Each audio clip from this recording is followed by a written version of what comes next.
Hello everyone and welcome to Moscow, Russia for the fourth and final Karate1 Premier League of the season. Our program comes to you live from the CSKA Arena in the capital city of Russia and is being broadcast on TV networks around the world and live streamed on Karate World TV.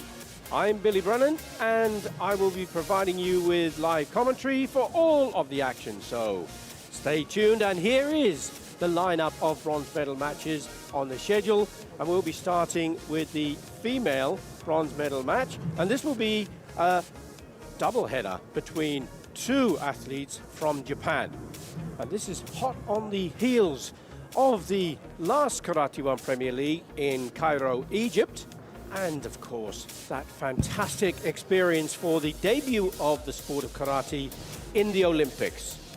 We have Olympic champions, we have Olympians, and we have world champions to bring to you in the program. So it is all action and another fantastic opportunity for karate.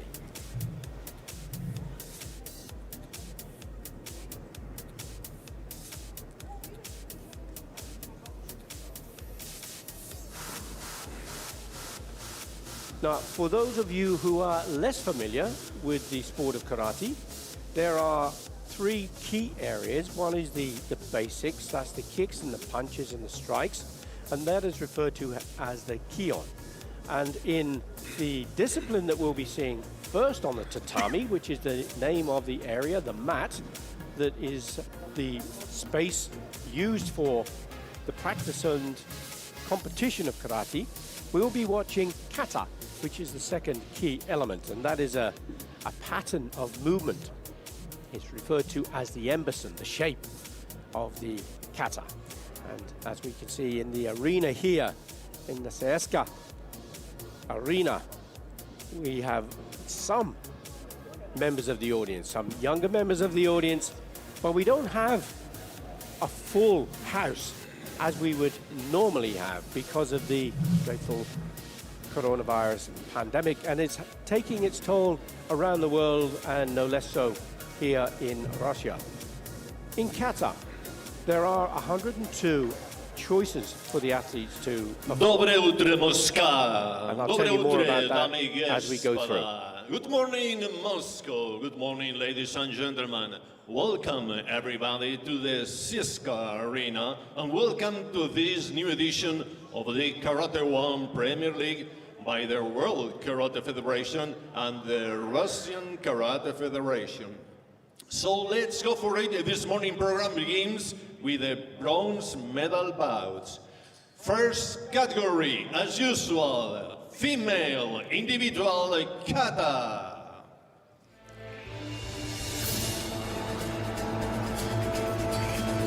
Now we're getting ready to welcome on to the tatami the referees and athletes, and as you will see there are 7 referees lined up. They will take the formal bow, which is customary for karate, and then they will leave the area and sit behind the desk. They'll each have an iPad, and on that iPad they will input the scores for their decision. There are 2 key areas, that's technical performance and athletic performance. And technical performance has a weighting of 70% against 30% for that of athletic performance, as kata is a technical discipline.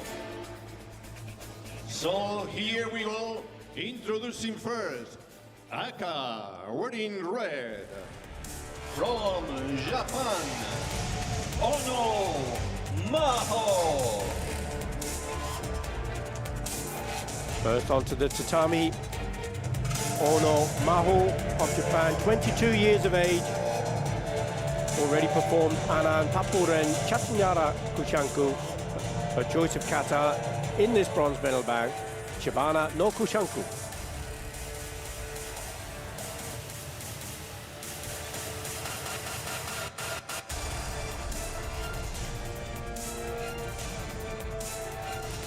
And calling now, wearing blue, also from Japan, Shinichi Natsuki. Shimizu Natsuki, 24 years of age. Her choice of kata. Will perform Shibana no Kusanku. Ao will defend Shatanyara Kusanku. And as you just heard from the ring announcer, Hoshin Redondo, the choice of kata for Shimizu is Chatanara Kushanku. Now there are 102 katas that they can choose to perform. And the kata is a very key part of karate. And kata can be found in other areas of culture in Japan, including the making of tea. And of course, the other martial art of judo. So kata is a specific way of performing an art form, and it is to be done exactly the way it was originally intended.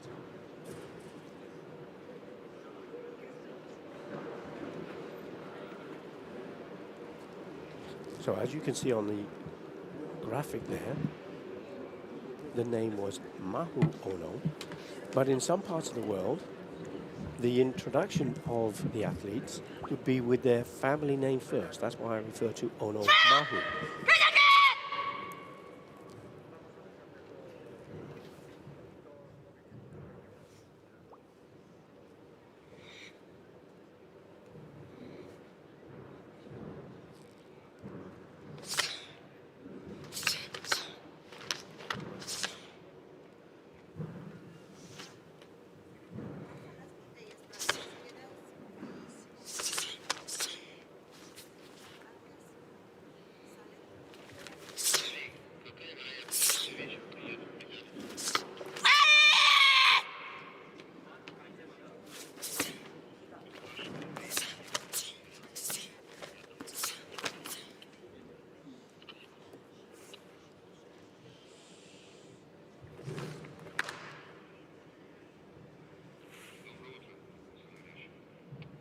In the technical performance, that includes elements of the kata such as the stances, the dachi, which is this, for example, is shikodachi, where the feet is a straddle stance with the feet slightly splayed out.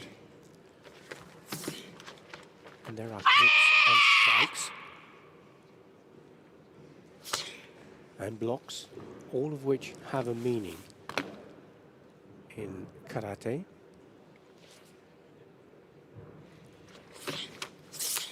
Other elements of the technical performance are the transitional movements, and look for the symmetry. And this is called Nikoashi Dachi. It's a cat stance, where the weight is put back 90% onto the back leg.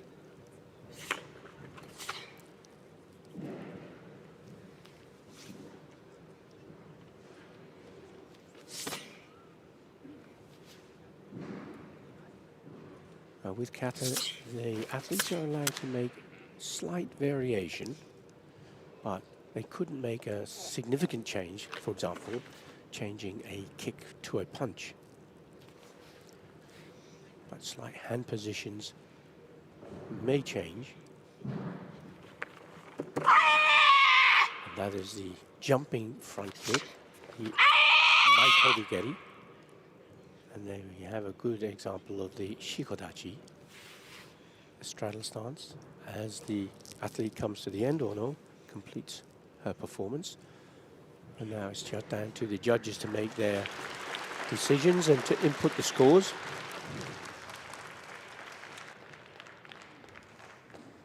The athletic performance is about the strength, the speed, and the balance.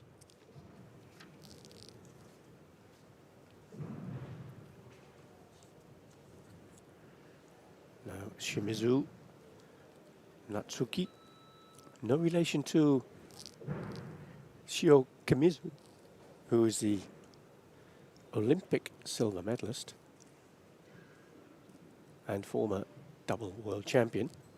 But they're no relation. This is the 24-year-old Shimizu Natsuki of Japan. Her choice of kata, Chatanyara Kushanku. And you'll notice the reference to Kushanku, and in the first instance, it was Chibana, and this is Chattanara. And these are referred to as the founding fathers of the kata and their version. So this is the version from Chattanara, Chatan from Yara.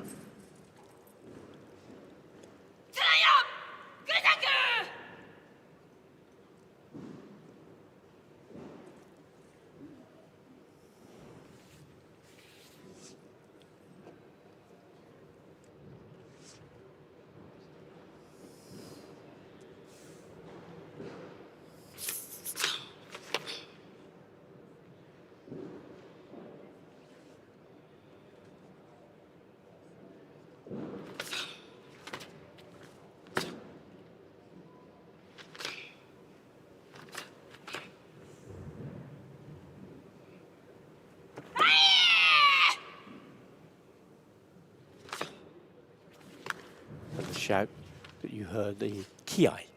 This is the summoning of the energy. Explosive technique.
Well, that was a very polished performance of the Kata Chattanara Kushanku from Shimizu Natsuki. And now the judges will put the scores in and we will await the outcome of that. We'll hear a beep. Those scores will be calculated 70% in weighting of technical performance 30 against, and on the bottom of the screen you'll see in a moment a graphic, and as we await the scores, the chief judge, who is from Kazakhstan, Askar Moldagali, as there we see 17-2-2 against 16-9-4, 7-4-4 against 7-2-6, and the winner is indeed Ono Mahu, So the bronze medalist who takes the first bronze medal from Japan. Our first bronze medal here in Moscow.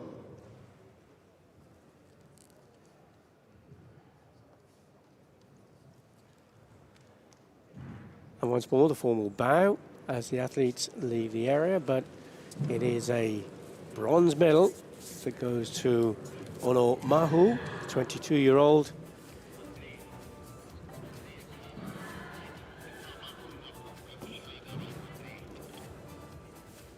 Chance to have a look at some of the techniques that she performed in that kata of Chibana no Kushanku.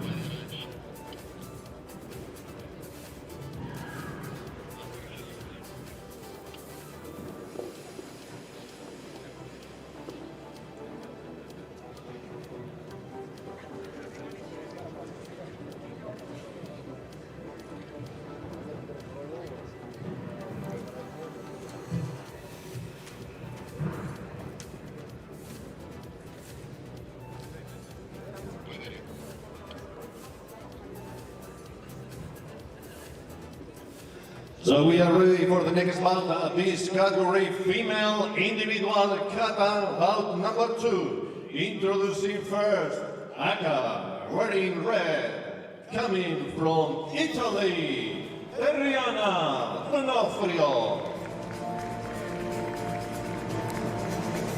Karate1 D'Onofrio already performed the katas Kurorumfa, Papuren, Tamaren, Basai. Now, wearing blue, also from Japan, Ono Hikaru. Another athlete from Japan, Ono Hikaru. Her choice of kata in the bronze medal match will be Super Ippei. Al will defend Super Ippei.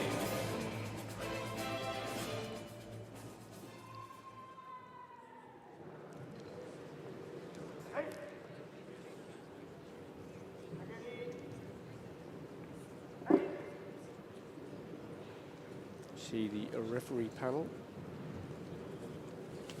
as they leave the tatami and make their way to their seats.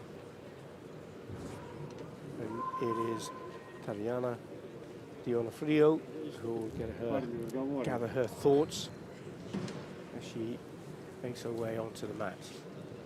She's already performed Kurorumfa, Papuren, Tamara, Basai. Her choice of kata in this bronze medal contest is Ohandai. Just to point out that once the kata has been performed, it cannot be repeated. So the athletes have to learn an incredible array of moves and techniques from the different kata. And some of them appear in more than one of the kata. So it is quite easy for some people to make mistakes and to perform part of one kata and then become confused. But that isn't going to be the case, I'm sure, for the likes of Karate1 D'Onofrio. Hundreds of hours of practice, the years of preparation makes these athletes exceptional. You see on the gi, the red embroidery on the shoulders. The athletes have to wear either red or blue, depending on which they've been drawn.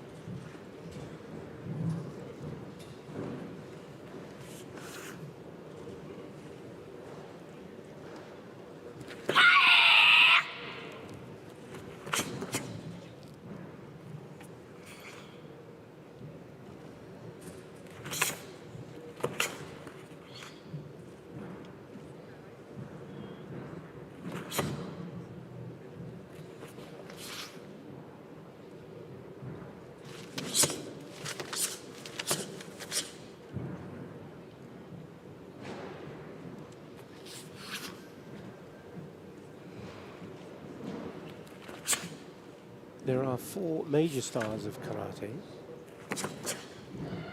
Shotokan, Goju-ryu, Wada-ryu, and Shito-ryu. And the kata list on the WKF of those 102 kata are a variety across those styles, and the katas have to conform to the ruha, the kion of the particular style that the kata is from.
Tariana de Onofrio completes the kata with the formal bow.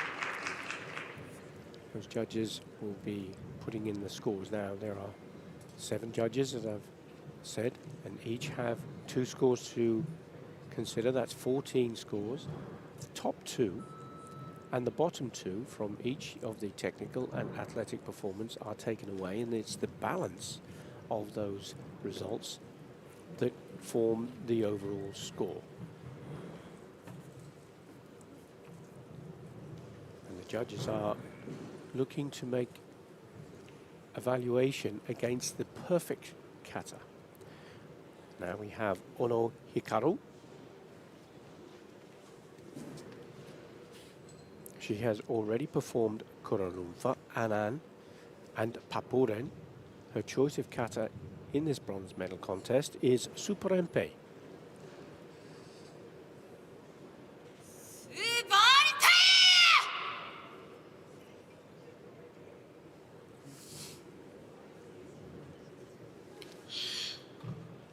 Is not beyond the realms of possibility, because it has in fact happened when an athlete has announced the wrong kata and started to perform the wrong kata as opposed to the one that has been officially put on the draw sheet, in which case they would be disqualified.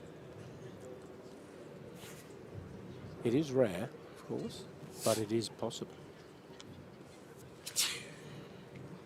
So each of those katas on the list of 102 have a name, and some styles have the same name. Jion, for example, appears in more than one style. So each of the kata from the various styles has a unique reference number, 1 to 102. So the athlete has to, or the coach has to record the number and the name of the kata to make sure that there are no mistakes.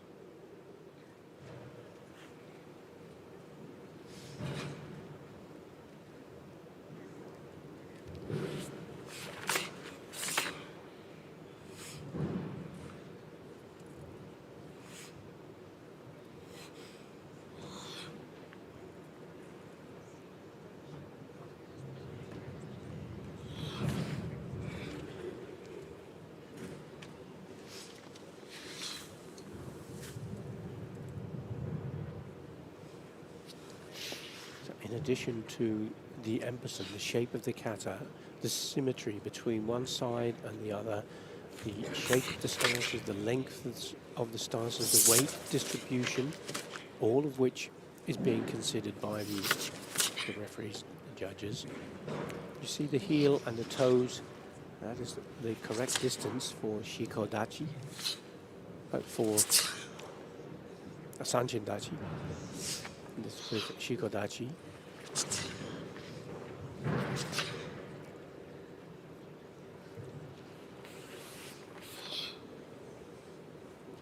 The language for karate is Japanese.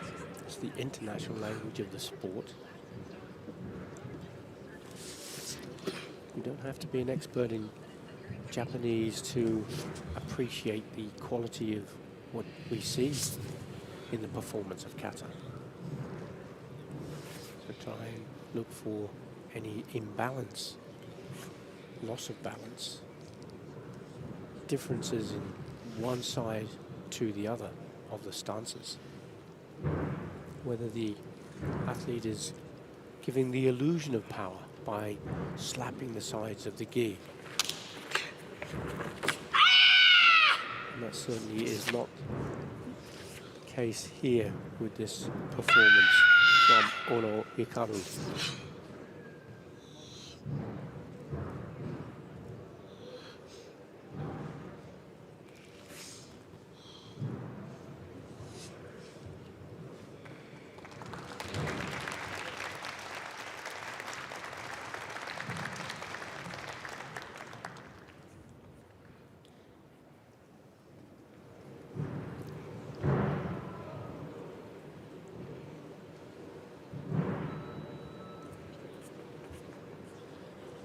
That was the score going in to the computer.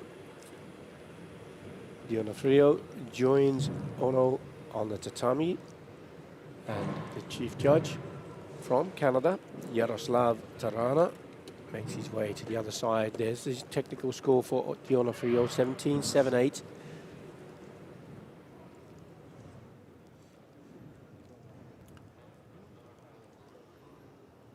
Score 7.56. We don't have the score for Ono on the graphic, but I can tell you that she has won the bronze medal, 26.22. Congratulations.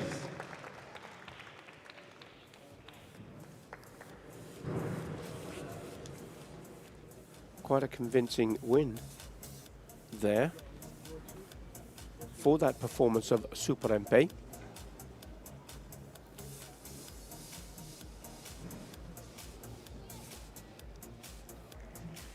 Chance to have a look at some of the techniques throughout that kata.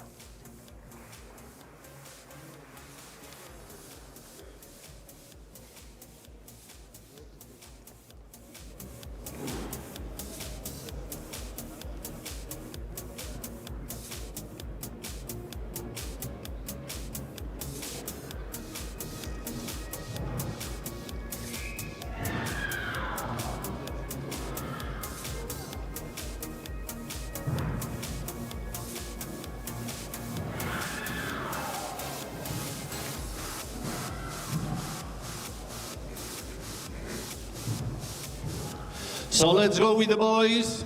Male individual kata. Introducing first, Aka, wearing red from Japan, Ikeda Ryusei. Time for the men's kata now, and the bronze medal match. A game between two athletes from Japan. First out, Ikeda Ryusei, 22 years of age. Calling now, wearing blue, also from Japan, Ayato Kai.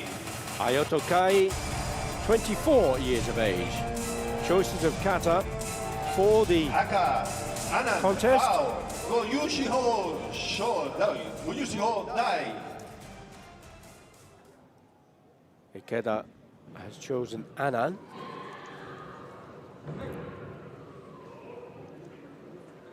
He will perform first.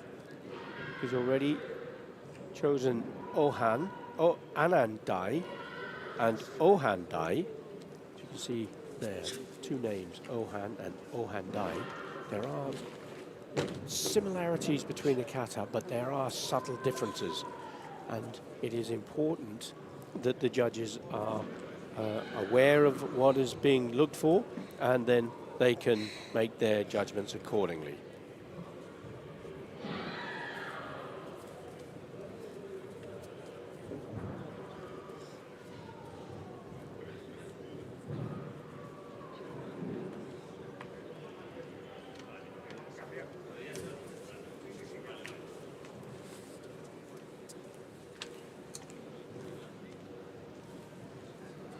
In that short journey from the area onto the tatami, the thoughts that go through the athletes' minds, trying to bring together all of the knowledge and experience. And it's very important to be part of the Karate1 Premier League, and this particularly is so in the Senior World Championship year, which is this year, 2021, and the World Championships will be taking place in Dubai, United Arab Emirates, in just a month or two, in fact in November.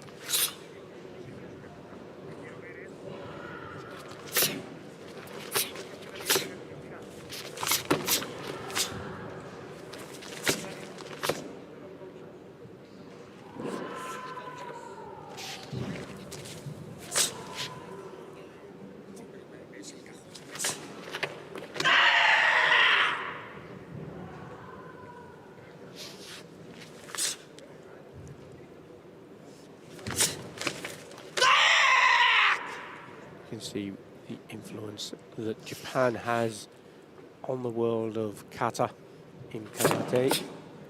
We've already seen a significant number of Japanese athletes.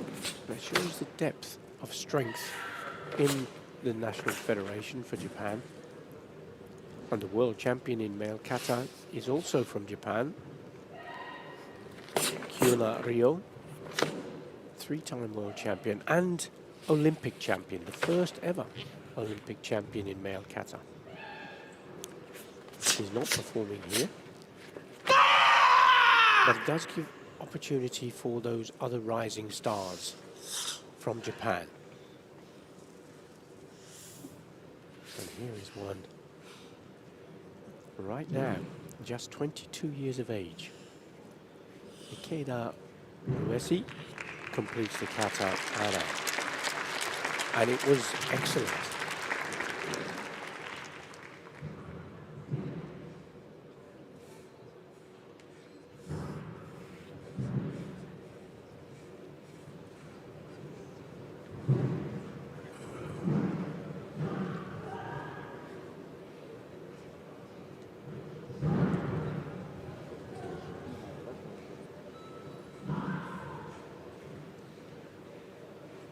See, just waiting on the edge of the tatami, Ayoto Kai.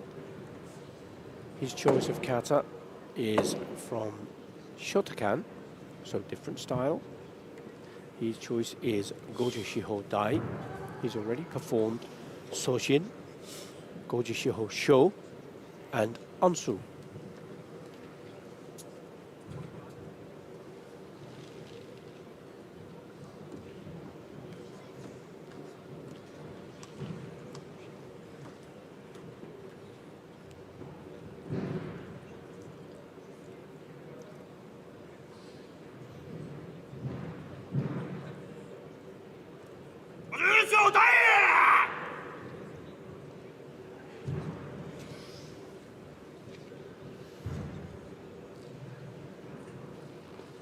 Karate was introduced into mainland Japan from Okinawa island to the south of mainland China, mainland Japan, not China. Karate actually originated in China, stemmed from White Crane Kung Fu and made its way to Okinawa. Karate, as we know it now, originated from 3 key areas in Naha, Tamari, and Shire, cities in the south of the island, Yichin Funakoshi was the founder of modern karate in the style of Shotokan, which means pine waves, depicting the way that the pine tree would sway under the power of the wind, never breaking.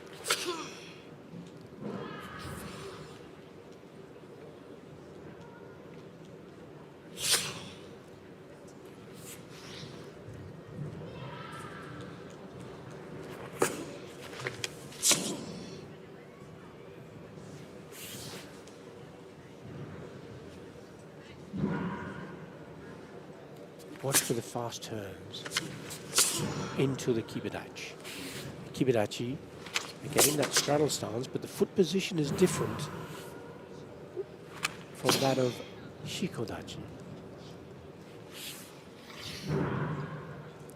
As he steps back, the tetsui, bottom fist strike, and then the oizuki, the lunging punch.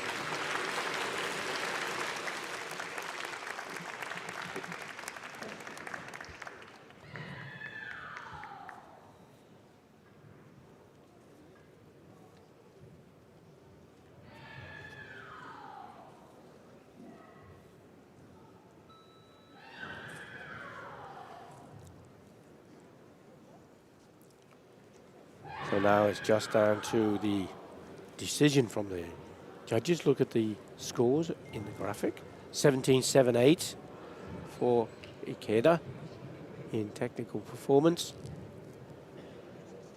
This is Anar Aliyaverdiev of Azerbaijan, the referee. Look, you see 25-4, 25.34 on the winner. And it goes to Wearing red from Aka. Japan, Ikeda Ryusei. Ikeda Ryusei. His performance of Anan secures the bronze medal.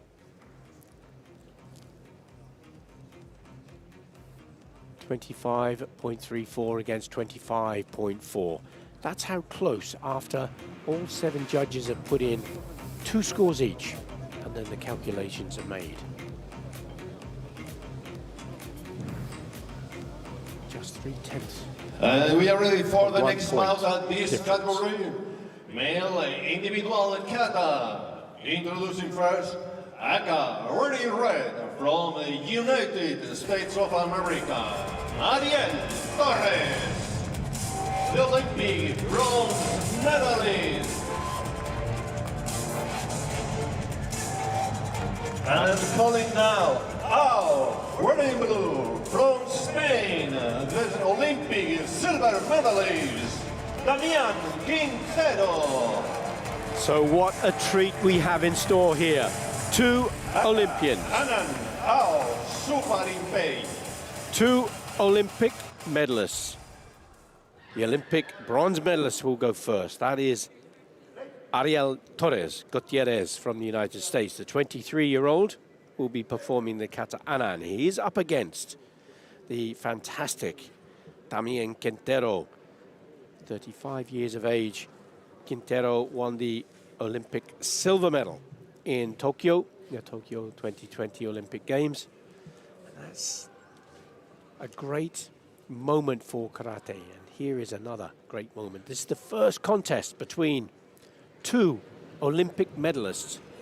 This is the first ever contest between 2 Olympic medalists outside of the Olympic Games. History being made yet again for karate.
Excellent, brilliant performance there from Ariel Torres Gutierrez.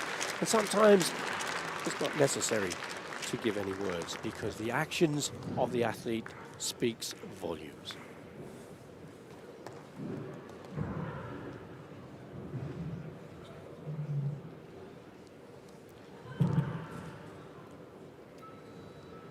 Ariel Torres already had performed Kururumfa, Ohandai and Anandai. And now we'll wait the performance from the amazing world silver medalist, Olympic silver medalist, 6-time European champion, 11 times Karate1 Premier League winner, Damian Quintero of Spain.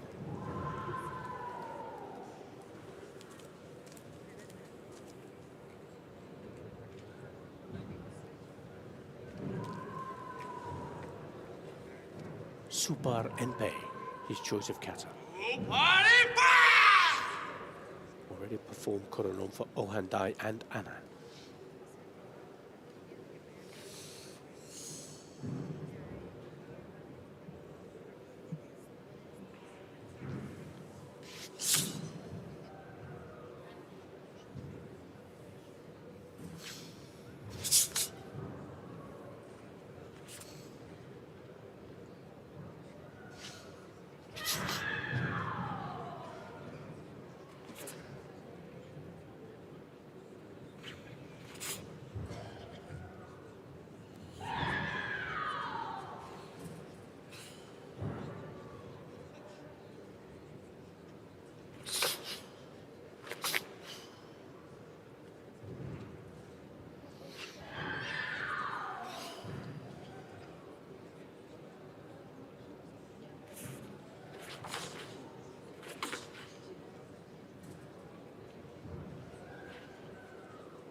Brilliant transition movements from one to another. Excellent stances.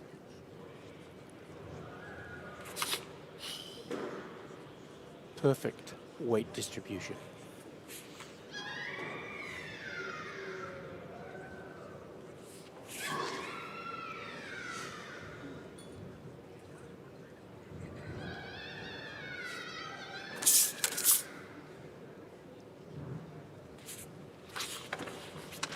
So some may feel,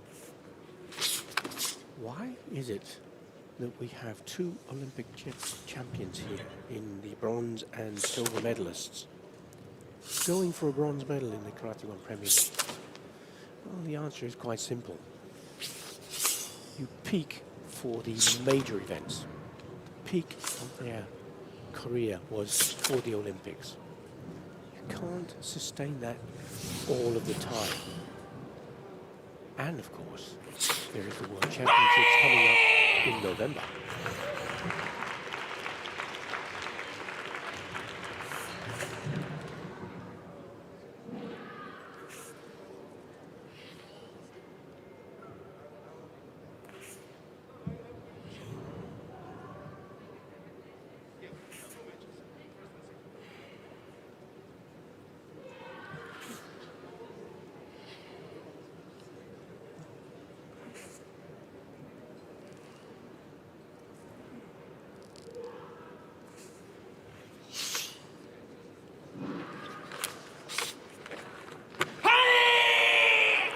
Exceptionally good turns, great speed.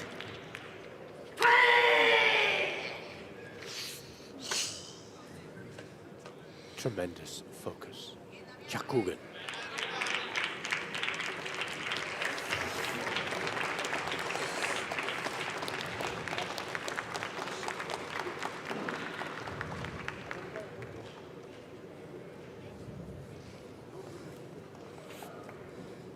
So just to savor those two excellent performances from Ariel Torres Gutierrez, the Olympic bronze medalist, and Damian Quintero, the Olympic silver medalist. And as we await the scores, you obviously have your own view on who performed the best today. And who is it going to be? We'll see in just one moment. 17.78. Technical performance for Gutierrez. 7.62. As the main judge, Javad Salimi from Islamic Republic of Iran, awards the win to Damian Quintero, 26.2 against 25.4. And a fabulous performance there from the Olympic silver medalist, Damian Quintero from Spain.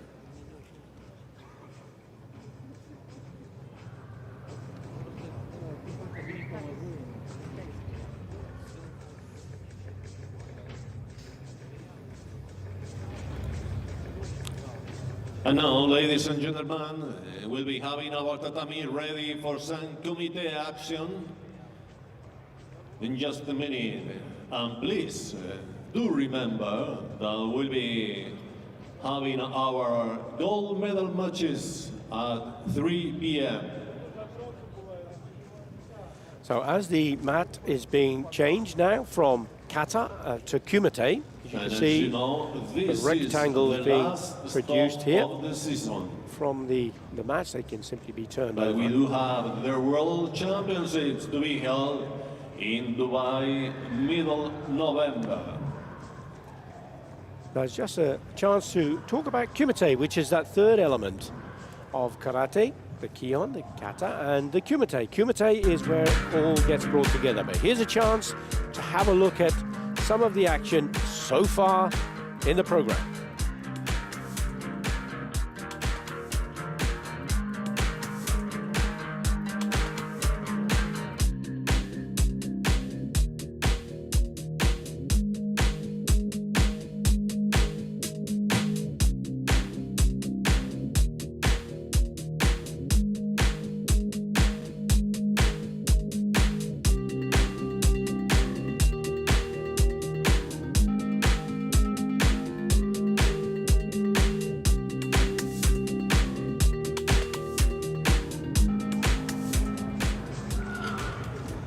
Introducing first, Aka, wearing red, from Hungary, Carmen Clement.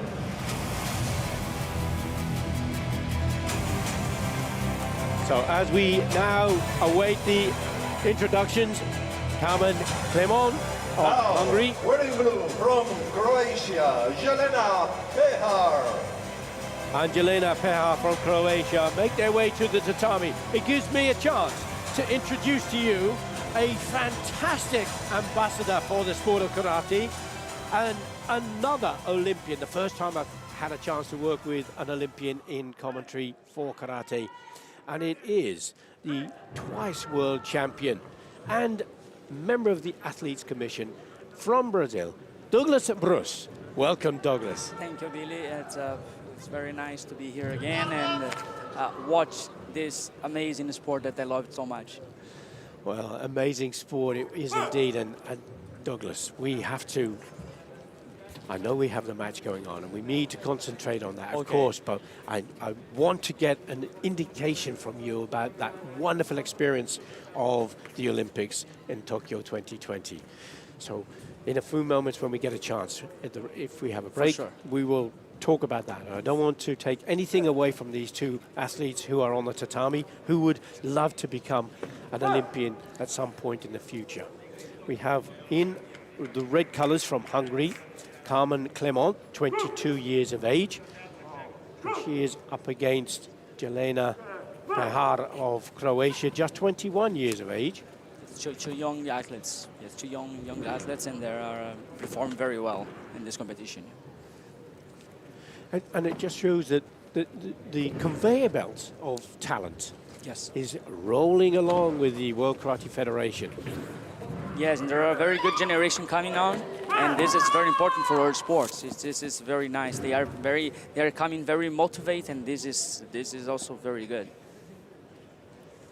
So for those who are perhaps a little less familiar with the rules of kumite, you can see the graphic in the center of the picture here has the letters C1 and C2 under the scores, and there are yellow dots there, and they are to signify warnings, and the warnings are given to the fighters, the athletes who fall foul of the rules. If they get 3 of those yellow warnings, the next one would be red, and if it is red, they lose the match from a disqualification. Yes, good Chudan Gyakuzuki for all. And we have 4 flags. So. And you can see here the judges have 2 flags, a red and a blue. They will give the score to the first person that they see. And if they put their arm down to the side, that's a 1-point score, Yuko. If they put the hand out, their arm out horizontally, that's for a 2-point score, a wasari. Or if they put the flag directly above the head, then it is a 3-point score, an ippon. So look for those signals from the judges. And there must be 2 judges that give the same score, or give the same signal, and the referee then will stop the match and award the point. You can see here that there is a 1-point score for Jelena Faher of Croatia. And she also has a yellow dot alongside that number 1, and that is referred to as a senchu. That gives her a slight advantage. But it is possible to lose senchu later in the match if she falls foul of the rules.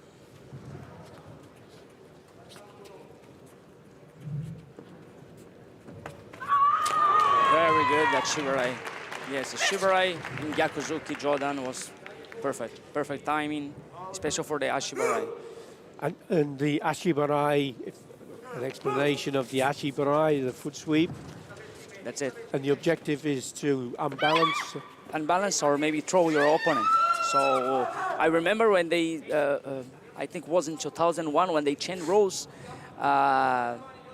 they gave the Nihon 2 points, right? I don't know if you remember like that. Yes, I do, of course. For Achibarai with Tsuki, was at that time was Nihon, was 2 points. To the back as well. Or into the back as well. So it's and it's a very difficult technique to connect the Ashibarai with a technical, when a Tsuki technical in the roll. And this is and so you can see the ability of the athletes, and you can see the magic of karate. There's another really fast punch there from Pehar. Yes, there are only 1 flag, and I think coach from I'll ask for the video reveal.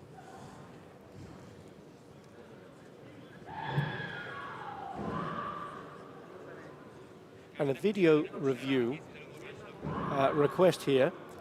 We have 4 screens, and in the bottom right-hand corner you see the 2 referees who are looking at the screens, and they will decide which one gives them the best view to consider whether it was a valid score or not. And there are lots of things to remember to get right, aren't there, Douglas, to be able to score a point. Yes. So what's going through the mind of an athlete when they're putting in those techniques? Actually, of course, we are always training for the 6 criteria that the referees request for to give it a point. But I think the most important thing, of course, the 6 criteria is very important, but the target, it's very important, especially for the video reveal, because in the video reveal, the referee will check, of course, they will check 6 criteria, but they will looking forward for a target. And in the video, it's very easy to see if the punch is going out or if it's going in. So it's very important, the target. Exactly right. And our first bronze medal has been won by Jelena Peher of Croatia, the minus 50 kilogram category. You were minus 60 kilogram category, and Yes. in the Olympics, Douglas, you were up against some heavier guys, weren't you? Because you didn't have a minus 60 category, you had to compete with minus 70. Yes, at that time was other athletes from Brazil. They are in front of me in the world ranking, so they have the right to compete in the qualification event in -6'7". So my idea was to make a trial competition in Brazil to change to -7'5", and it was a good experience. It was very different, and I go to the qualification event in this division, and was a great experience for me. I went 2 matches, and but it was very nice. It was a very good experience. Now we have one more match for bronze medal in minus Running blue 15 from kilograms. Venezuela, Yergenis And Salazar. we have Elizaveta Grigorieva, just 18 years of age, and she's up against, from Venezuela, Yergenis Salazar, 23 years of age. Again, two young athletes. Once more, it's a great opportunity. We have many Olympians and Olympic medalists and world medalists competing here in the Karate1 Premier League in Moscow, Russia. But there are quite a significant number who are not competing, and it does give a chance for the youngsters to get on the world stage, because the Premier League is the only opportunity, isn't it, Douglas, for athletes to compete against athletes from other continents, other than the World Championships, isn't it? Yes, yes. So and of course, we are looking forward for to become Olympic again and to back to the Olympics, because these young athletes they deserve this opportunity to try to be in Olympics again and to try to go to the Olympics maybe for the first time, and this is very important for us and for our sport. There we saw the flags going out in favor of Elizaveta Grigorieva of Russia. The first point for one of the host nation's athletes, just 18 years of age.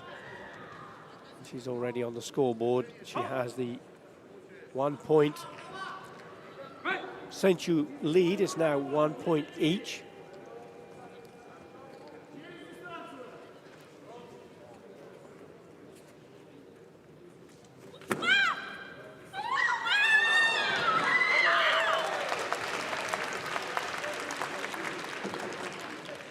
Very intense fight, very intense fight.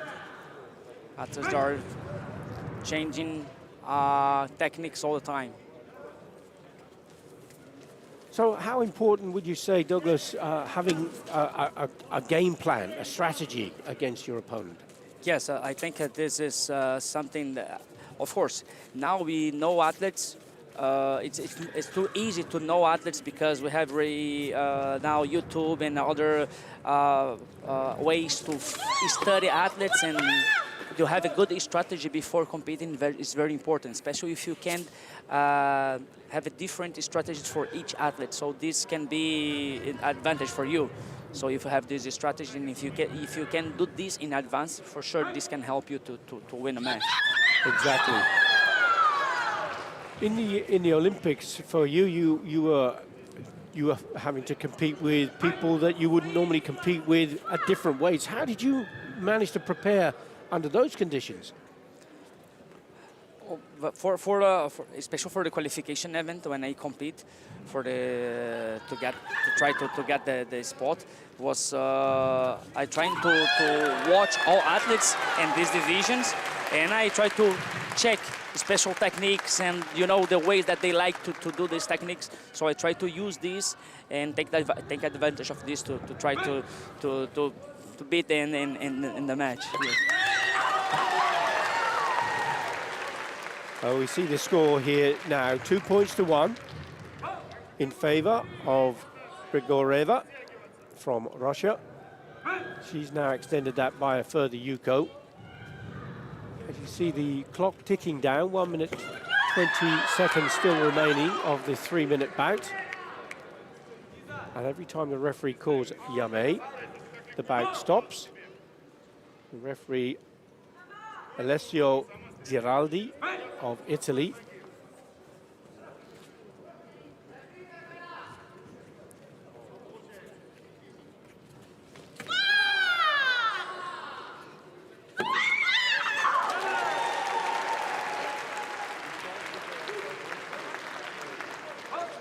Another Yuko score for Grigorieva.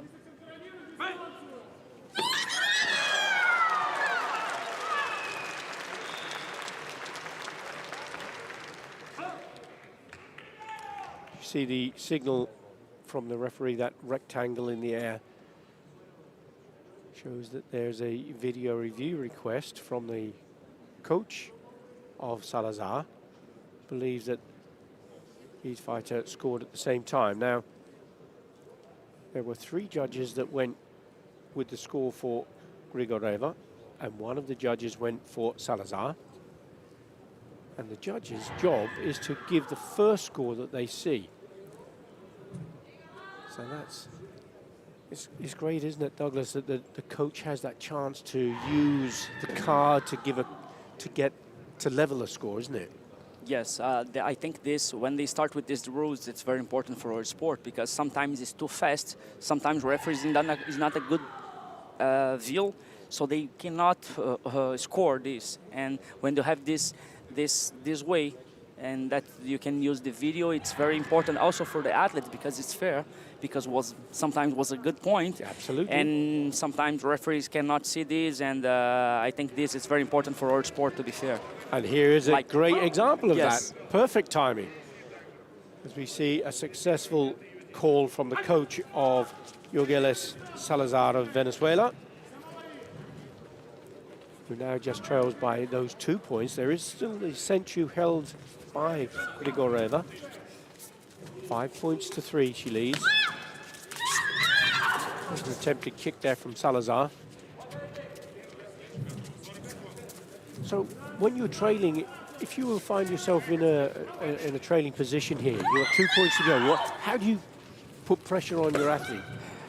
Of course, you need to look the time, because you need to see how much time you have. Now you have 30 seconds, so it's not only 2 points, it's 2 points plus Senchu. Exactly. So maybe you need 3 points, or maybe you can do 2 points and push your opponent to give some penalty C2 and the last 15 seconds, so maybe your opponent can lose the Senchu, and maybe in the hunting you can win, but this is a very difficult strategy. So I think the best way is to try to find a way to make two points, and maybe at the end to try to use maybe Atsuki to score ones. But remember, it's 2 points plus Senchu, so she needs at minimum 3 points to win the match. Or force an error to make her opponent lose the Senchu. Yes, that's it. I think this is strategy, and she had 30 seconds for that. Now she needs 4 points. Yes. She made the attack. Of course, Grigoreva knew that she was going to have to come for her. Yes. So she was waiting for the trap. No, this is a perfect Seino saying. It's when you anticipate your opponent. This is I love this kind of strategy that we call in karate Seino saying. Seino sen. Seino saying. Correct. Yes.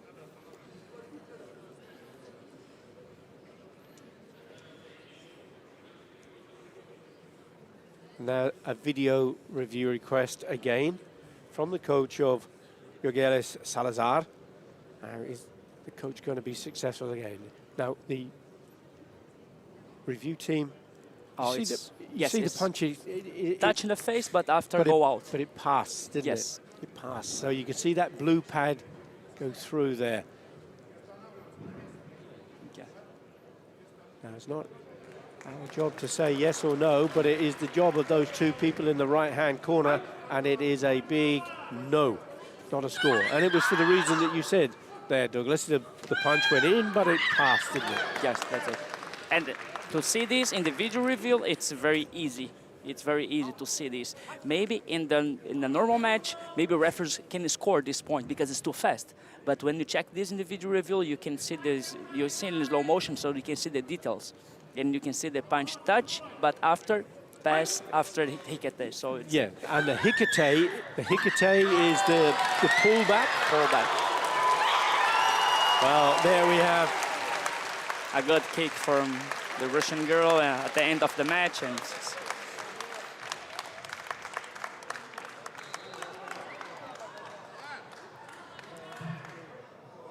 we have an incorrect score. It's 9 points to 3, not 6-6. So there have to be an 8-point clear difference between the two. Now it is time to say congratulations. And the win goes to Elisabetta Grigoreva. Grigoreva. Congratulations.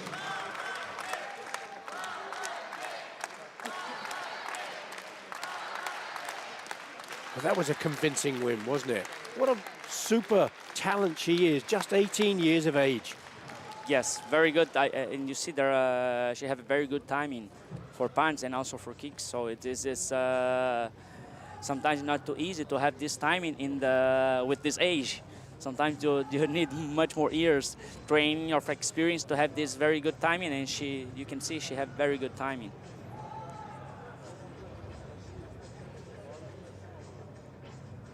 Oh, Look, what a very beautiful nice. shot. Yes. She fake a ura mawashi and she back with mawashi. Yes. With kizami mawashi with the front leg. Yes, 1, 2, bam. That's it. Excellent. And the height of the knee. So it's Yes. time to see the boys again on the This tatami. is something that make karate different of all other sports. So you see people kicking and punching and with control, and this is the most nice thing. So you can see it's like a semi-contact, but it's very nice and very easy to see the point and to understand. That was a super technique. See, reference there to Mawashi, the hooking kick to the back of the head and the roundhouse kick to the front of the head. So the language is Japanese, but the techniques are obvious for all to see. Yeah. Now we'll have one match for my division, in minus 60.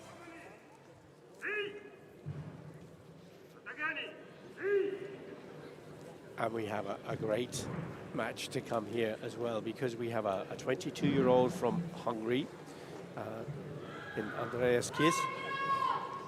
And he's up against an Olympian and a world champion, Angelo Crescenzo from Italy. He lives in Sarno in Italy, which is his hometown. Sits at the foot of the Apennine Mountains. He's one of your opponents, Angelo Crescenzo. You obviously met him on the tatami before, Douglas. Yeah. Yes, I fight against, I think some years ago, I fight against these two athletes. They are very good, and Crescenzo is very experienced world champion. I think that the Ungar's guy, it's a young player. I think he now it's around 22 years old, right?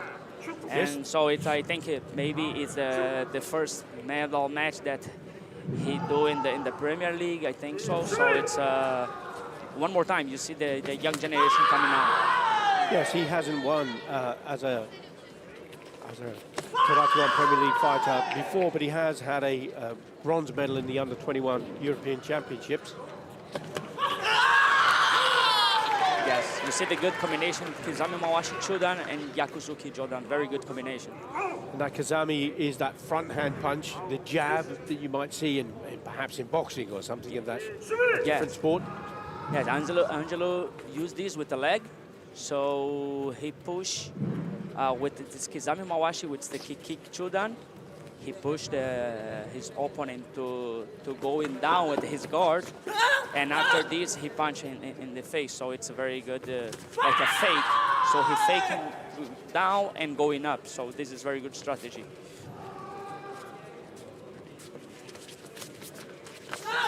And he's still pushing in the match. He's winning 1-0, Senchu, and he's still pushing the match.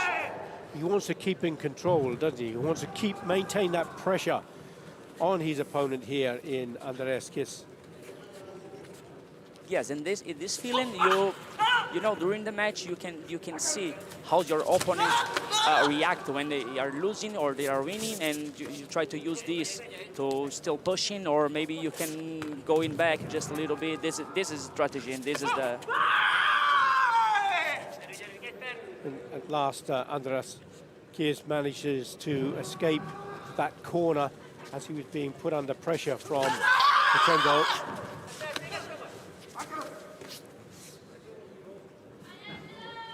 That signal, Wakarete, from the Russian referee, Alexei Sorokin. Wakarete means to break. You see him bring her arms together. That's precipitate. That means to continue fighting. And you see Angelo is still control the center of the tatami. He's still in the middle of the tatami, and this is good because he have much more space behind him if he want to go in back, if he want to do some kind of defensive strategy. So this is nice. So you can see very clear that he's still in the middle. So he have this way to do another strategy as well. And he got that second point, didn't he? So he has the 2 points and the senchu. And the video review request here is for Andras Kiss. Yes, one counter-attack, Yakuzuki Jodan, but I think he's going out. I think that was not a good target. Well, we'll find out in a moment if it's going to be a yes or a no. And that's going to be an important decision. On that example there, it looked as though it passed by the side of the head. It looks as though Crescenzo managed to duck his head out of the way, and there we see its confirmation. It hasn't been scored, but there was no doubt about that one. That Kazamazuki you referred to, that front hand punch. Very quickly, Kizamizuki and right distance. Maybe not touch, but maybe 5 centimeters. Very Which is within the range to be able to score the point. Perfect. Doesn't have to make contact to score point, does it?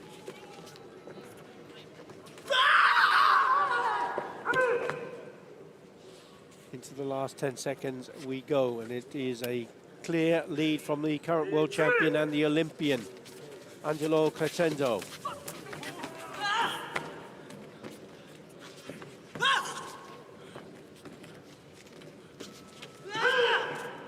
Comfortable performance from Crescenzo, wasn't it? Yes, very experienced. Did 1 point, still pushing. After did 2 more points, and that's it. Control the match. So Angelo controlled this match. It was, I think, was a very good strategy, and he just controlled the match. I think he he used his experience in this match, and he controlled. Very simple, and he controlled the match. You see how important a bronze medal is to Angelo. Pam pam. So excellent. he faked Kizamiwashi Chudan and Yakuzo Jodan. One he fake and Jodan. Is it Yakuzuki, the reverse punch off So the it's backhand there? time for the second bout at this category. Male Comité minus 60 kilograms. Introducing now, Aka wearing red from the Russian Federation, Yuri Organisian. Another young fighter from Russia, 19 years of age. From Morocco, Abdel Ali Jinnah. And Abdel Ali Jinnah, just 18 years of age from Morocco. Once more, 2 youngsters. Organisian has had a bronze medal in the European Championships as a senior. And the 18-year-old Jinnah from Morocco was a World Junior silver medalist. Yes, once again, 2 young athletes, and they very good. They have a good, very good abilities with the legs, especially the Moroccan guy. He is very good left leg. Like to make some uramawashi and mawashi. So for sure, maybe we will see some kicks in this match. Well, Jinnah came through the rounds having scored quite well. 6-5, he won his first bout, 3-1, then he got a 9-0 score, and then just lost in the semi-final, 3-3.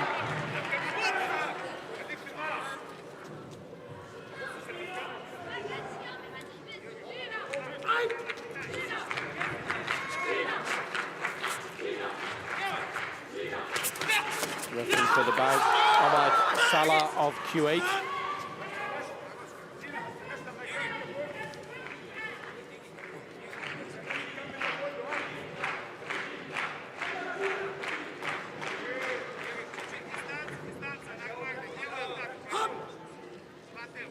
That signal is a chikoku, a warning. And that was against Oganessian in the red colors for Russia.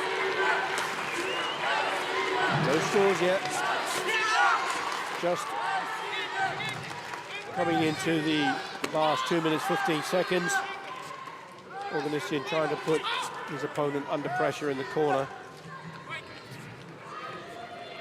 There's two parts to the fight going on, isn't there, Douglas? There's the physical that we can see, but the psychological, the thoughts, the testing, the pushing, the pulling, the process of trying to find an opening.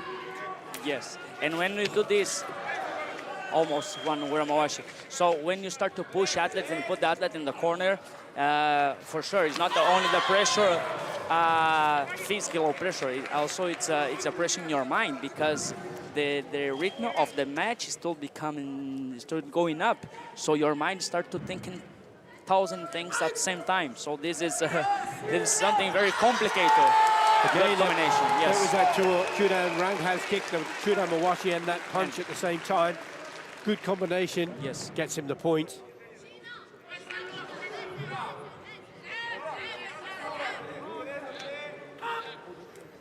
That's not opposed, so that hand signal gives him the century to go with it. There's the yellow dot.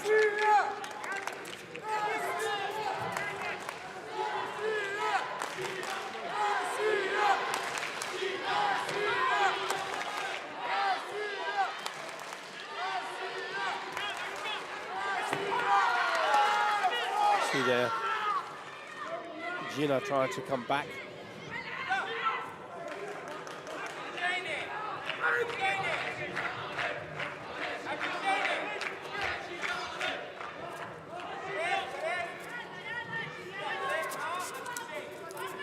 How conscious are you of the instructions from your coach as an athlete, Douglas?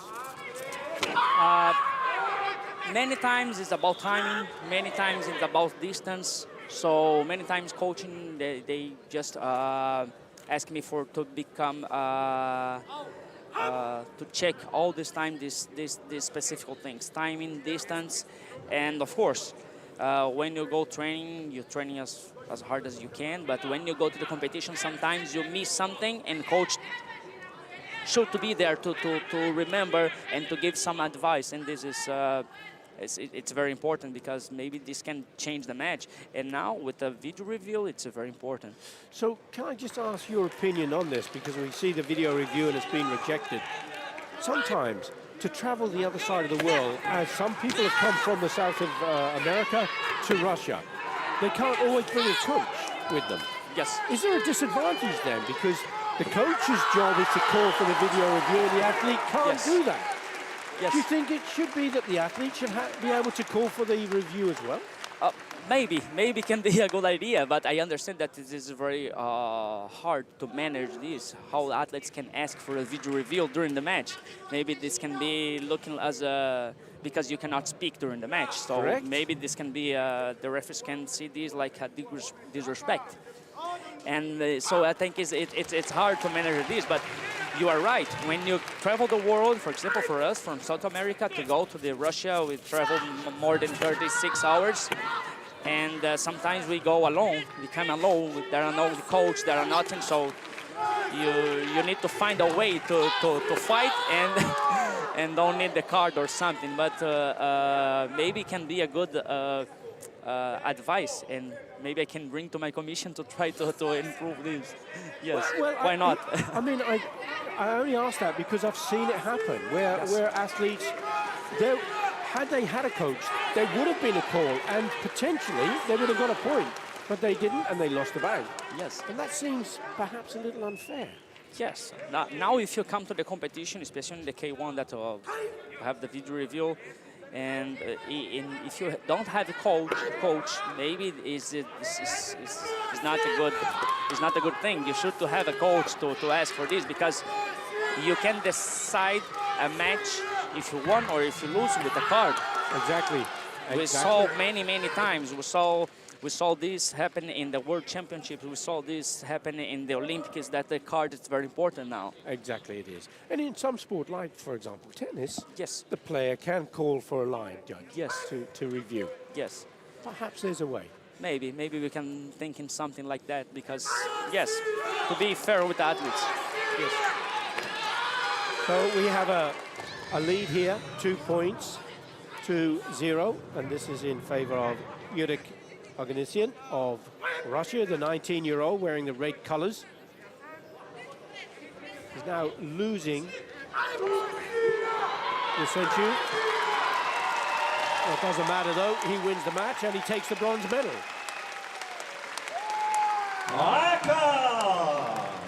A lot of Russian fans here cheering for from the Russian Federation. Bronze medal for him. Congratulations.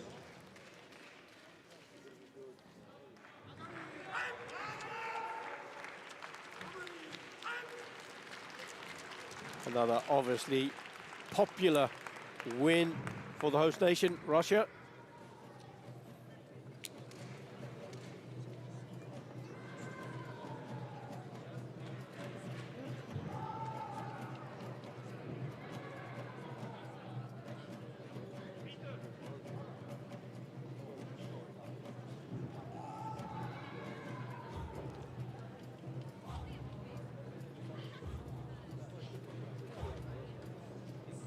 Here we go, back to the ladies.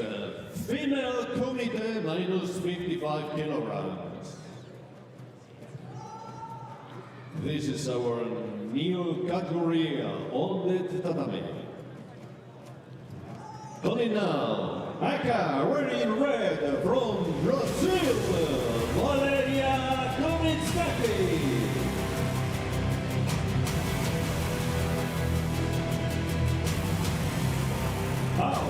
Wearing blue, coming from Luxembourg, Jennifer Warling.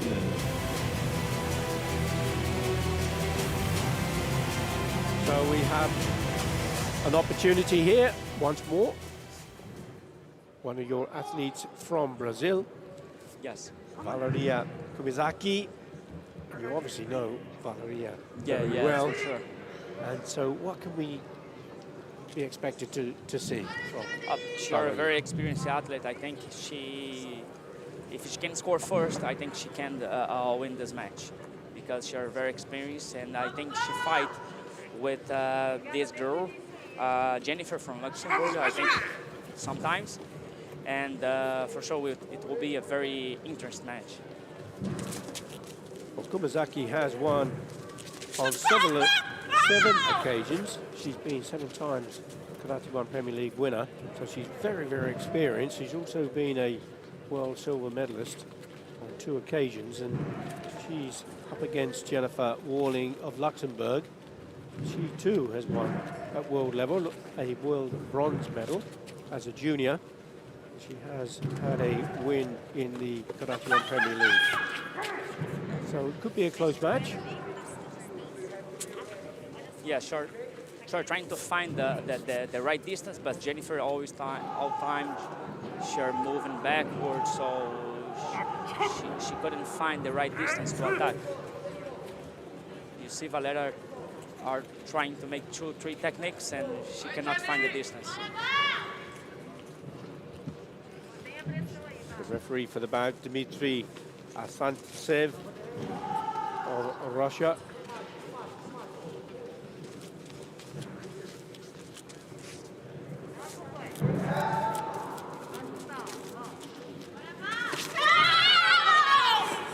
This is that kind of that bouncing, that testing phase of the bout. Each of them trying to look for an opening, a weakness in the defensive, how to make the attack, and Kumizaki trying to use her legs as springs to spring into the attack, and she's been successful. She'll get that Yuko score, and there was a reveal from Jennifer, yeah. That's right. The referee was going to give the senchu, but he can't give the senchu because there may be a valid score from the coach of Jennifer Warling. Was a Jordan Zuki, I think, as a counter-attack. You see it here. As the attack came in from red, Kumizaki, there was the counter punch there from Warling, with the blue pad. Yes, Did it was meet the inside. 6 Yes. criteria? Yes, it did. Good call from the coach, wasn't it? And an example of how important that video review Yes. is. And you see was too quickly, so referees cannot see. Only 2 referees see the red punch, but any referee can see the blue punch because it was too quickly. So this is why it's too important to have this video. So it can be that it can be down to the speed of the technique or the view of the technique, but with the video review, there is a camera behind each of the 4 judges, and the review team, as you can see, Ask down again in the for the bottom corner. There's another video review being. This is a different one. It's not a replay of the previous one, but there's another video review from the coach. Can he be successful again? He's certainly gone over the top, and yes, he has. What a great call from the coach. I forgot the sensu. Yes. Yes. So this time there is the sensu, and it goes for Jennifer Walling, who leads now 2 points to 1. And she has the sensu. The yellow dot on the graphic hasn't appeared yet. Yes. Now the Brazilian coach asked for a card for the video review, and I think it was a good punch from Valeria. Let's check in the video.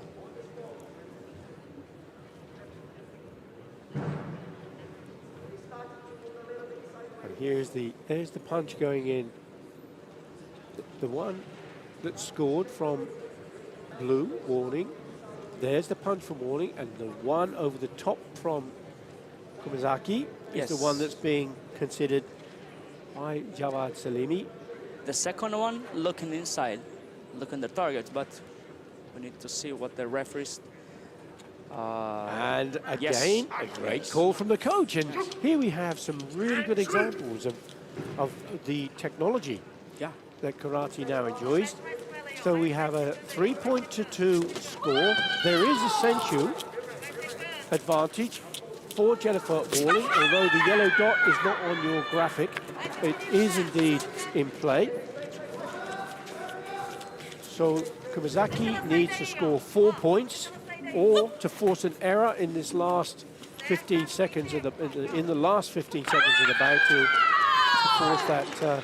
Yes, was a timing with Gyakuzuki Chudan from Jennifer. Was good timing. She punched at the same time that Valeria started with Zuki.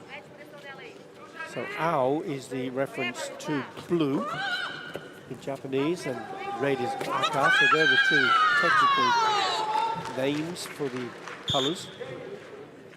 One more time, we'll have 4 flags for Al from Jennifer, for the Jodan Zuki, but also the coach from Brazil asked for a video review, and maybe was in again. Let's check in the video, but was a good combination with Kizami Gyakuzuki from Valeria.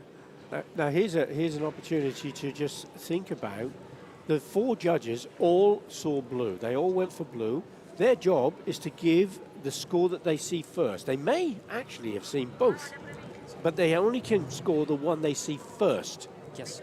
It still means that red could score. If it were before Yame, both techniques can score.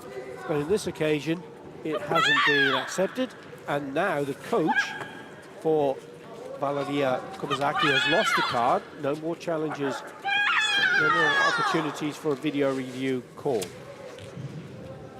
And now you see Jennifer are moving much more than usually. She are using this strategy to go to the corner, and she moved to the other corner, and she started to get time with this. Look.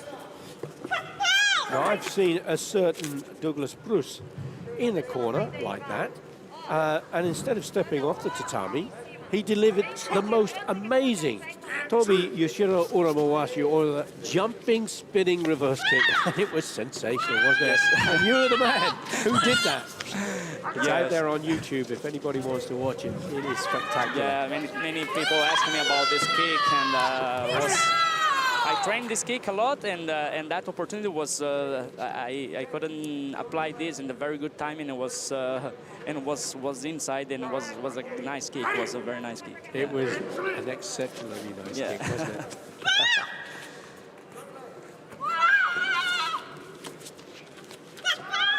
But there was a clever movement, wasn't there, around.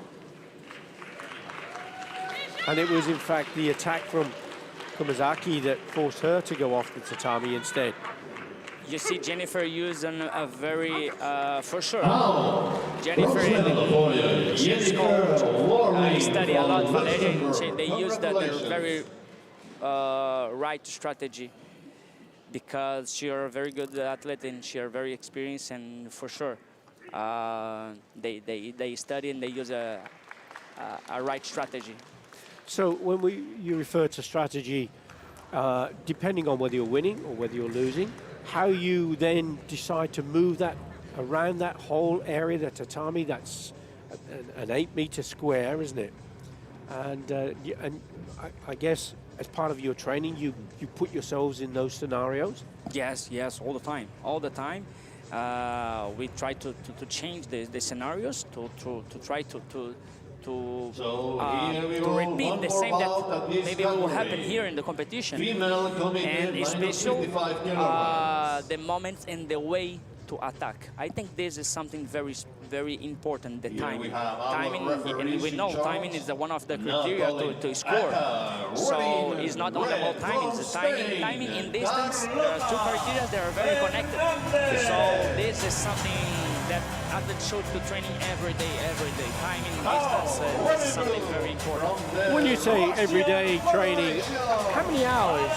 You're an Olympian, Douglas. You're a double world champion. How much time do you devote to karate? Usually I train twice a day, around 2 hours per day, and sometimes focus in karate, sometimes focus in the physical part, but always trying to improve my techniques, special timing and special distance. That's something very important in our sport. I'm going to ask you in a moment about any key tips that you might give to youngsters or anybody who wants to get into international competition, and what would that golden nugget of information be? Okay, let's see. I saw many young athletes, they are still hesitate too much, especially when I see some matches in the European level, but for young, and they hesitate too much, and they need to try. They need to do it. They need to understand that they should to push themselves and just don't be afraid to lose or to win, because many young athletes they have too much fear to lose. That is such an important point you make. Yes, and they're scared to lose. Yes, and this is for young athletes. They should to try to forget this and just try to give your best in each training and don't hesitate. Just try, of course, trying to find a way to train the right and to go to the competition and try to do this in the right way, but don't hesitate. Just try. And after that, maybe you can find your self way to do things. So is there a message there for coaches? Don't expect your athlete to win every single time. Don't put unnecessary pressure on. Let them express themselves. That's it. Perfect. I think this is something special for young athletes, and we see very good young athletes here. And I think this is very important, special for young athletes. Excellent. So there's a clear message from a double world champion, an Olympian, fantastic Athletes Commission member, Douglas Bruce. Let your fighters express themselves and don't put them under unnecessary pressure. There's a bit of pressure here coming to the video review team because they have the responsibility now to decide whether or not this is going to be a point. The review is for the Uramawashi, the hooking kick, and it's for Carlota Fernandez of Spain, 26 years of age. And she's up against Alexandra Belosova of Russia, just 18 years old. But it's been rejected, not a score. World champion in this division, the female minus 55 kilogram, is from Poland, Dorota Banasztyk.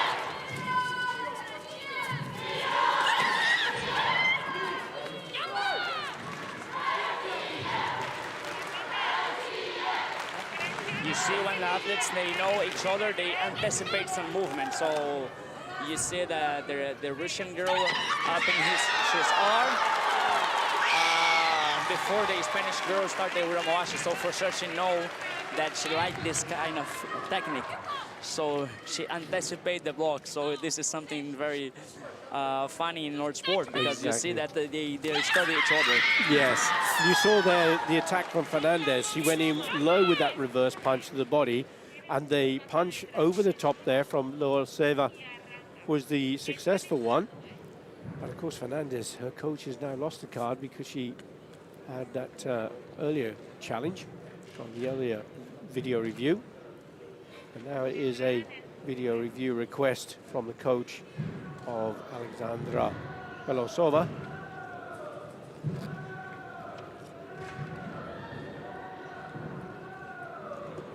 Whether that met the criteria for distance, because that technique has to have 6 criteria. It has to be vigorous application, it has to be really fast. Correct distance, can't be too close, can't be too far away. The video review team have both left the area for a moment there, but they'd already made their decision, and it's been relayed back to the tatami, into the action once more.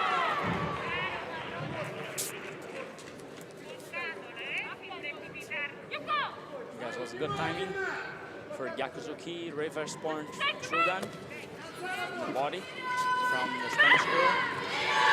1 point each with just over a minute to go. The only difference is the yellow dot, as you see, the Senchu held by Belosova. And you see, it's very common when you score with some kind of technique and strategy, you try to repeat the same technique. So you see that she finds a way to score, and she's trying to continue in this way. Now she changed strategy, she's changed her strategy, she's started to move in back because she started winning. And the clever way there that Fernandez stepped around her attacker, Belosova, was the one who then ended up going off the tatami. The referee for the match, giving that point.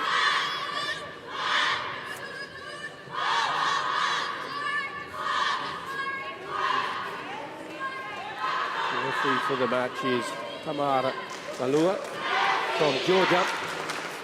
It was a birthday yesterday, and she is the wife of another Olympian, Gogita Okania. Yes, Gogita, I know him. He's a very good friend of mine, and he will the final. He'll do final today. He is indeed. Plus 84. He qualified on her birthday. Well, that was great. And what a fantastic example their family is for karate. It's a family sport. Yes, and this is karate. Karate, it's a family sport. Karate is something that when you start karate, sometimes I saw in my country, kids start karate, and after maybe 1 year, the parents start to do karate with the kid. And after kids stop karate, and the parents continue doing the karate. So this is something very, very nice for our sport, because it's become a family sport. And karate is a sport that can be for life, isn't it? Because there are so many facets. You can be a competitor, you can be a coach, you can be a supporter, you can be a timekeeper, you can be taking part in the sport right through your life from start to finish. Yes, you can use karate to construct your character. And this is something very important. So karate is not only, of course, sport is it's a little part of karate, but karate is for your life. You can use karate for the rest of your life. And this, I think, this is the main thing of karate. You can change your life with karate. You can indeed, and how it shaped your life, Douglas. I mean, without karate, thank God that you chose karate as a sport. You have the skill as an athlete to do lots of other things. But we are so lucky in karate to have athletes like you. Thank you, thank you. You're also a coach. You influence youngsters. You are on the Athletes Commission. There's so many things that you can continue. Perfect. And maybe so many lives that you can change with this. And this is the point, especially when I'm in Brazil and training, and when I sharing in seminars, I saw that maybe this little part maybe can change life from your kid, from own kid maybe in the other side of the world. So this is the magic of karate. This is something that maybe I don't know other sports, but for sure karate can influence this kid to be maybe a good athlete, but only to use karate for his life. 130 million practitioners of karate around the world. It's an incredible sport. It's an Olympic sport. And look at the speed of that technique in there with Fernandez taking that win. Great example. Yeah. Here we go, back to the boys again. Male kumite, under 67 kilograms.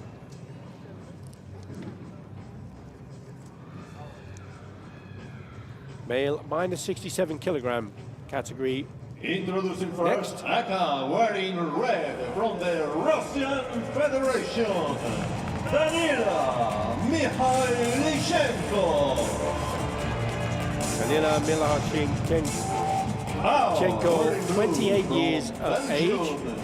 Yunus Amar. Yunus Amar from Belgium, just 20 years of age. Was a junior silver medalist in the Continental Championships and a bronze medalist as a cadet. Came through the rounds 4-3, 3-2, 5-4 win, and then lost in the semi-final 3 points to 7.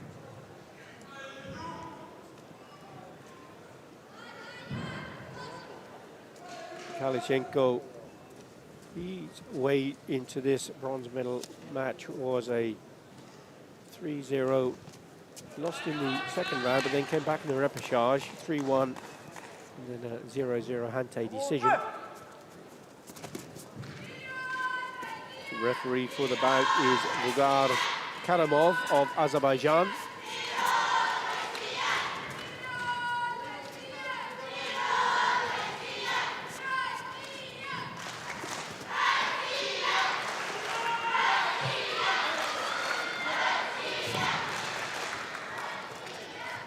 Like many sports, the opening seconds or minutes of whatever the sport is, it's all about trying to feel your way, find your way on the tatami, what strategy to do, how to implement your plan, isn't it, Douglas? Exactly.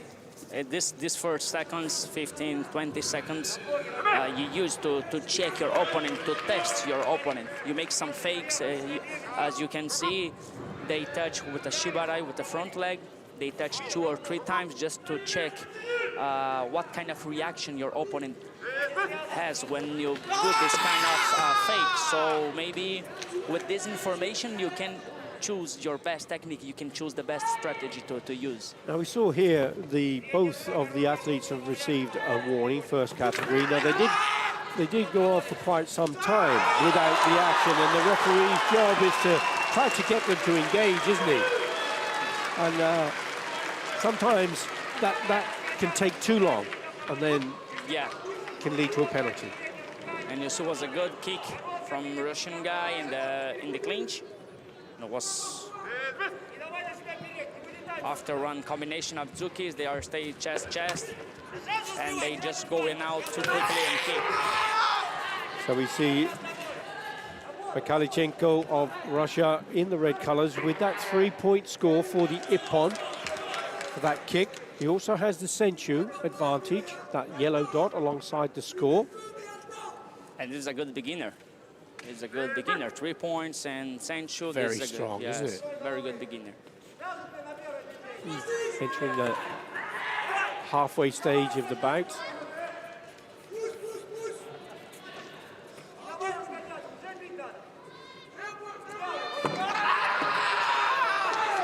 Good counter punch there from Olad Haj Amar.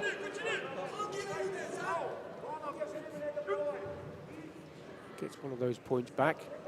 Yes, in high-level match, you cannot make this mistake. I mean, you cannot because if you throw one technique outside of the distance, for sure, your opponent will do some counter attack, and this maybe can be a not good thing for you. So it's very important to don't make any mistake.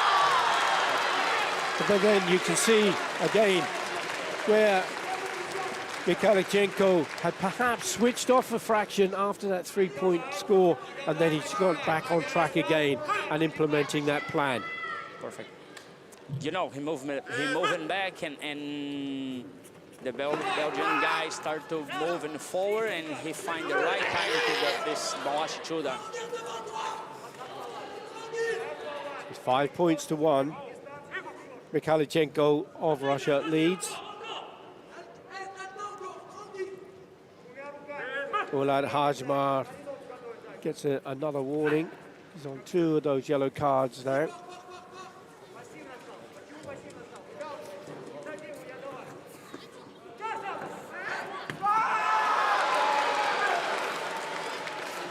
There's the Chudan. Chudan being the midsection. Round kick to the back. Once more from Mikhailchenko. I think was too low.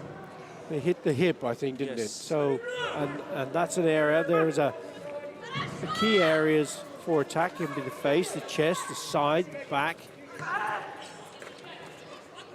The throat is actually a target area, but you can't make contact. And that may well have been the case there.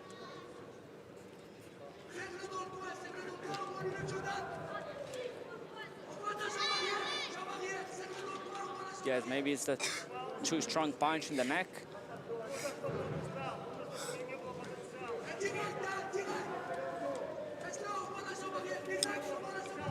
If you see that signal, the referee is recommending to the team of officials that there is a contact violation. And now C1 against the fighter from Belgium. And the warnings don't cross-accumulate, so they are independent of each other. And that's another contact violation, another violation. That's another yellow for C2. The next one will be red. If he falls foul of that C2 category anymore, he'll lose the match. Still really going for it here, though. I'm sure he should. Was good throw, but I think punch was not in. I think he punched during the throwing. So. Well, we get a chance to have a review of this because the video review team will be analysing this. There's the sweep. That's the Ashibarai you referred to. From that position, we couldn't quite see because he's got his back to the camera. And here's another better. This is a better view. There's the punch. And you're absolutely right. And do the video review team agree that the punch missed? Let's have a look. Yes. Was a good throw, but the punch, just remember, because you need to throw your opponent, or your opponent should be in the ground with the back, but the punch should connect. And it didn't, and that's why there was a no. So it was great that you observed that in a millisecond. You knew that it wasn't a score.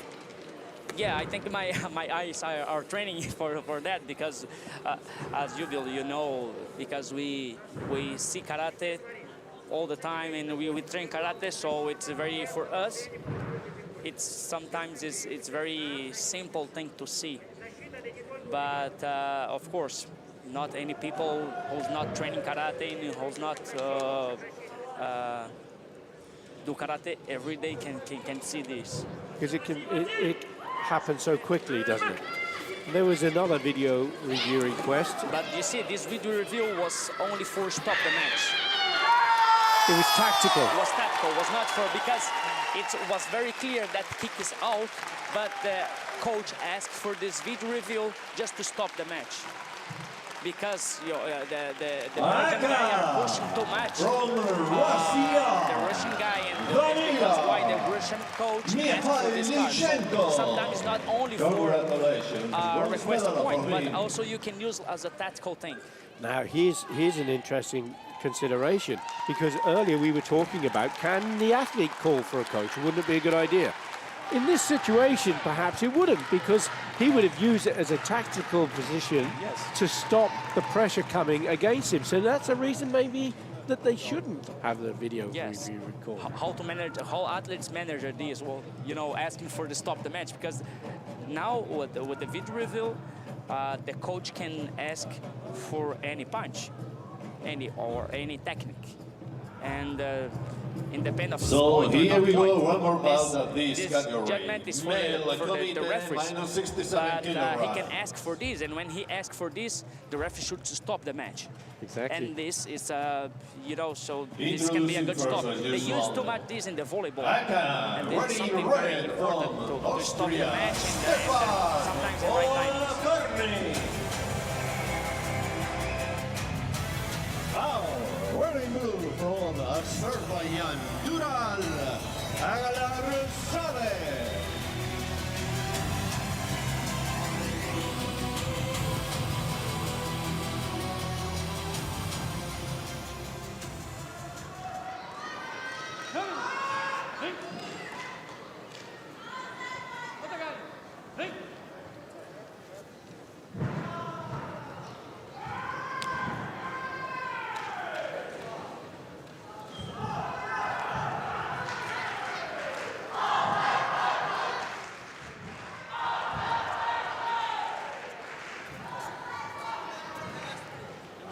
Staying with the male minus 67 kilogram category here for the fourth and final Karate1 Premier League in Moscow, Russia.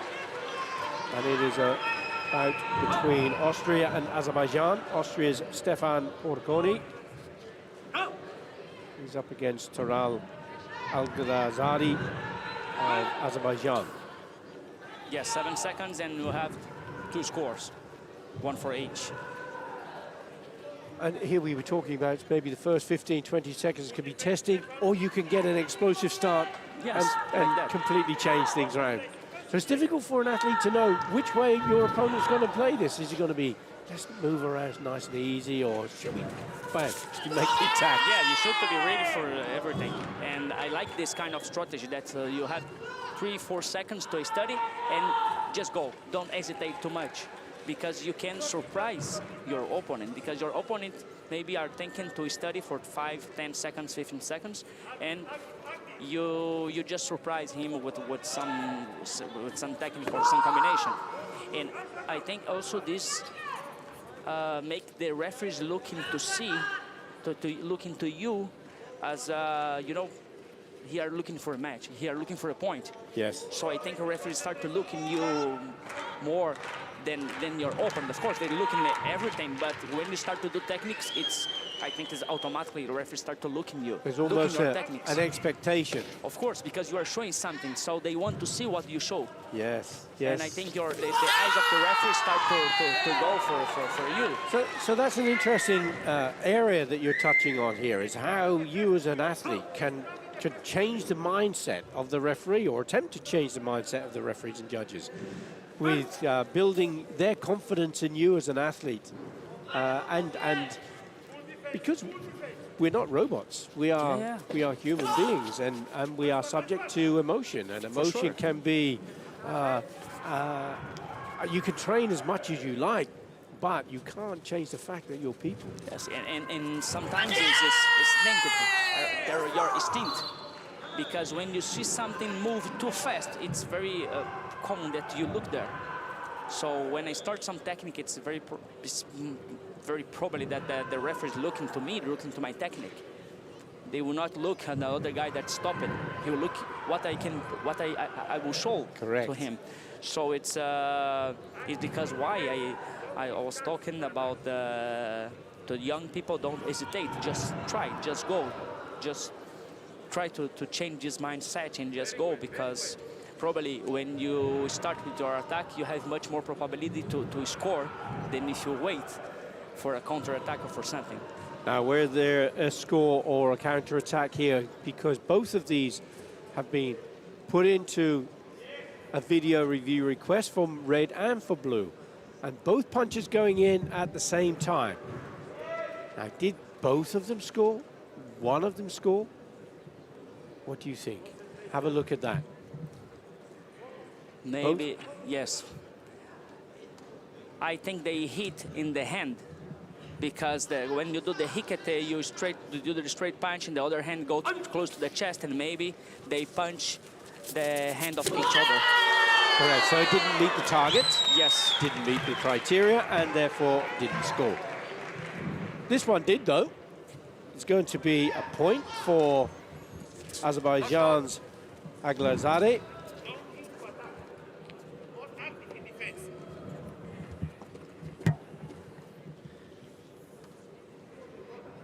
Taking a knock on the way through. Leading at the moment is Stefan Porconi, and he has the 2 points to 1. He also has the Senchu. That yellow dot hasn't appeared on the graphic on screen, but it is on the scoreboard.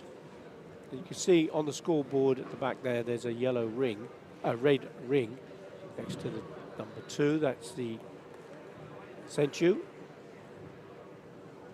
So the first punch went out, and the flags came up there for the score for Aglazadeh. There's the point. It's now 2-2, the only difference being the Senchu, and there's a contact violation against Porconi. He's on a second level, Keikoku, 2 yellow dots.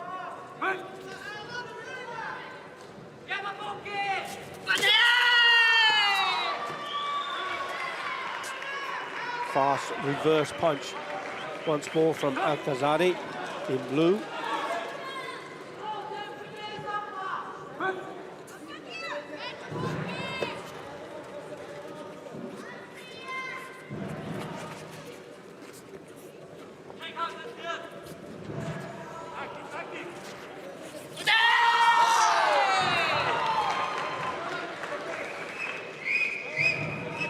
Yeah, good counter attack from Austrian guy. So Porconi has that Senchu difference. It's 3-3 on the scoreboard, but there is an advantage with the Senchu held by Stefan Porconi. Once more, Aglazadeh goes in with that punch. Now, neither of the coaches can call for a video review because it was rejected on both counts, so cards have been lost by the coaches. 4 points to 3 now. Porconi leads.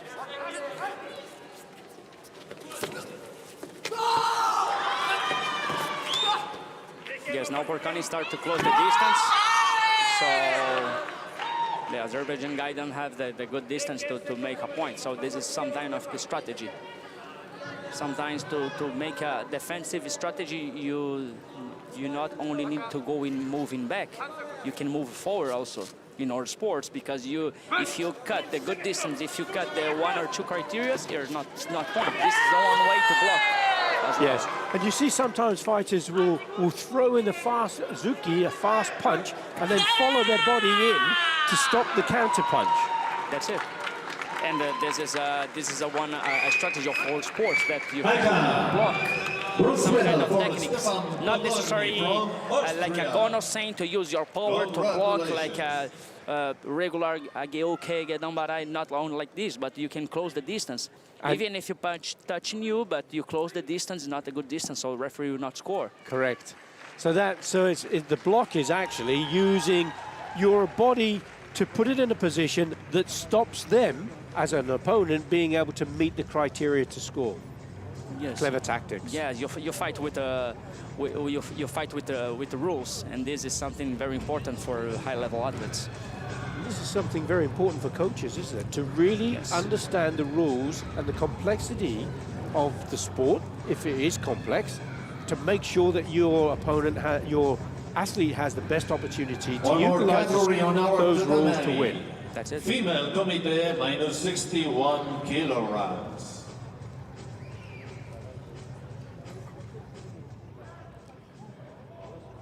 Female committee, under 61 kilograms. We have a new category on our tatami.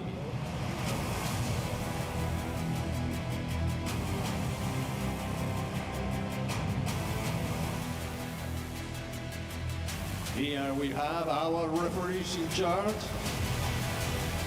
And now, calling first, Aka wearing red from Belarus, Maria Azareva. Female minus 61 kilogram category. From Canada, Aya Yuma.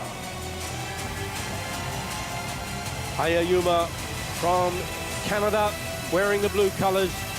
She's up against Maria Azareva of Belarus.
Maybe just an opportunity to reflect on the fantastic organization that's gone into putting on this Karate1 Premier League here in Moscow, Russia.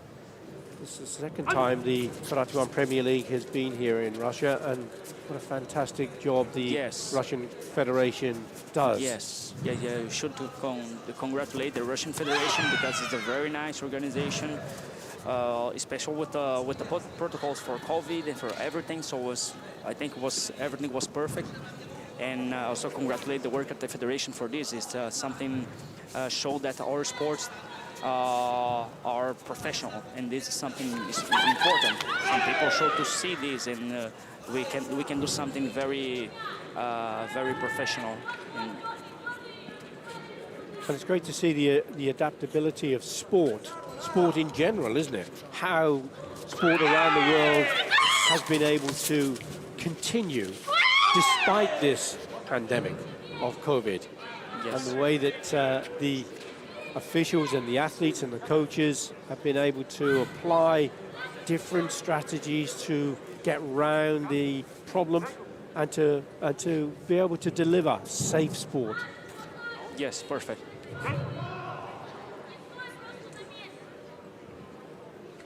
So in this first 1 minute and 22 seconds still on the clock, there are warnings in category 2 against both the athletes here.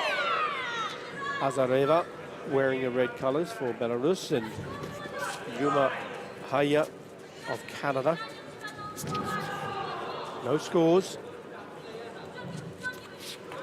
Yes, Yuma are putting much more pressure, and also she try much more techniques than she's opponent, and this maybe can count in for the Hante.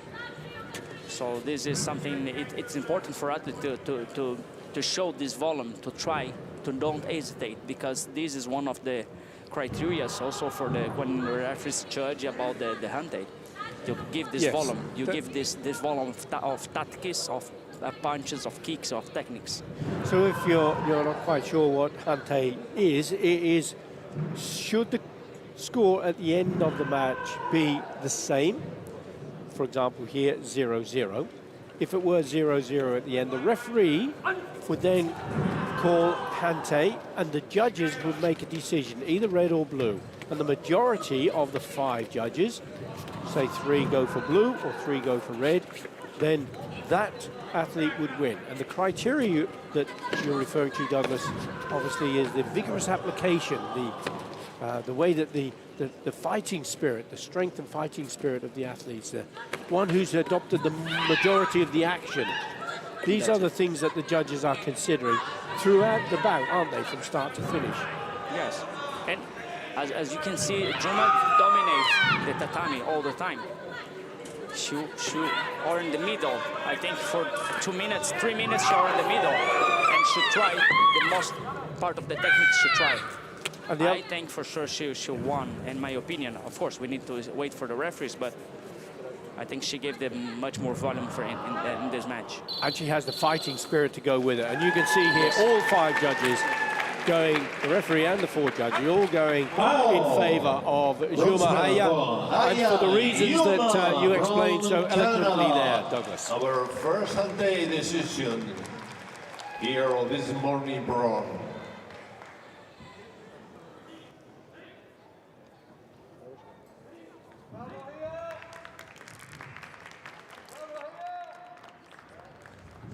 So that was the first time that we've seen a decision by the judges, and much better to have scores from the athletes, but it's not always possible, is it, to see so we are ready karate that's going to produce high scores. Female kumite minus 61 kilograms. Staying with the female minus 61 kilogram, this is going to be a match between Kazakhstan and Ingrida Sushinkova.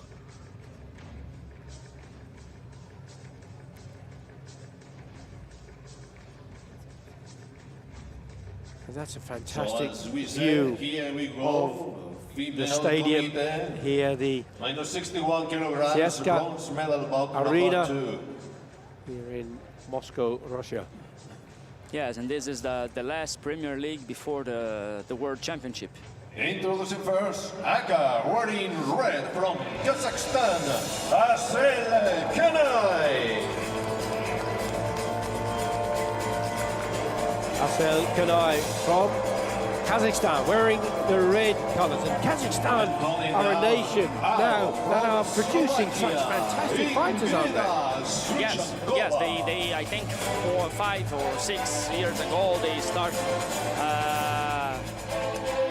to growing too much. They always be a good nation with karate, but I think 5 or 6 years ago they start to have very good results, and many athletes become champions. Many young athletes start to come in. So you can see some examples of this team. They have very good young athletes, especially girls and men.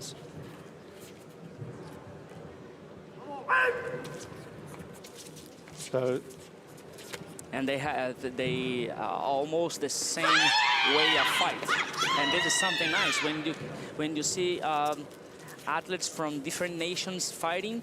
Sometimes you can identify, okay, this guy is from Kazakhstan, because you see the style of fight. You can see the technical style. So this is something very nice. You can recognize people and athletes from France. You can recognize people from maybe some Egypt, from Turkey, from Azerbaijan, because they have more or less same style to fight.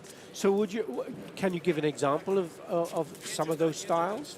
Yes, for example, when you see Egyptian guys, the way that they like to do Kizami Gyakusuki, and the way that they do front hand punch, that reverse hand punch off the backhand. Yes, and the footwork that they do, almost all athletes do it the same technique. Of course, you know the Kisami Gyakusuki is one universal technique, but the way that they do all in the same way. Right. And this is something very nice that you can identify, okay, this guy is from, I think this guy is from Egypt, or this guy is from Morocco, because they always have same style to fight, and this is something nice. So you can use that study of style to understand the strengths and weaknesses of your opponent. And perhaps this is why it's a good reason to be able to watch Karate World TV, in particular with the WKF, to study how, and wherever the TV transmissions are around the world, to be able to study.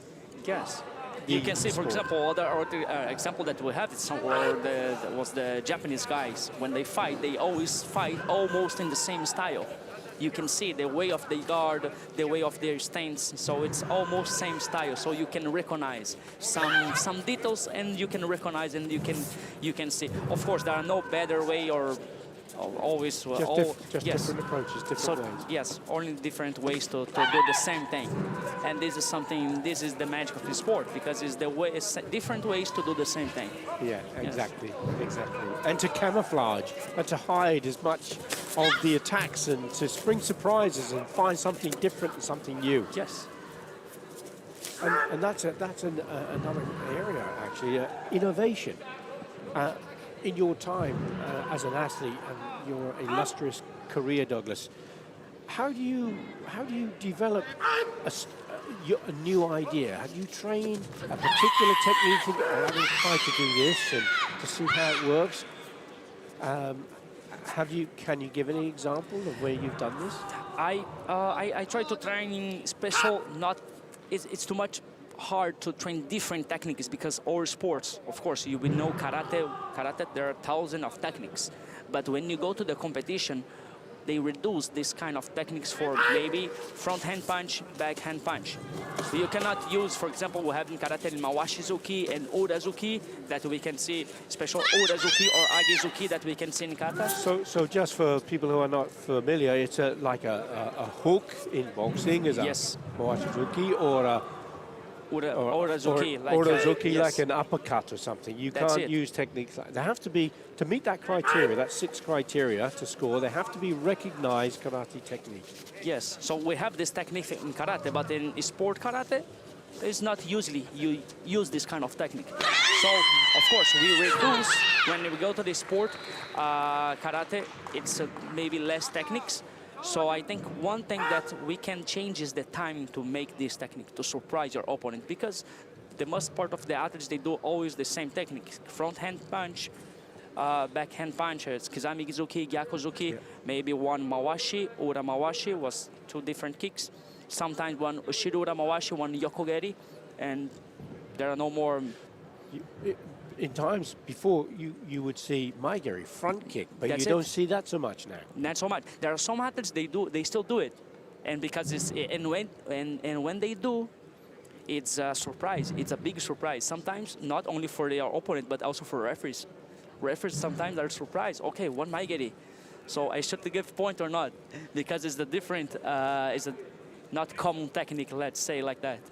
A famous surprise that I do recall is from Matsuhisa from Japan with the Sasorigeri, the scorpion kick against Ageyev, Rafael Ageyev. Yes, in Serbia, in the World Championship in Belgrade. That was an amazing. It was a different kick, and many part of their, not only the referees, but the spectators are surprised with this kick. Exactly. And it was something very nice. And after that, many people start to do it. It was a very good Ramawashi. Yes. And there was a fantastic Jorankeri here. Yes, this is it's very important to not stop at fighting, and she just follow up and she continue fighting. Even after she received attacks from Kazakhstan girl, she just follow up with one combination of technique and finish with this very nice Ramawashi. But she was trailing there 3 points to 1, but Ingrida Suchinkova of Slovakia has now come back. She's taking that lead with just 4 seconds still to go as she steps off the tatami. And there was an example of how Asel Kanai was leading pretty much all of the match. And then in his last couple of seconds, up came that kick from Ingrida Suchinkova and turned the table. Yeah, so it's why it's very important. Don't stop fighting, because the match can change in some seconds. Match can change. First medal for Ingrida Suchankova from Slovakia. What about?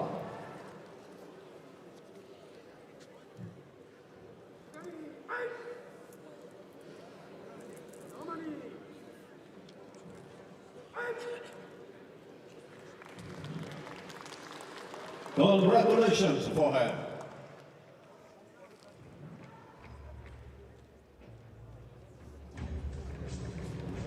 how the tables turn. Ingrida Sochinkova.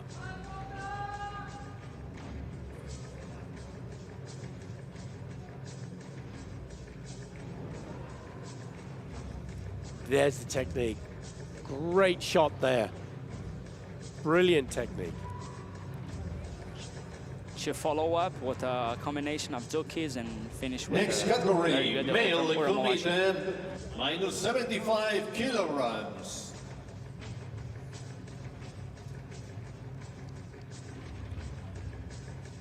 Introducing first, Aka wearing red, coming from Hungary, Karoli Gabor Harshpataki.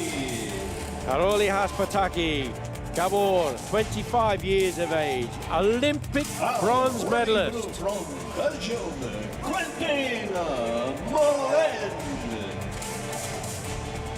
Quentin Boyden of Belgium, 20 years of age, wearing the blue colours.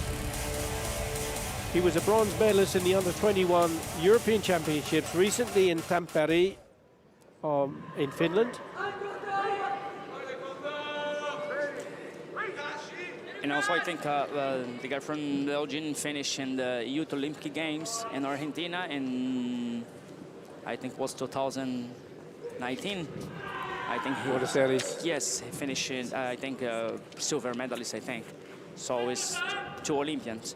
One, Gabor from Hungary, bronze medal in the Tokyo 2020, and the Belgian guy silver medalist in Youth Olympic Games. Good throw, but was maybe it used two arms.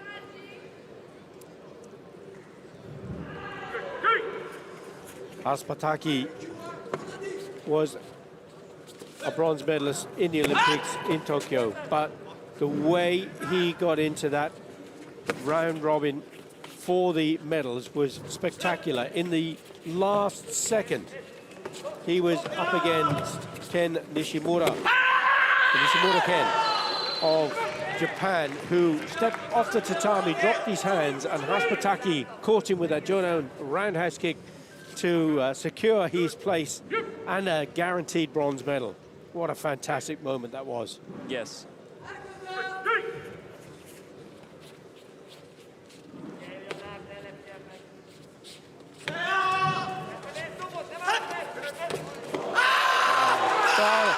That was fantastic. Yes. Very good throw, just one arm. So it's on ropes, yes. Up go the flags. There's the 3-point score. So when he took him down with two hands, it's not allowed, but he did that on that occasion with one hand. Just shows the experience that he has. 25-year-old takes his man down to the tatami again. Video review request from his coach.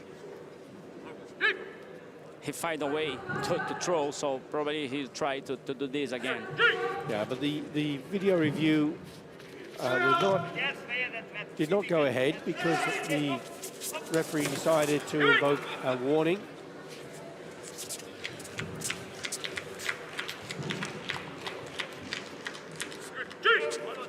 Four points to 0. Haspataki leads. 1 minute, 50 seconds. Still plenty of time, though, for Mahudin. His coach is now asking for a video review as Haspataki takes another point. Let's see if he's not too far away from target from the Suki from Belgium. I think was in target and it was a good distance, yes. And a good score. Yeah. And you're right again. So, in the far distant future, when you decide to stop competing, perhaps refereeing or coaching, what would be your preference, Douglas, to stay within karate? I don't know exactly. When I still competing, I still have some personal goals.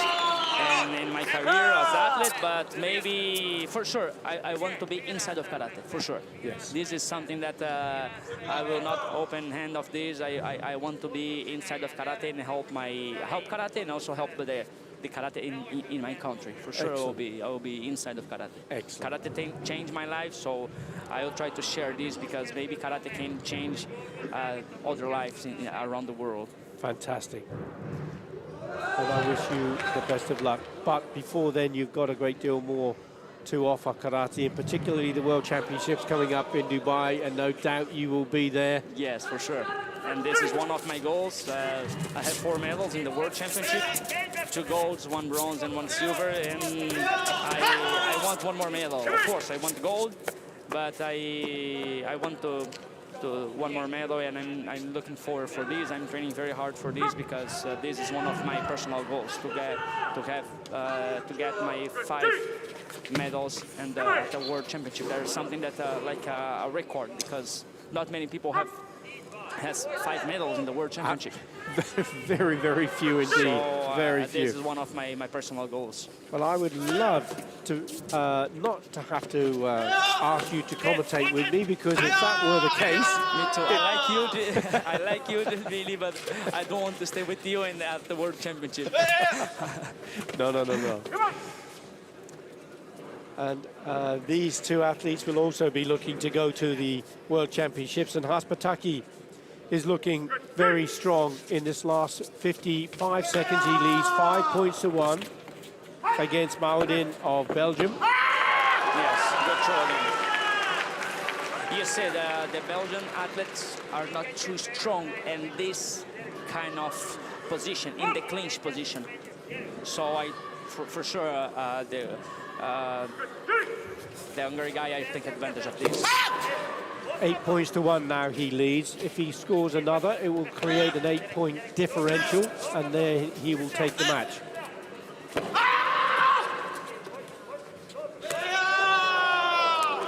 But there was a Jordan Mawashi, and Quentin Mauden has stopped that 8-point differential potential there by scoring a Nippon a 3-point score with that kick to the head. 8 points to 4 is still Haspataki leads, and he has the century advantage.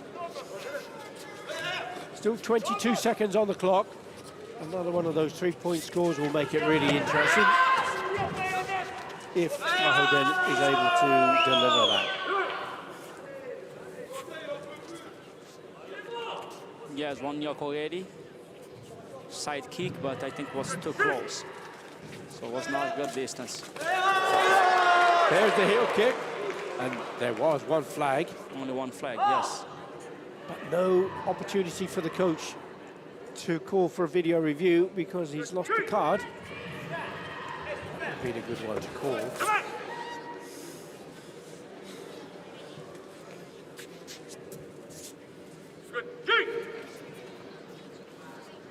So, the referee, Sharaputin Magomedov of Russia, calls the Yame and awards the win. Bronze medal for Karoli Gabor Harshpataki from Hungary. Congratulations and well done, both of you. High scoring bout. Good. So, Karoli Gabor Haspataki takes the bronze medal.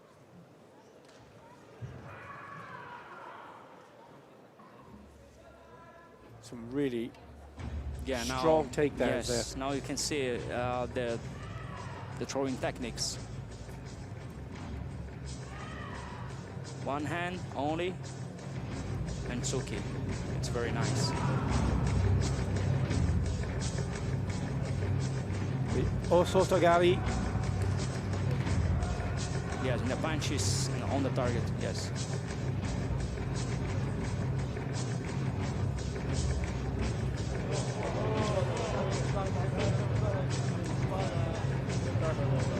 Haspataki wasn't so convinced that that kick was there. Yes. He put both arms up. Yes, was this too category, close and male committee minus very hard. 55 kilograms.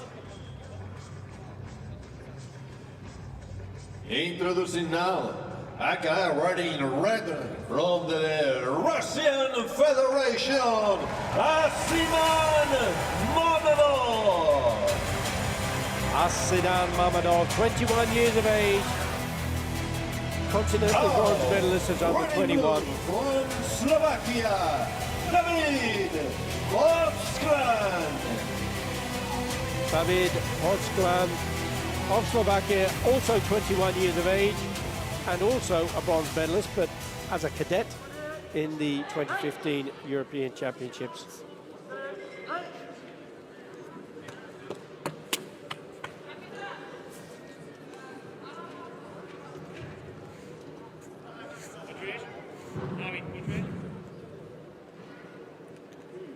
David Podaskan, 2-0, 0-0, 5-2, and again a 0-0 draw.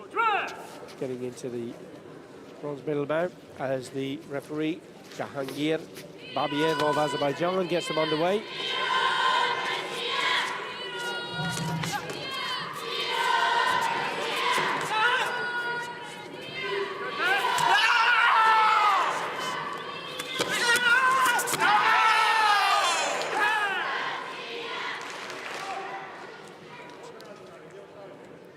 Video review call from the coach of Mamedov, and it's for a kick to the body. You see the kick coming around the back. There's the kick. Now, It's hard to see if there are some arm between the body and the maybe not, but it's a little bit close, so I don't know exactly what they're... so you can hold on, but the technique must be immediate. You can see he's holding on the arm as he puts in the kick. And if that happens at the same time, it's possible that it can score, but it will be down to, and it is indeed a great call from the coach. 2-point score.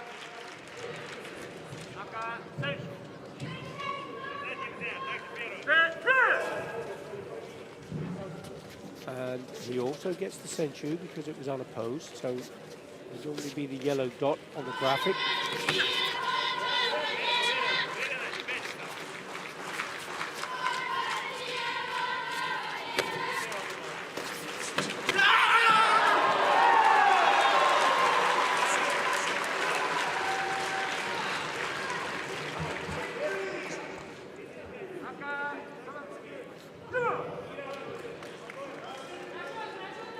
There's another point. Yes, good counter-attack for from Mamedov. with Kazamizuki with a front hand punch.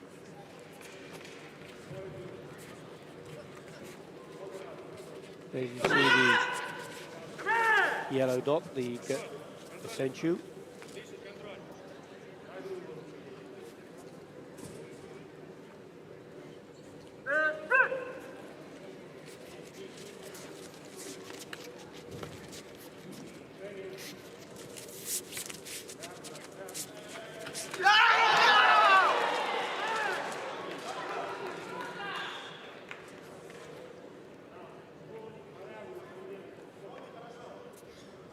Another video review request from the coach of Mamedov. Was a Jordan kick. I think a request for a Jordan kick. There's the kick. Is it a double Mawashi, double roundhouse kick? Or no, it was a hooking kick and then a roundhouse kick. Oh. Two roundhouse kicks, but The last one maybe is the first one was certainly blocked. fake, and that's it. No, yes. Yeah, it wasn't perhaps have the vigorous application, didn't Yes. meet the 6 criteria.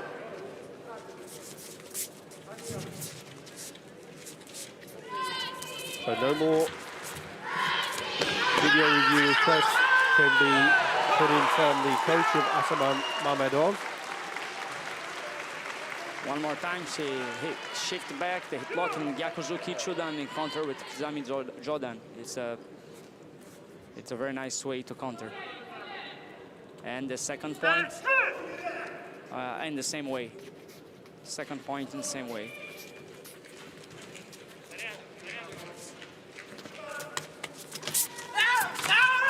halfway through the bout. And it is Mamedov comfortably in front, 4 points to 0. And he has the senchu. So in this situation, Douglas, 4 points and a senchu against you, you obviously don't want to panic, but how are you going to... Of course, you can choose to go in up with the tsukis, but you should to make 5 tsukis to win this match. So I think it's important to make maybe one kick or maybe one wasari, one nippon, so you can get more time to find other solutions with punch, to try to draw, and maybe after you can't maybe push your opponent to lose senchu or something, do something like that. But it's for sure he need to follow up to find for one high score. Yes, he's got 1 minute and 5 seconds, but he's got to score 5 times if it's a 1 point score each time. It's not impossible, but it is becoming difficult now, isn't it? Yes.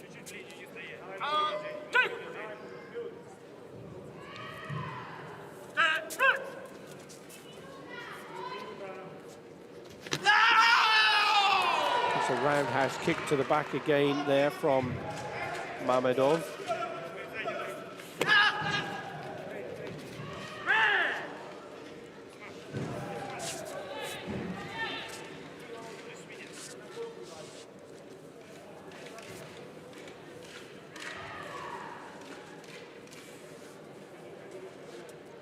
Just hopping around a little bit there. Could be that he hit an elbow or on that kick. Yeah. Even though there's plenty of padding and safety equipment, injuries can still occur.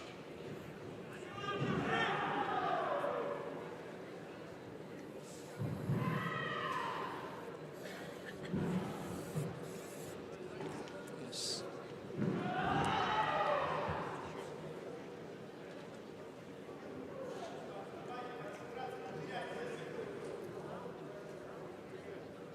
.43 seconds, 4 points plus senchu, so it's a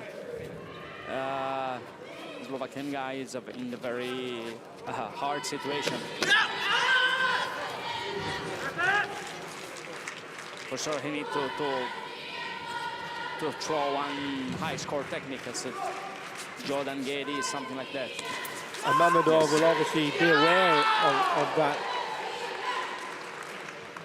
Particularly, he's trying to do these takedowns with these throws, and if Podsklan does a kick,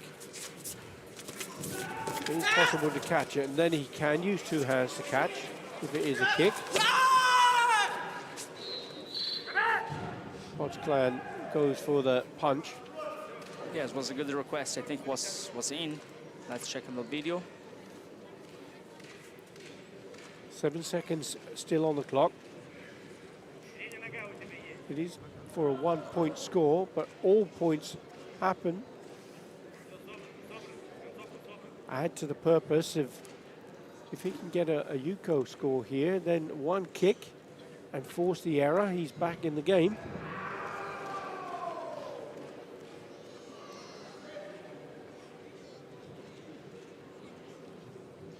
So there was the block against that kick from Mamedov, and then the punch went in from Podsklan.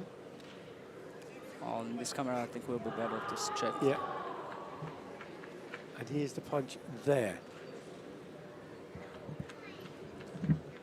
Was in, but I think it's a little bit closer. A little bit close. Maybe it's not a good distance. Yeah, good distance. Yeah, it was a good, valid score. So that's 1 point he's got back. Now, if he can score an ippon, it'll be 4-4. And if he can force that senchu to be lost against Mamedov, it gives him a real chance. So, but he's got to go for it. And just before Mamedov put in the punch, the buzzer went. It's not possible to score after the bell, after the buzzer. Well, it doesn't matter because he has taken the bronze medal. Siman Mamedov, bronze medal for him. Congratulations. Asiman Mamedov, another success for Russia.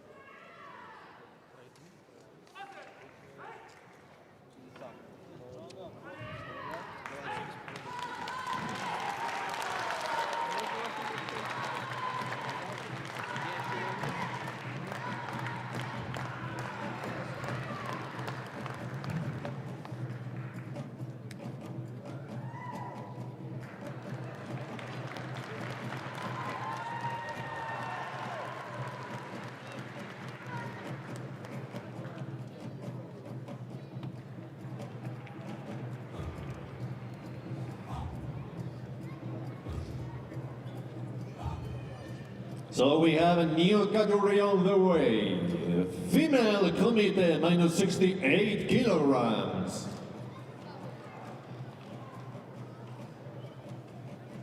Bronze medal match number 1.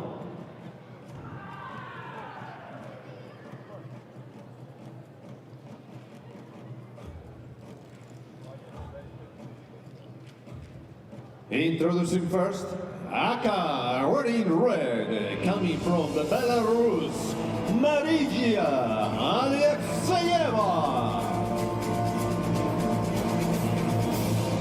And calling now, wearing blue from the Russian Federation, Victoria Isaeva. Female minus 68 kilogram category here for the fourth and final Karate1 Premier League of the season in Moscow, Russia.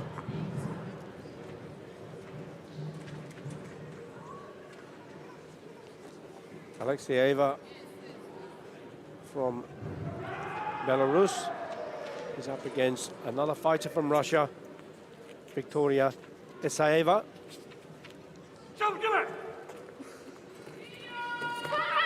Miroslav Lonka, the referee from Croatia, gets them underway. Alexeyeva wearing the red colors for Belarus.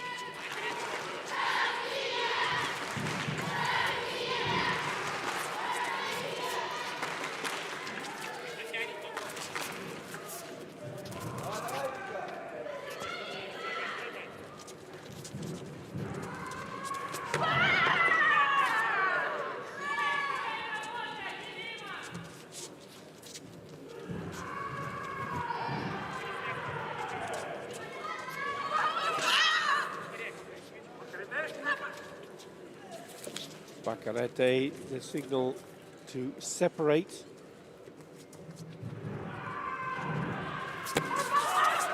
That's a good thing, isn't it, Douglas, that the referees give the fighters a chance to break or to, with those signals, isn't it? Yes, I think it's a good thing, the Karate, because you don't need to stop the fight, and it's much more dynamic. The fight becomes much more dynamic. Of course, sometimes athletes be a little bit confused, a little confused with expression. Karate with Iame, and sometimes athletes don't understand exactly if it was Iame or Wakarite. But that's important there for the referee to give clear signal. But sometimes you cannot see the referee because the referee is outside of the tatami. Yes. So you are fighting, and sometimes you just need to listen and you need to feel what's happened. But I saw, and we saw many times, athletes stopping fighting because they are thinking that was a Iame and was not a Iame, it was Wakarite. So there's a... So this is a very... athletes should be very, very careful with this and very, very attentive. So don't stop fighting. Always checking, always indulging, always indulging.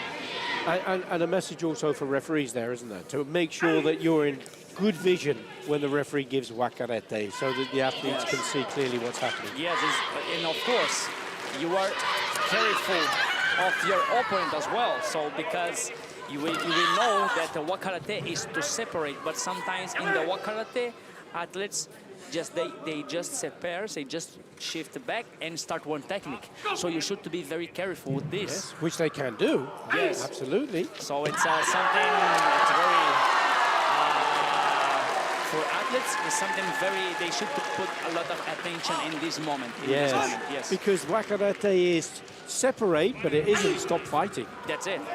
This is the point. So you separate and continue fighting. Yes. So the time between separate and fighting, you decide. So this can be maybe 2 seconds, or maybe can be less than 1 second. You just separate and throw one attack again. Exactly right. And protect yourself at all times. Yes.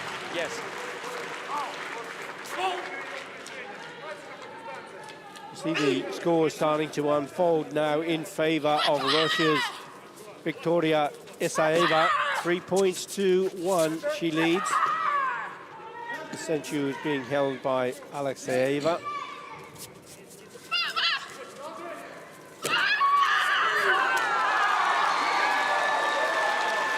Good one. With a good point there from Isaeva, but there's a video review request. And you know, as an athlete, one thing that I feel is now is a little bit more difficult to understand the referee because the face mask. Yes. So it's something that, especially not only the referee, but also for our coach. Sometimes it's very hard to listen our coach because with the face mask, the sound not going out, you know, as much as you can as you can hear. So you should be very, very careful and try to be very, very attentive with our to understand not only the referee but also your coach. Well, the coach understood exactly what was going on there, didn't he? Because there's a point being awarded. And another video review request, this time for Alexeyeva. 4 points to 2. The lead stays with Isaeva. And let's have a look at the video review request. Here's the counter punch.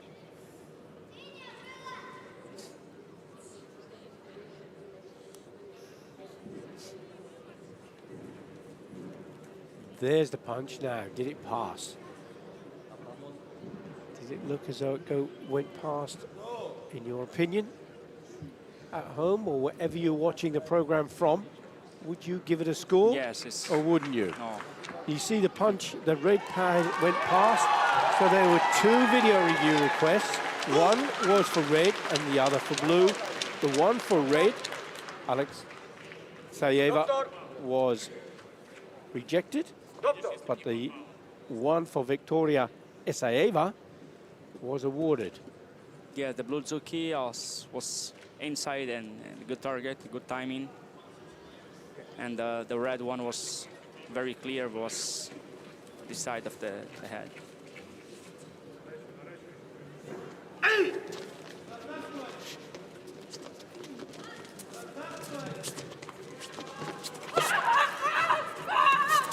Another front hand punch there from Isaeva. Alexeyeva for Belarus, hunting her down into the last 3 seconds we go. And there is another fantastic attack from Victoria Isaeva. She'll get another 2 points, 7-2, with just 2 seconds left. Unassailable now, isn't it? Basically. Yeah, now it's not much into the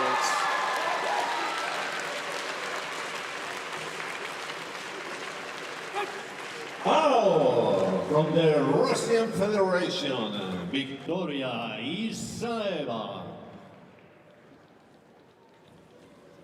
Bronze medal for her. Congratulations.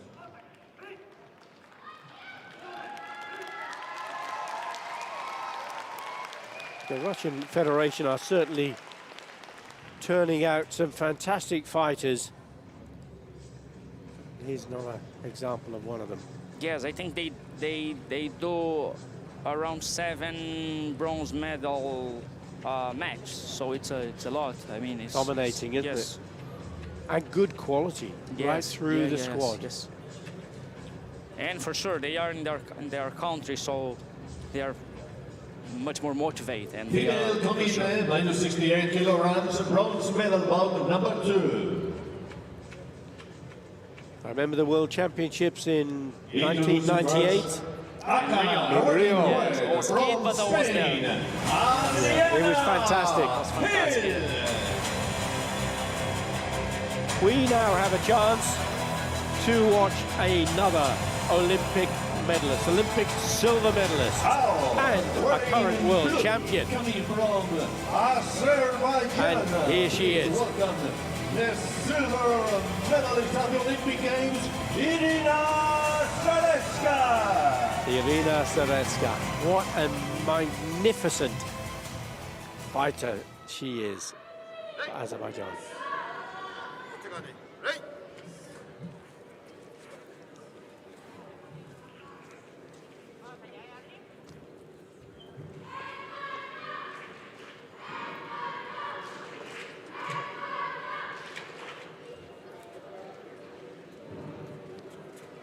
Irina Zaretska, such a cool fighter, such a clever tactician.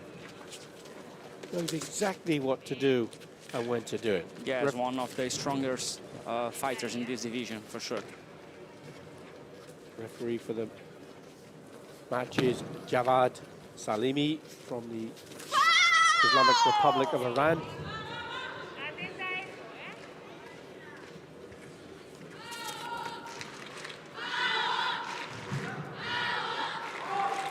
Adriana Gil Alvarez feeling intimidated by the world champion, the Olympic silver medalist. Looking for an opening. The counter punch coming in from Zaretska. Yes, and the girl from Spain, Adriana, it's you can see it's very, very tall girl. For the division, it's very tall.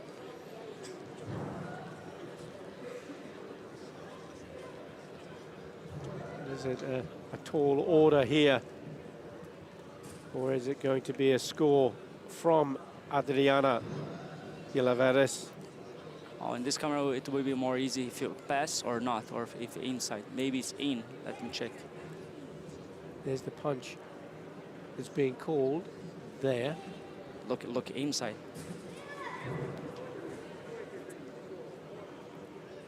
So one goes low, the other goes high.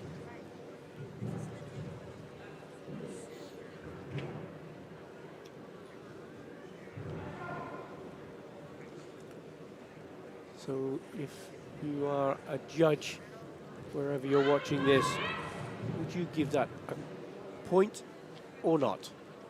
We're looking at the red punch. Did it meet the criteria? Was it fast?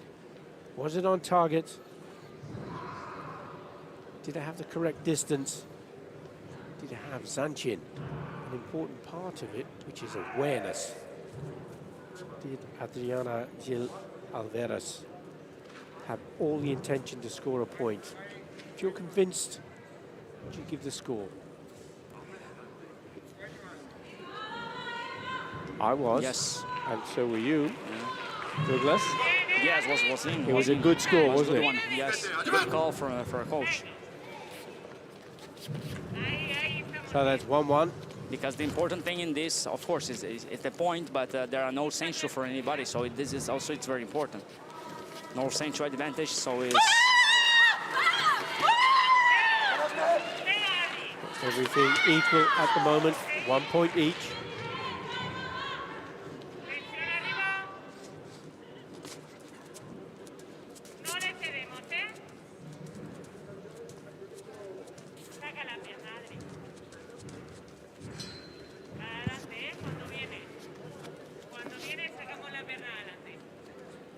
Coach for Spain are asking for a kick with the front leg. Good one.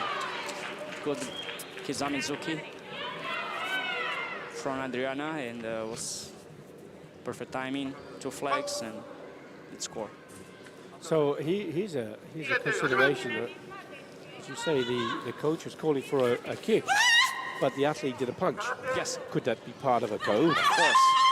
Coach, the coach who asked for something that he thinking, then he or see But of course, you are inside, you know you should to decide the best way and the best timing to execute this technique that coaching are asking or change this. And this combination of feelings, the athletes and coach, it's very important. Absolutely. So they need to give information to the athlete, but not give information to the opponent. Of course, and you need to process this information. So the coach tell you this, the information you should to process this as fast as you can and take one decision. And this is how it's working, especially when you are inside of tatami fighting. It's too fast. So here we have in the last minute of the bout the world champion, the Olympic silver medalist Irina Zaretska, leading narrowly at this stage, 3 points to 2. There's another video review call. Yes, Adriana asked for one Gyakozuki Jordan. I don't know if it's completely inside or if it's past a little bit. There's also a video review call, a request from the coach of Irina Zaretska. The video review team will evaluate both. Well, the punch from Zaretska perhaps looked as though it went past. You see the punch high there. Yes, from Zaretska, I think it's outside. Yes, and they say no, and no for both. So neither of the coaches get the chance to make any more video review requests. And the match is now in the last 50 seconds, 3 points to 2. It's still the world champion, Olympic silver medalist, Irina Zaretska leading. Adriana needs only 1 point. Only 1 point to undraw, and Because she has the senchu, yes, she would take the win.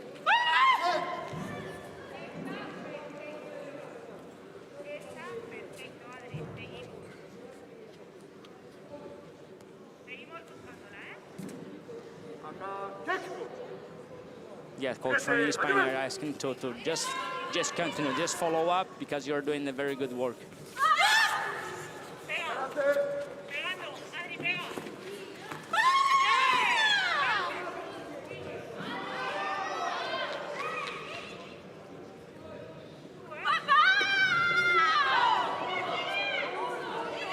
Into the last 10 seconds we go.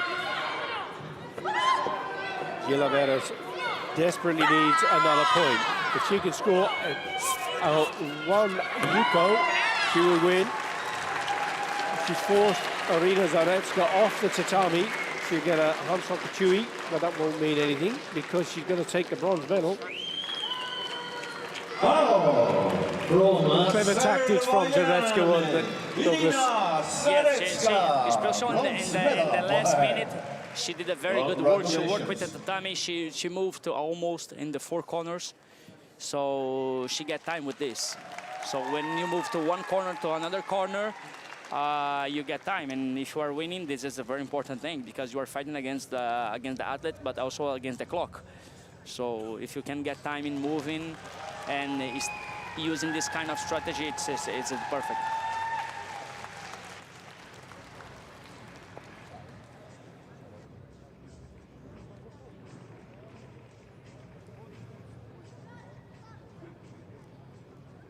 Here we have one more category, male committee minus 84 kilograms.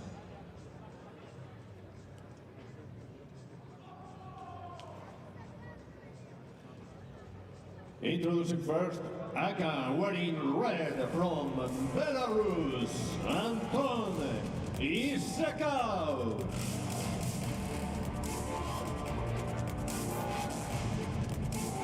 How wearing blue from the Islamic Republic of Iran, Zabiela Buruzab.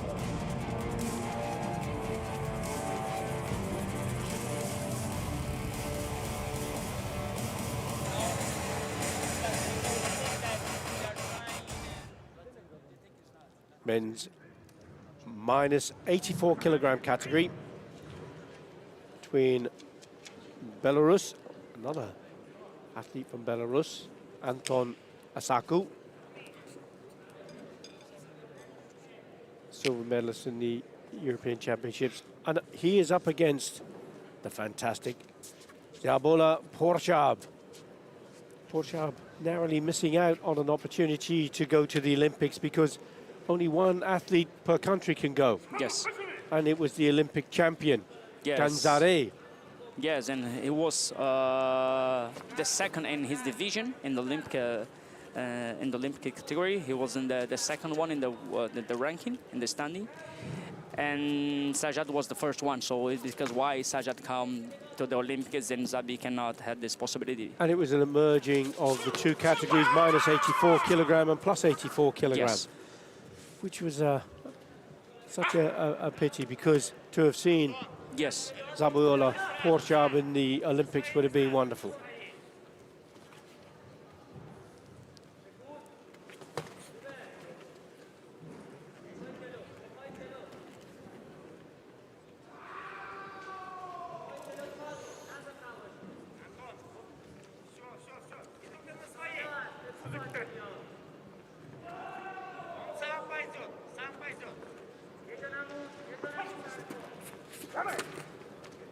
Also, the Tuzukete is something very nice to referee, ask for the match, ask for a fight before stop it, because yes, we can say maybe 1 or 2 years ago they stopped the match.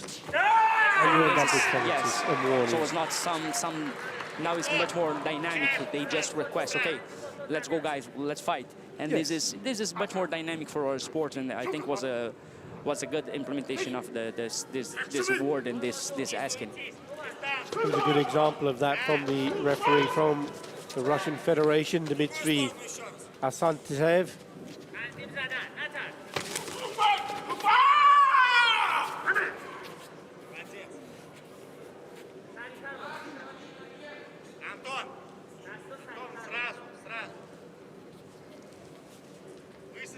Anton Saku with that 1 point and century lead. Porshab trying to get him back on track. 6 Karate1 Premier Leagues he's won in his career so far.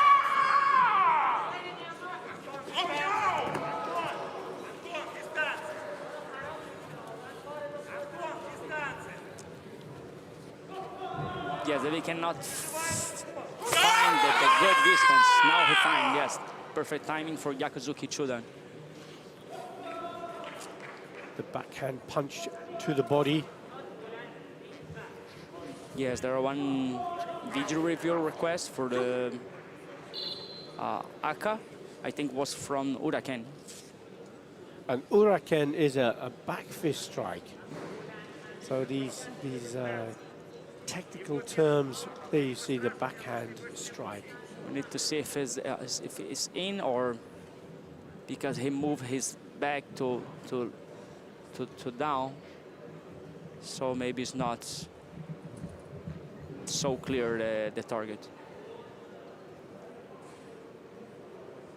So it has to be good form, vigorous application, zanchin, proper timing, correct distance. There's so many things to get right Yes.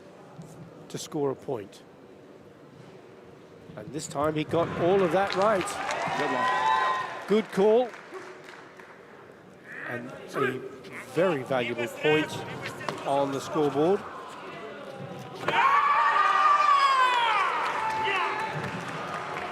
Once more, Isaku extends his lead by a further Yuko, further 1 point score. 3 points to 2 he leads. He also has the Senchu, the advantage, by scoring unopposed. Yes, running coach request because they exchange Kizamizuki. They exchange this front punch, and maybe it's inside also.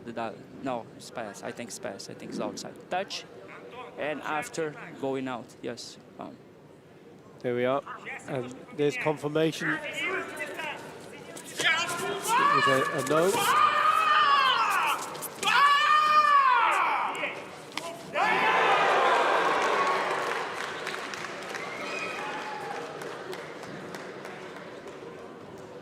Another video review request, and the success of the coach of Anton Asaku. It seems to be going quite well. But he couldn't go ahead with the video review because there was a violation from the contact. But he does get to keep the card. Another point for Porshab. Yeah, had 4 seconds and he need 2 points.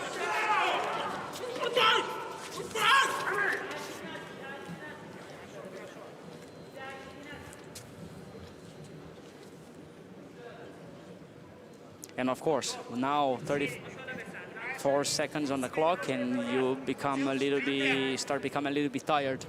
And you should be careful with this because if you are tired, there are not too much vigorous application.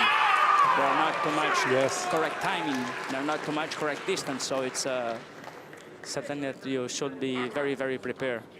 Well, Asaku got correct timing, correct distance there because he got himself another point. 4 points to 2 into the last 25 seconds we go. Zabayola Porshab for Iran, putting Asaku under pressure in the corner. Cleverly turns out of the corner. Tries that front hand attack once more. That would have been spectacular if that had come off. Yes. Didn't need to though. Takes the win, 4 points to 2. Aka, bronze medal for Anton Isakov from Belarus. Congratulations for him. Sound win for Anton Isaku. 4 points to 2 and a bronze medal to go back to Belarus.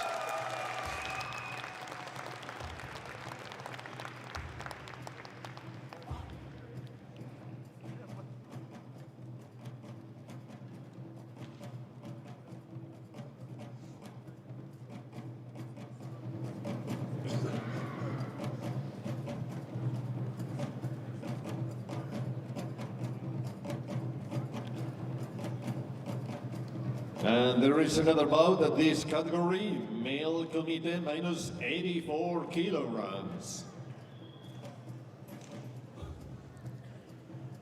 Staying with the minus Introducing 84 first, kilogram. Aka wearing red coming from Azerbaijan, Pana Abdullayev. Pana Abdullayev, Azerbaijan, silver medalist in Croatia this year in the European Championships. Brian Timmerman. And Brian Timmermans, slightly taller of the two.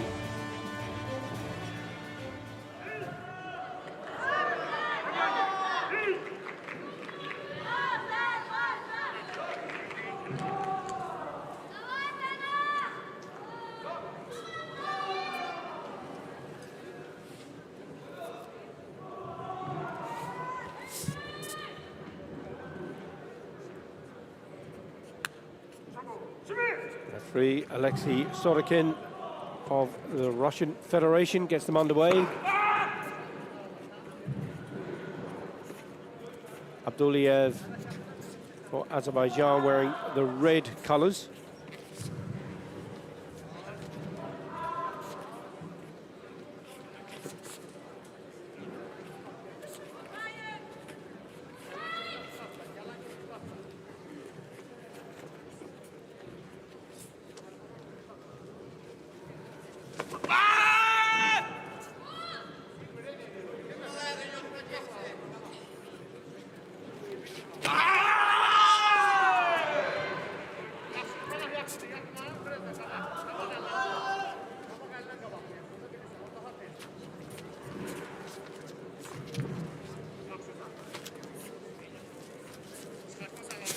Brian Timmermans, relatively unknown in terms of the Karate1 Premier League or the World and Continental Championships.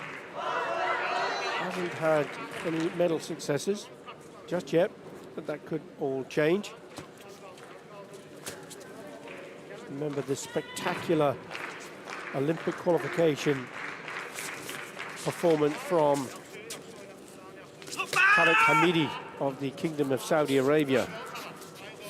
He hadn't been taking part in any of the Karate1 Premier Leagues, and suddenly sprang onto the world stage at the Karate1 at the qualification tournament, and then goes to Tokyo and becomes an Olympic silver medalist. Absolutely wonderful. No, and he did a very good work, and he fighting very, very well in all, not only in the semifinal, in the final, but also in the during the round robin. He did a very good match and very, very tactical, very technical, and you see his power, and he did a very good work. He deserved that medal. And here are opportunities where relatively new people, new athletes, get a chance to compete and show what they are capable of. Can Brian Timmermans in the blue colours from the Netherlands show us what he's made of. No score at the moment, 48 seconds still on the clock. Panad Abduliev of Azerbaijan, the only one with a European medal.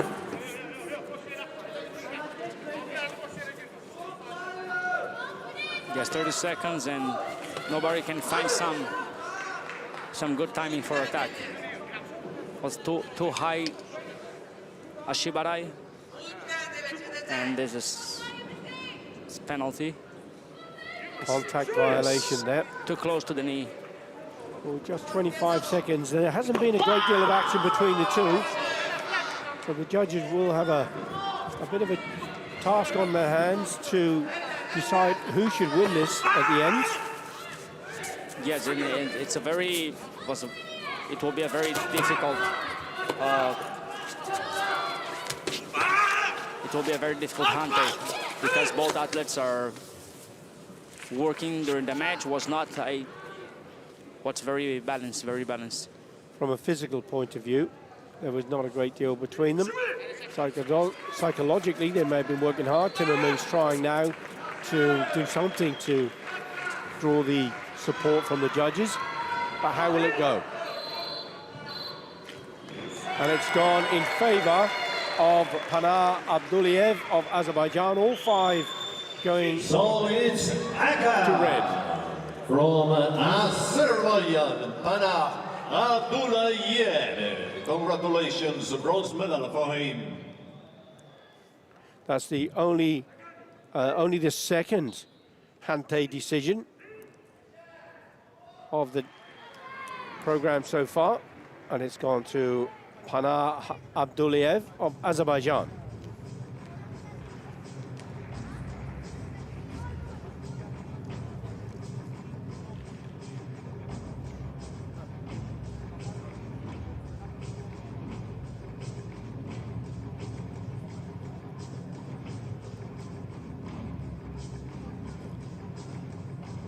So here we go, next category on our tatami here at the Cieska Arena, female committee, over 68 kilograms.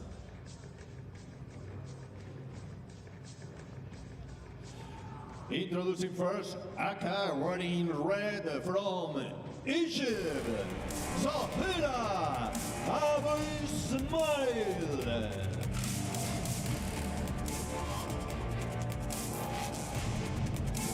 And calling now, our wearing blue, coming from Japan, Saito Ayaka. We have Egypt versus Japan in the female plus 68 kilogram category. And this is Suhaila Abu Ismail of Egypt, 25 years of age. Karate1 Premier League winner in Cairo in Egypt just last month. And from Japan, Saito Ayaka, 25 years of age. Was an under-21 Asian Karate Federation champion. Came through into the competition here in the Cieska Arena. the central spiritual club of our army. Sayetska.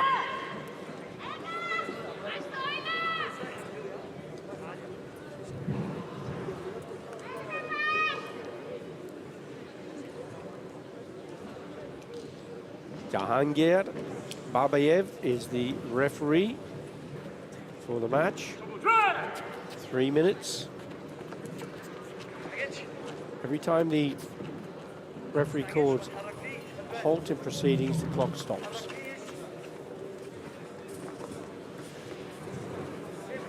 If you've only just joined us, the way that you can score in karate is with punches or kicks.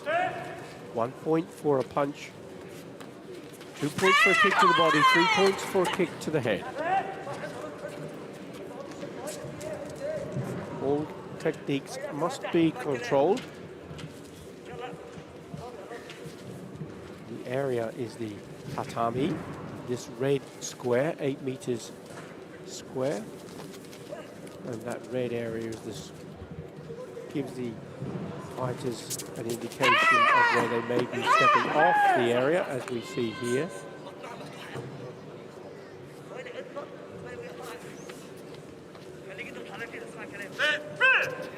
Yes, Japanese athletes have a problem with the distance because Egyptian girl is too tall.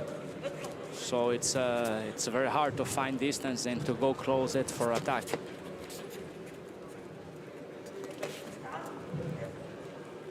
Probably she will try some Chudanzuki, try to ask for one technique from the Egyptian girl, try to do some counter with Gyakuzuki Chudan. Maybe can be one of the tactics for the Japanese girl.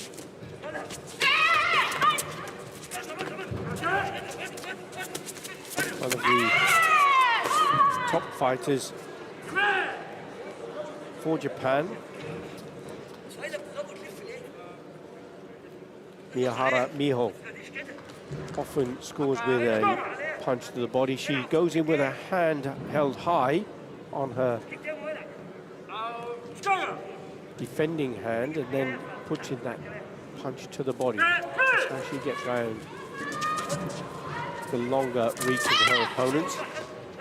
Can Saito Ayaka do the same?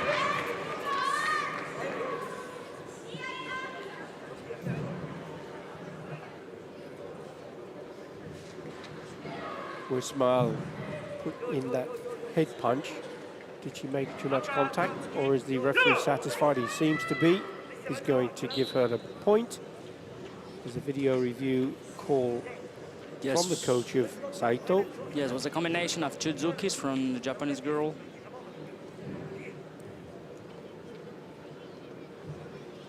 But I don't know if maybe pass, maybe not inside. Yes, it's not, it's pass. So no score, no card left.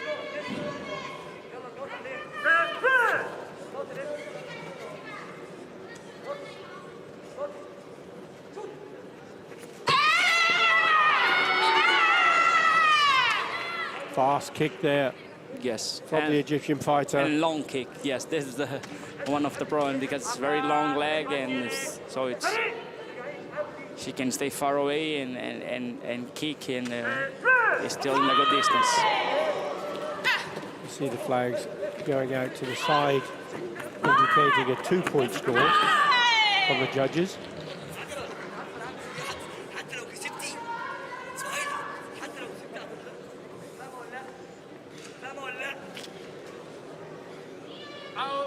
Saito Ayaka of Japan being penalized for pushing. That was the signal from the referee.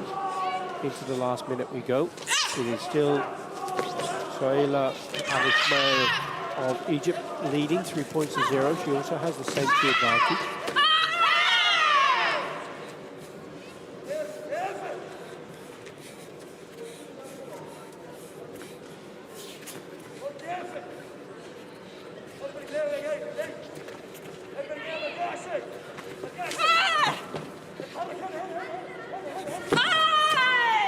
To try and putting her opponent under pressure, but Al-Ismail is out of danger. Into the last 15 seconds we go. There's a high kick again from Abu Shmail.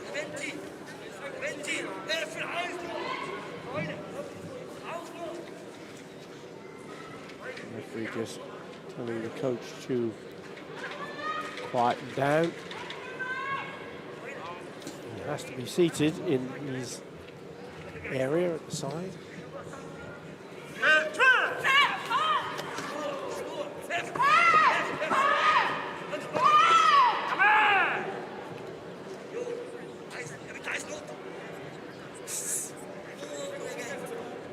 Seiko Ayaka not working for her today.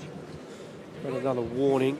3 yellow cards. She's now on 4 seconds left. Abu Ismail looking comfortable as she takes the win and the bronze medal. 3 points to 0. That height difference. Yes, this was a big problem for the Japanese athlete because it's very hard to find the distance. So you should to go too close to make your attack, and also it's a very good distance if you are tall than your opponents. It will be much more comfortable for you. As you can see, she did a very good Mawashi Chudan far away from the distance that the Japanese athletes are thinking that is out, but it's its own. It's inside. It's a good distance. Look, it's a very good Mawashi Chudan. Yeah. And she are far away, but she have a very long good range, leg. wasn't it? Long range. So it's. Female committee over 68 kilograms, bronze medal bout number 2.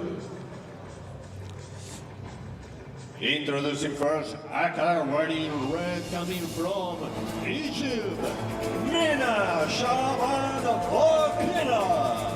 So the last of the female bronze medal bouts. This is the plus 68 kilogram category. Wearing blue, coming from Brazil, Brenda Padilla. Once more, one of your fellow countrymen, so to speak. Yes. Douglas, Brenda Padilla of Brazil. Yeah, Brenda is a very is a young athlete from Brazil. It's from the new generation from athletes from Brazil, and I think it's the first time or maybe second that she do some bronze medal match in the K1, maybe the first one, and for sure she will perform very well. Well, she has been a continental champion on 2 occasions at under 21 level. Yes. So she is up against a strong contender here, Mina Shaban Okila, just 21 years of age, a world junior bronze medalist in 2017, and she's also been a bronze medalist in the senior continental championships.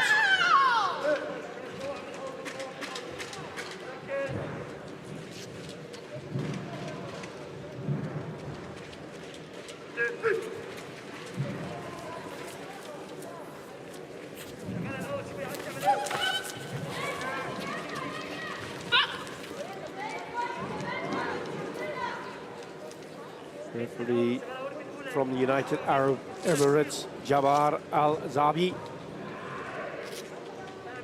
There's a halt to proceedings.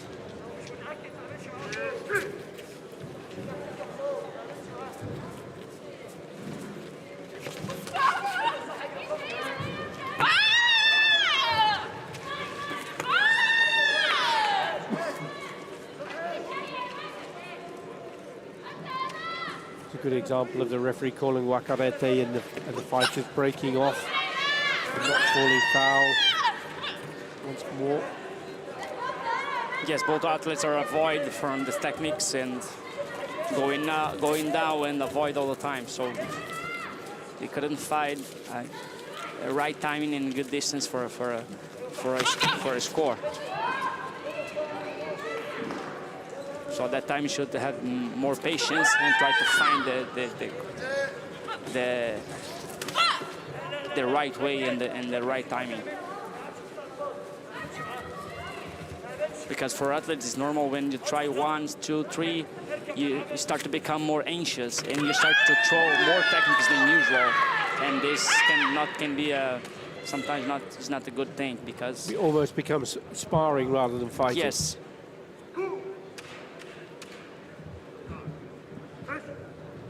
There's a score, this time in favour of Aquila. And it takes the century to go with that new code, the 1 point score. Century being the advantage. And the advantage given if the score is unopposed from the other side.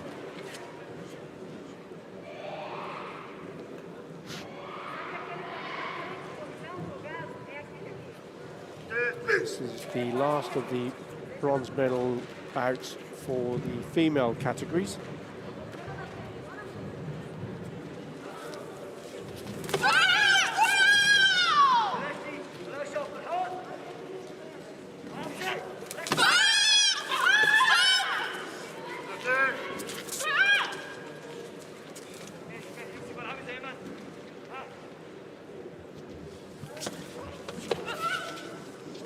World champion in this division is Eleni Tsatsiliadou of Greece. She's not competing here. She no doubt will be competing in Dubai at the World Championships, trying to defend her title.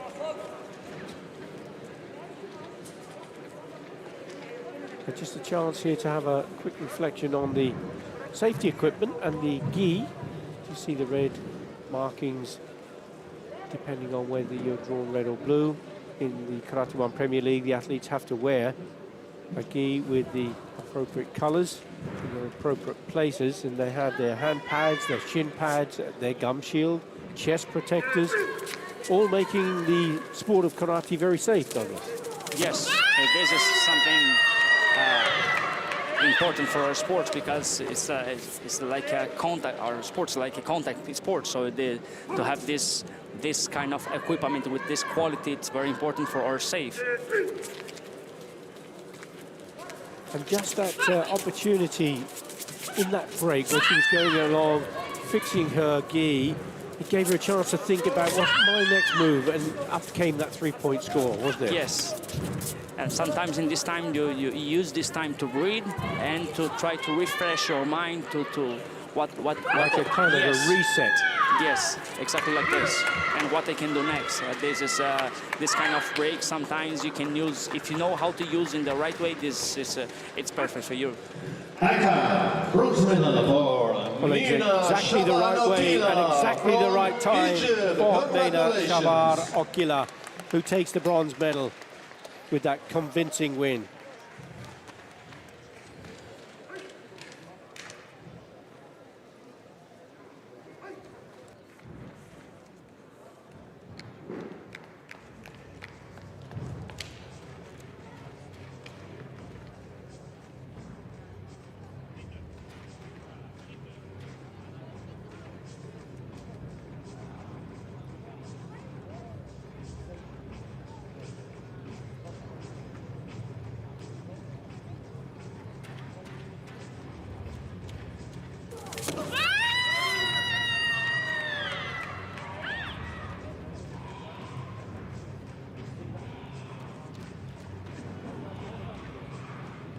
So it's time now for the big guys. Male committee plus 84 kilograms. Male plus 84 kilogram, the heavyweight division of the male karate. Here we have our referees coming onto our tatami here. And now let's introduce the competitors. Aka, wearing red, coming from Morocco, Mohamed El Bahri.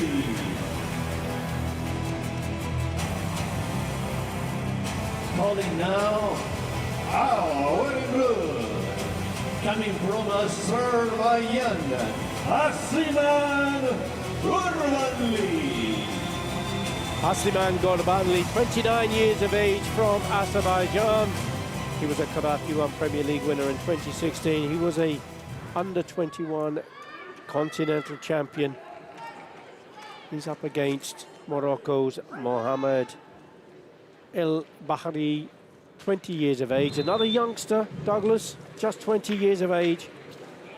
Yes, one more youngest athlete, and this is one more time. It's very important for our sports. We can see the new generation come and stronger, very stronger, and maybe in the first or second competition, the K1, they are doing some medal match, because we know that's very difficult to go to the medal match in the 1K1, because it's a very high level, and this show that the new generation are coming very strong.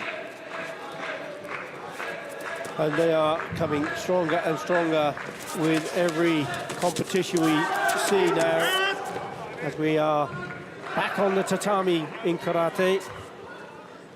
Mohamed El Bahri was an under-21 world bronze medalist and a bronze medalist in the senior category in the UFAC African Championships, continent of Africa.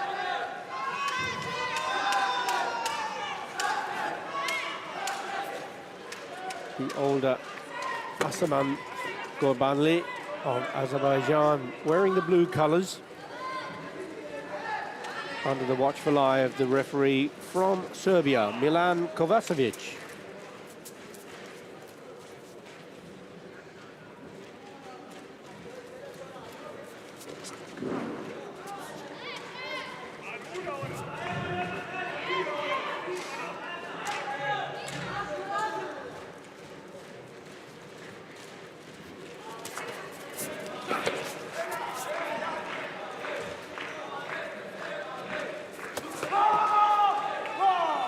Roundhouse kick attack from El Bahri.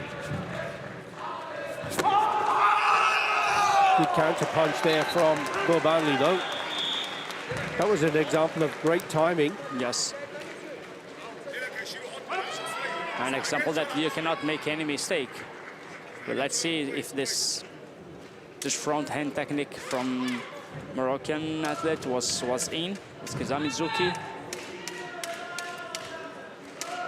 Front hand punch there. Was it too far away? Did it meet the criteria? No, I don't think so. And after he moved down, and before the hikete, he moved too much down the arm. So there's confirmation of the decision. No score.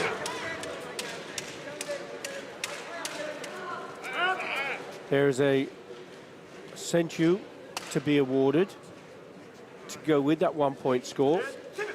And there is the yellow dot. We now see it on the screen.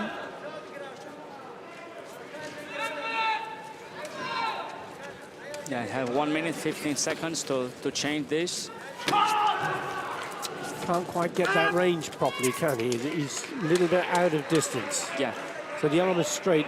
The punch needs to have the potential to create an impact. It doesn't have to make contact, but it has to have the potential to. Yes.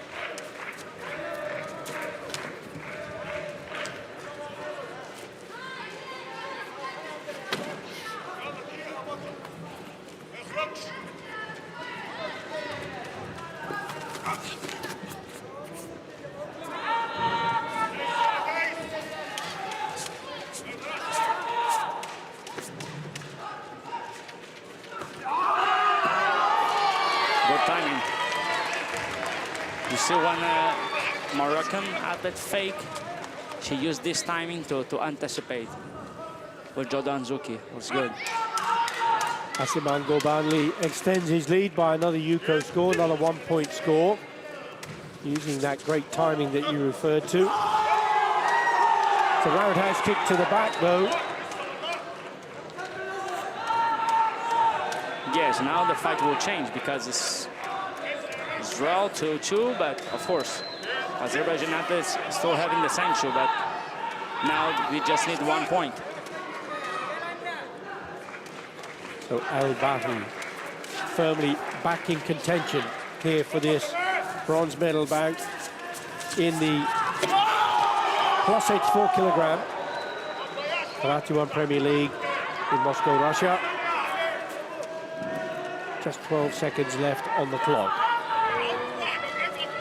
Asiman Gorbanli of Azerbaijan, wearing the blue colours, carries that Senchu advantage, that yellow dot that you see alongside the number 2. That will be enough for him to win in the next 5 seconds, unless he's forced to fall foul of the rules.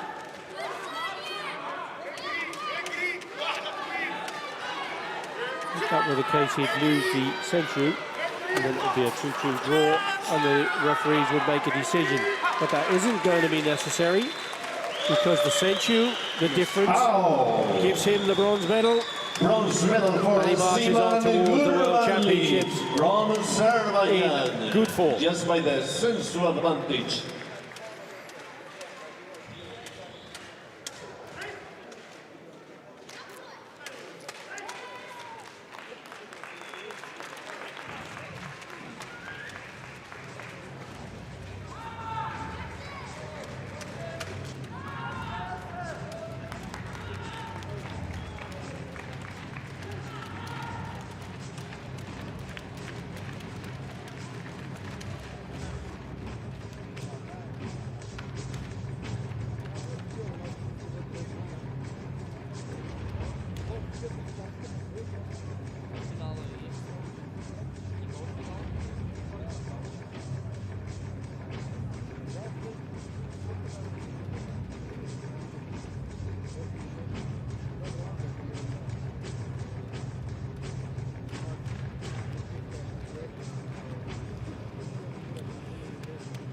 Male committee over 84 kilograms, bronze medal bout number 2. Introducing first, Aka, wearing red from Egypt. Please welcome Hassim Ahmed Mohamed.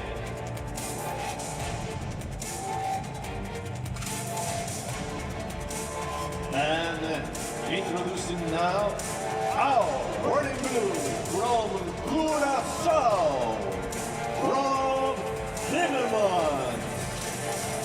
Rob Timmermans from Curacao. That's a country that we don't see so many fighters from.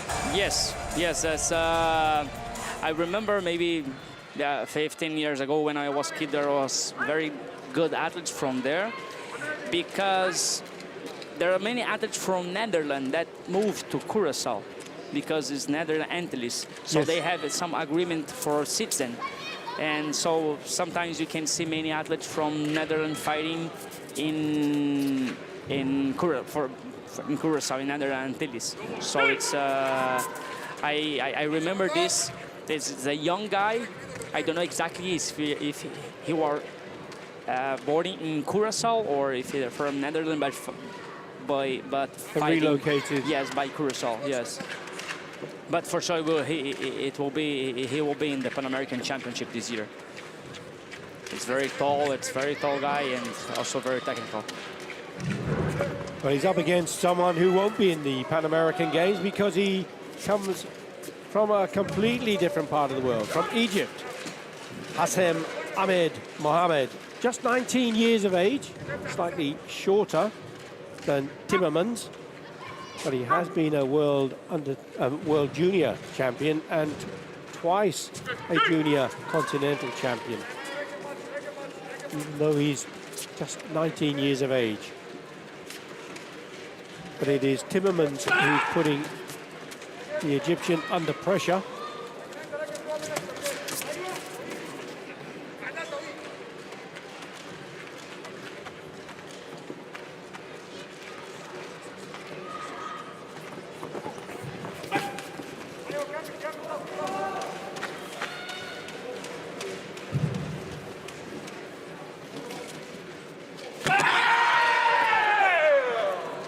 Punches going in from both fighters. There's no flags, but there is a video review call from the coach of Rob Timmermans. Chudanzuki, right? No, Jodanzuki. He certainly has got the reach. That long arm goes out to the face of Mohammed.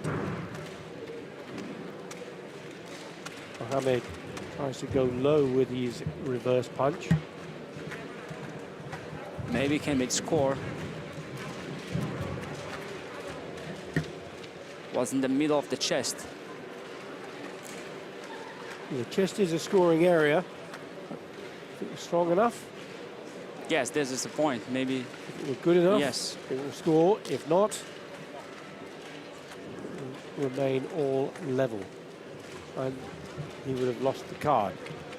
Down to the two referees in the bottom right-hand screen to make a decision.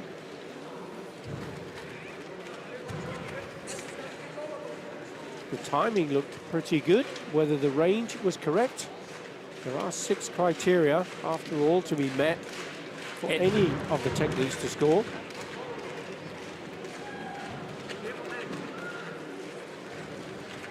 Seems to be quite a bit of deliberation going on.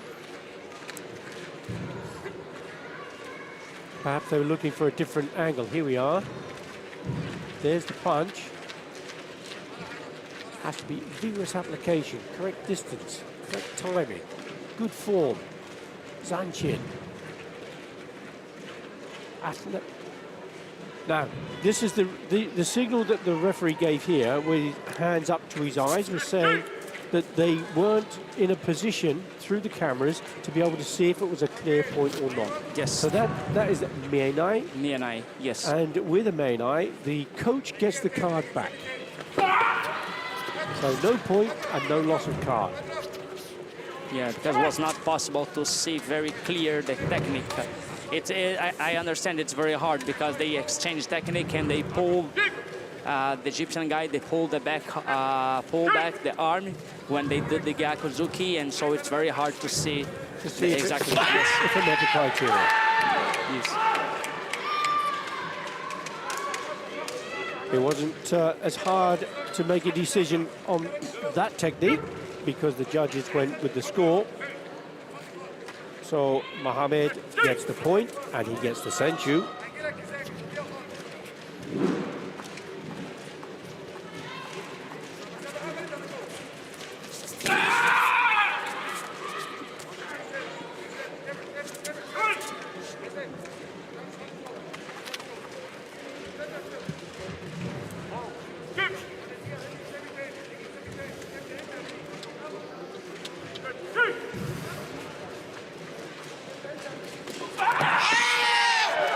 That was a fast counter punch there from Timmermans.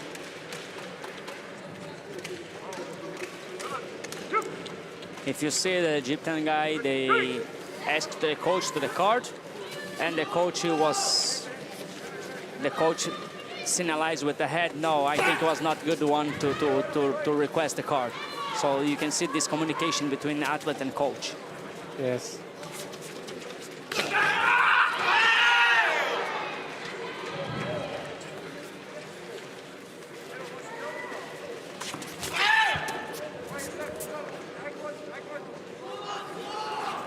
One point each. The only difference being the senchu that is held by Mohammed.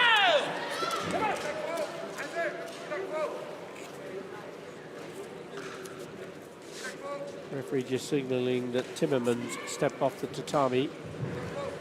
He does need to get 2 judges to agree. Only one did, so the match continues and no warning.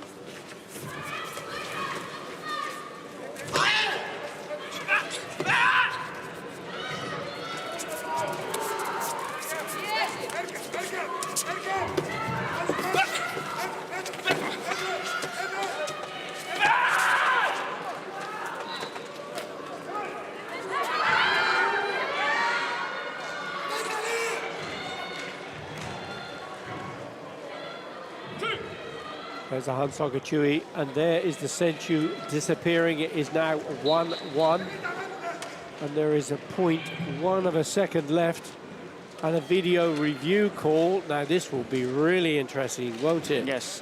Because if Timmermans score is valid, he will take the win.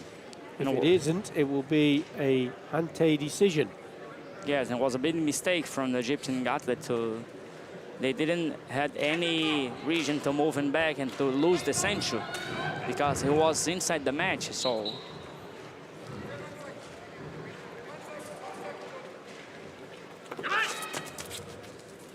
There's a 0.1 of a second left. That's why the clock is on 00, but you see the 0.1 on the side. Now the clock turns to red and it is time up. No score. And it will be a ante decision. And the majority will decide who is going to win the match. Yeah.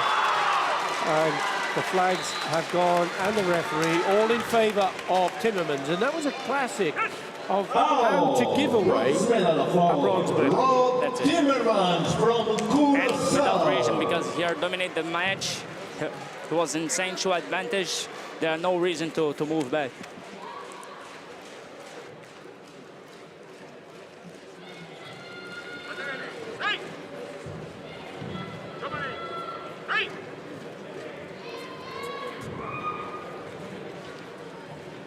So this is the end of the individual categories this morning that we are still have the kata team competition. So our tatami is getting ready for some kata action once again. And please remember, our gold medal matches will be at 3 p.m.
But there was a great chance to have a look at some of the images of the program so far.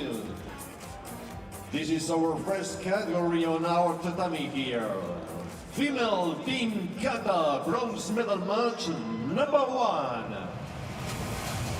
So as we move away from Kumite, we go on to Team Kata. Introducing first, Aka, Russian Federation Team. Please welcome Ksenia Kokareva, Anastasia Skobintseva, Eduarda Bell. Oh, wearing blue, also the Russian Federation Team. Please welcome Polina Kotliarova, Daria Tulyakova, Maria Zotova. Aka Unsu, Ao Anand. So in Team Kata, we have to look out for synchronization. That's a key element of the performance. There are two parts to the kata. There's the performance of the kata, and then the bunkai, which is the techniques that help to bring the kata alive and to help give explanation of what all these techniques mean. The first team is the Russian Federation. is consisting of Kakareva, Skopintseva and Velk.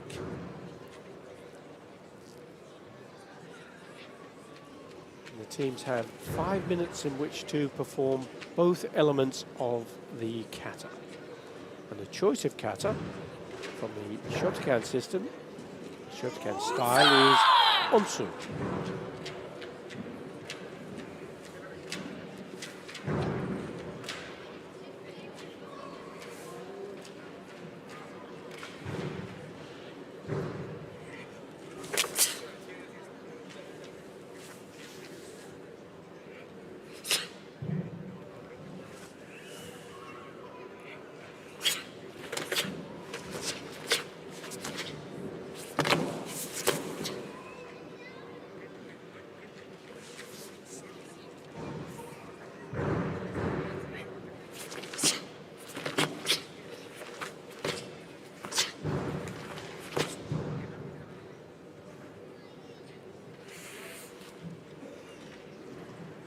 Team kata, the red rectangles that we had for kumite are no longer there, but that's been turned over.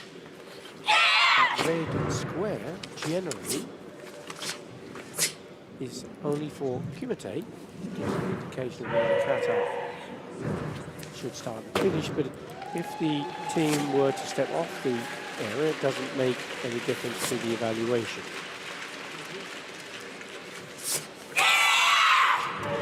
Key part of Team Kata are that the teams must not give any external cues. So watch out for any shrugs of the shoulder or noises from the team to give an indication of when to move. And you see in the background there 3 minutes and 14 seconds. That still remains of the 5-minute time limit. Second part of the kata, the bunkai.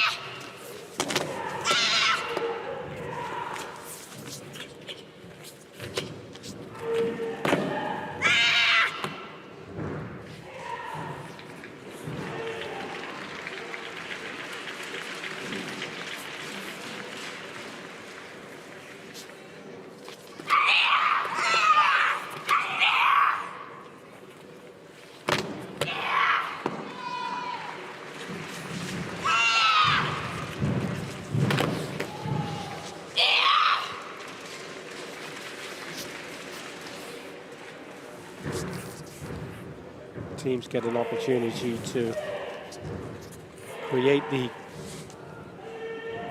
choreograph of movements and techniques. That's entirely up to them which techniques to use. But they have to try and portray the kata that they've chosen to do for this bronze medal match. So you should be able to recognize the techniques from the kata onsu.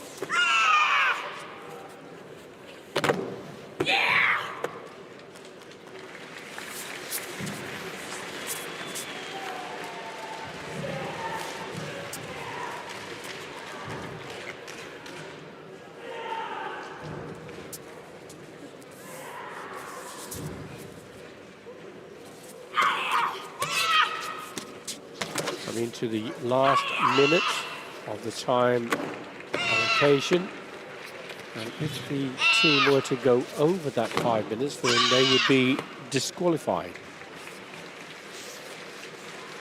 So we only have 40 seconds left on the clock as they come toward the end, and the bow, and that stops the clock at 35 seconds.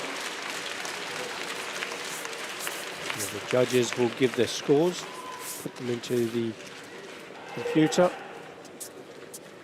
Both the kata and the bunkai have an equal weighting of 50% of value each. As we get set for our second team, also from Russia.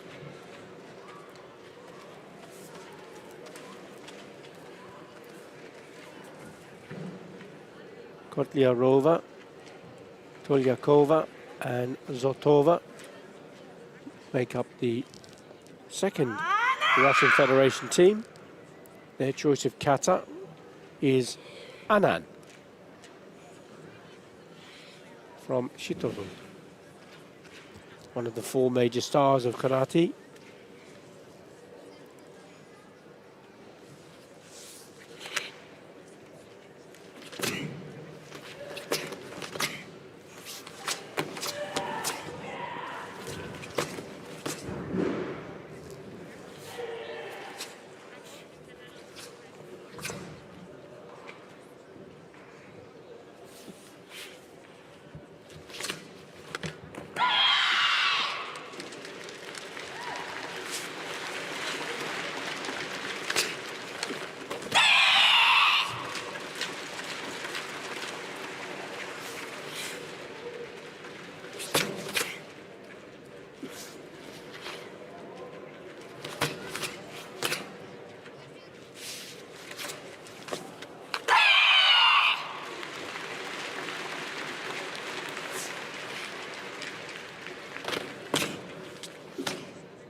That's the first part of the kata completed, and then they'll move into the bunkai.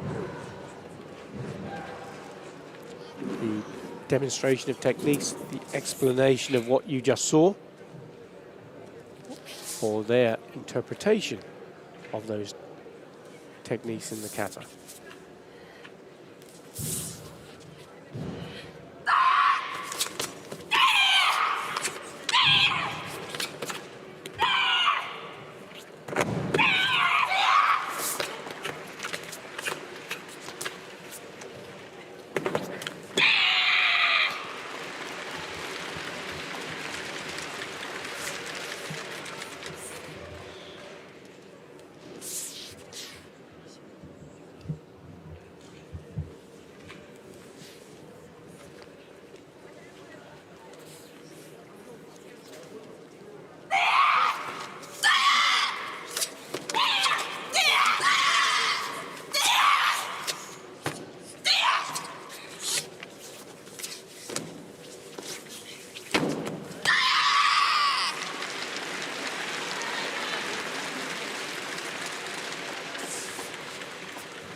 Team kata was first introduced in Germany, in Munich. It has been a feature in the World Karate Championship program ever since. Although Team kata was not part of the Olympic program, this was only individual kata and individual kumite.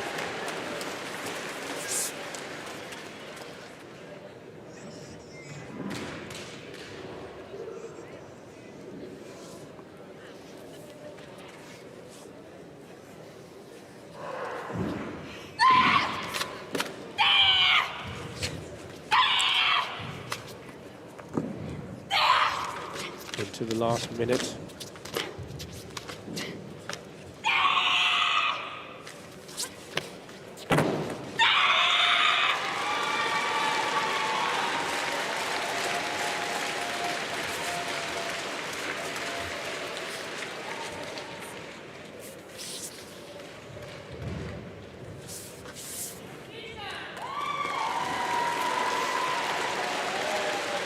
That completes the performance of the kata from our second Russian Federation team. Kotlyarova, Tulyakova and Zotova leave the tatami. All they can do now is await the decision of the judges.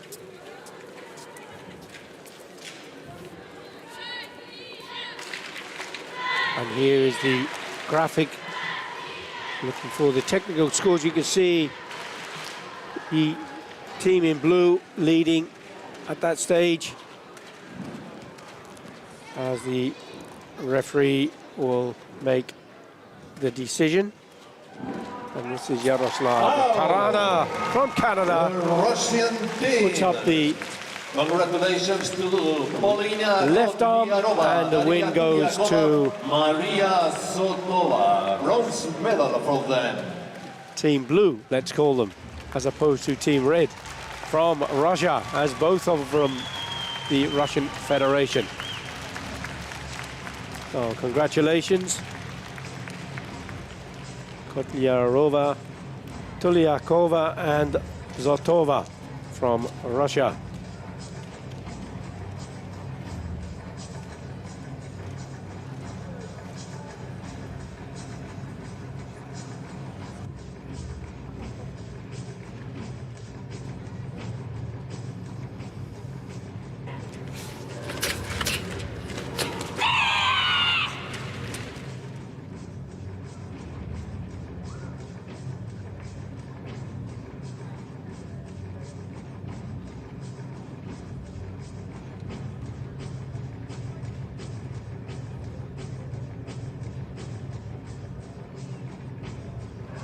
So, one more. Female team kata bronze medal match number 2.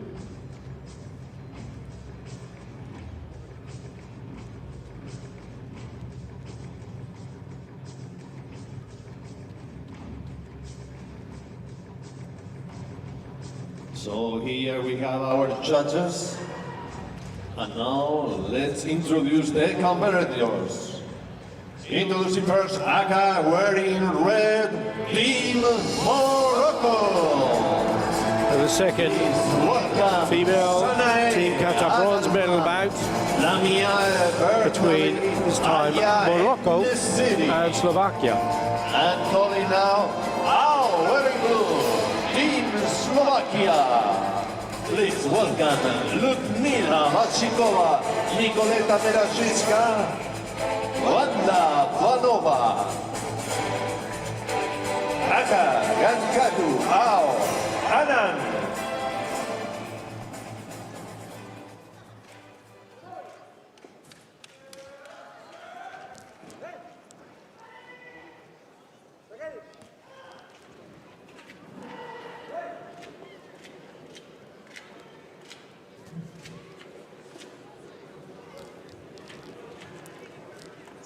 So as the referees leave the tatami and the teams prepare for their performance, first up in red, Team Morocco, Agalaman, Betali and En Nesri from Morocco.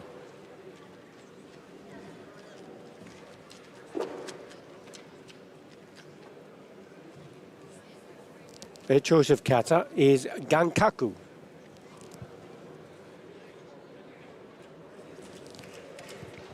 And this kata is all about balance.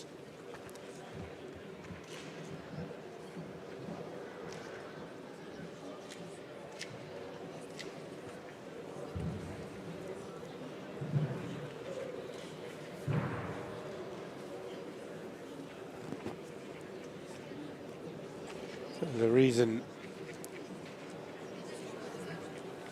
that there was a slight hesitation in starting their performance was because of the computer system for the judges, which is now being resolved.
Is the first of the balance points I made reference to. And watch how the backhand comes down and sink down onto the back leg in the high side kick. And that was really quite well done. So the three of them maintain the same balance. That would be better if it was a fluent movement into that. There's a slight misbalance there from one of the players. All of which should be taken into consideration. Another one. Now if it's a minor loss of balance, it's a foul. It's such a difficult kata to perform. And particularly standing on a tatami, a relatively soft surface, much more difficult to hold the balance. But that's the choice of kata. The choice of kata in the first round was Suparente.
Just 27 seconds left on the clock.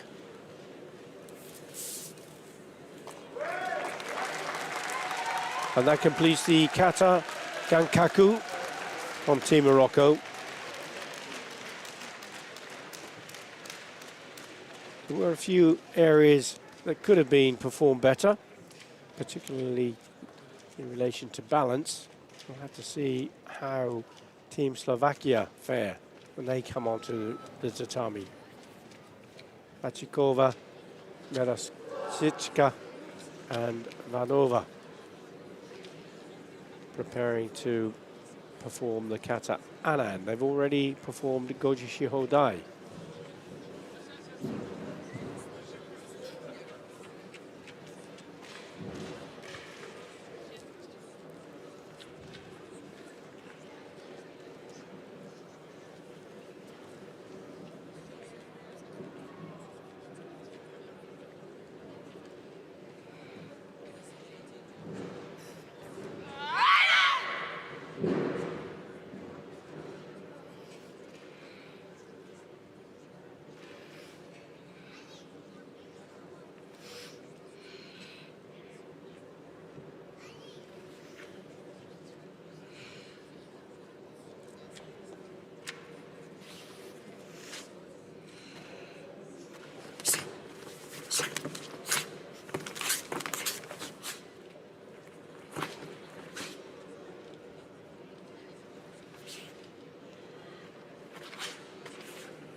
Not too many issues in that performance from Team Slovakia.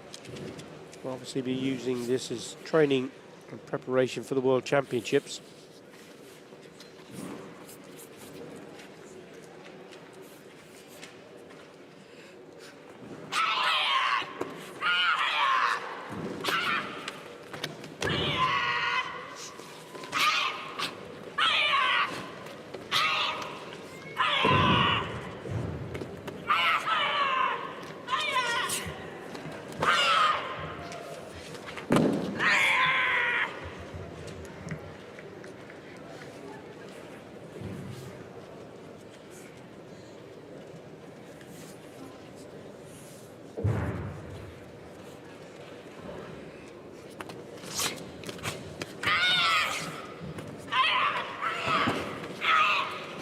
There are techniques in Team Kata that aren't allowed in Kumite. For example, upper hand techniques to the face, where you could get fingers to the eyes. But in Team Kata, those techniques can be put in with much more controlled. It's a much safer environment. These competitors have been practicing the kata over many, many months and sometimes years. Certainly teams of the highest level can achieve some fantastic explanations of the kata through the bunkai.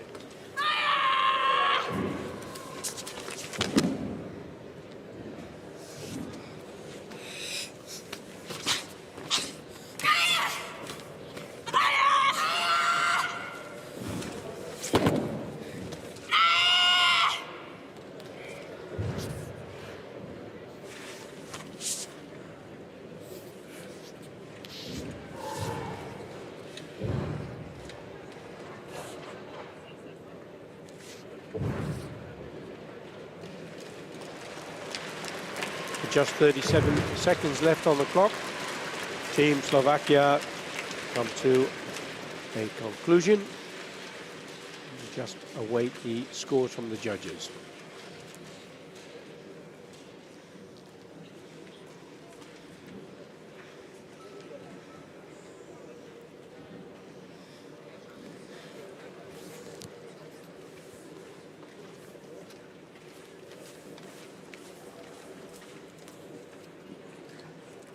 So the referee, Ashkar Moldgali from Kazakhstan. There's the scores, 16.1, 16.24. Slovakia in the lead at this stage, 7.02 against 6.72. And it looks a conclusive win. And it is, in fact, Team Slovakia. Team Slovakia, bronze medal for them. Congratulations. So those lost. Ludmila Shikova, Nikoleta Merashishka, Wanda Vanova, congratulations. A loss of balance there, costing dearly for Team Morocco. And it is Team Slovakia who take the bronze medal. Pachikova, Meraska and Vanova.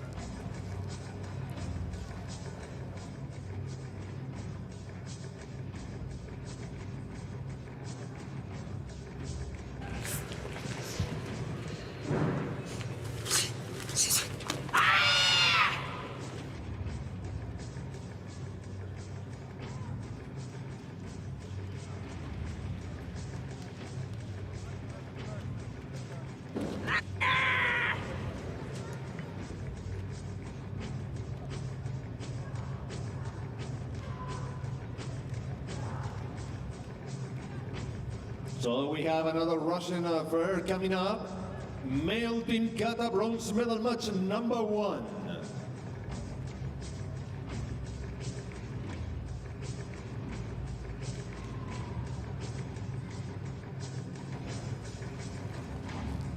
Male Team Kata will be next. 2 bronze medals at Here we stake. have our judges, and now introducing first, Aka wearing red, Team Russia. Please welcome Maxine Xenofontov, Mehmar Arsaev, Emil Eskoborodnikov.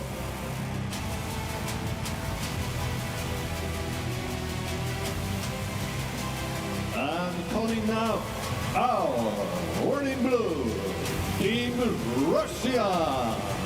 Please welcome Danila Brantov, Danilo Vidyarev, Nikita German, Aka Unsu, Unsu as well.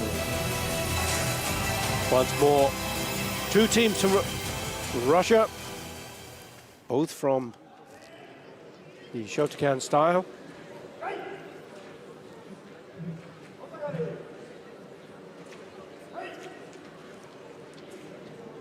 Referees take the formal bow.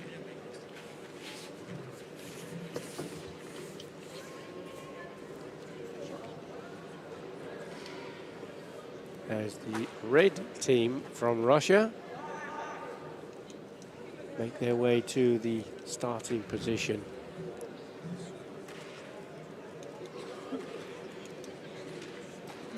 Razayev, Kensuro Fontov, and Skovorodnikov.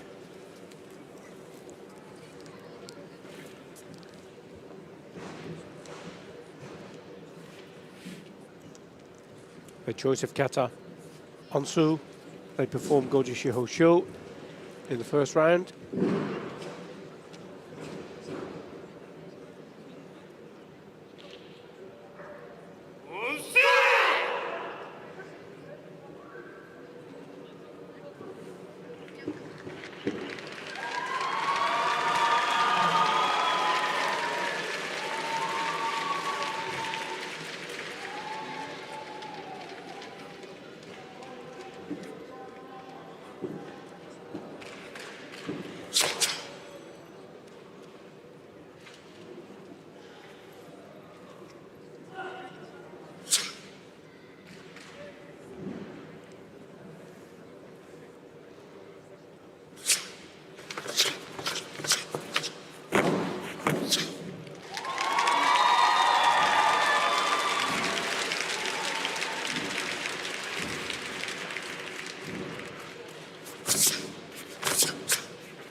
Stances, that furadachi with that back leg bend. This is kibadachi. This is the furadachi.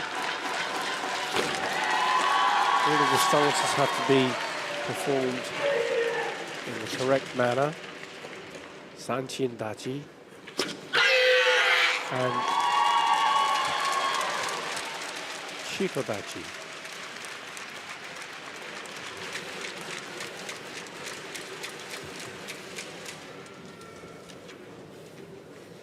Well, that completes the first part of the kata. They'll move into the bunkai.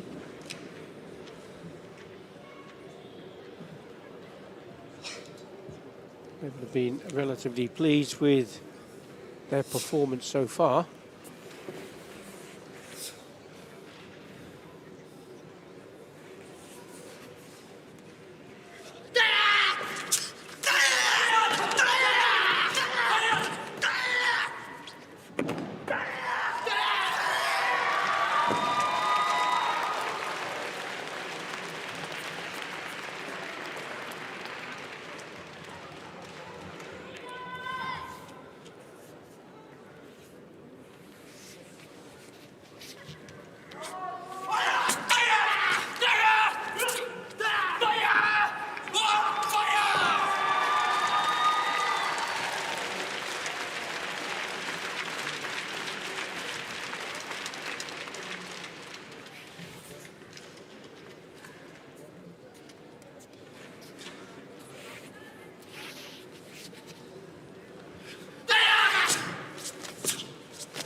a really great range of different techniques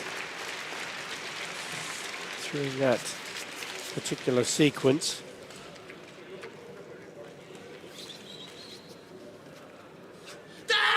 There needs to be areas of realism of the kata, the haito, the reach hand strike, the takedowns, the throws and the punches.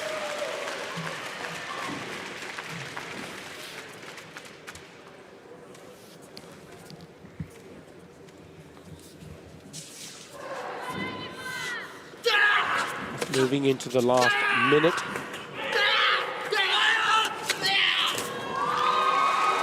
And that was an example of one of the round kicks that you would have seen as they started the kata, where they dropped to the floor.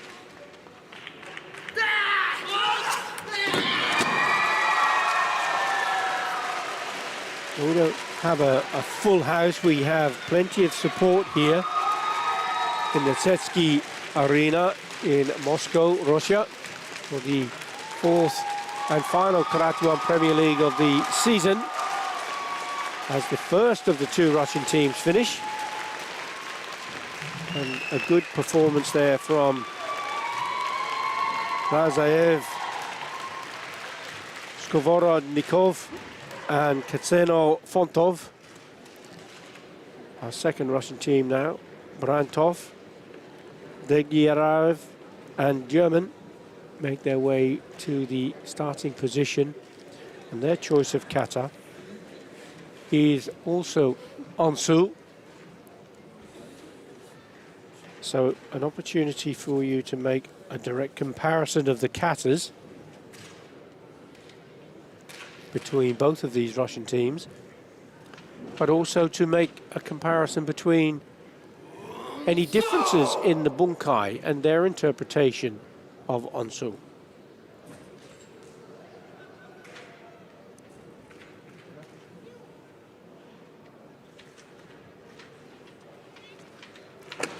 So the first part of the kata, or the kata itself, can only have slight variation. So you should see very, very similar kata performance between the two teams. However, the bunkai is for their interpretation of those moves. And there you will be able to see differences between the two teams.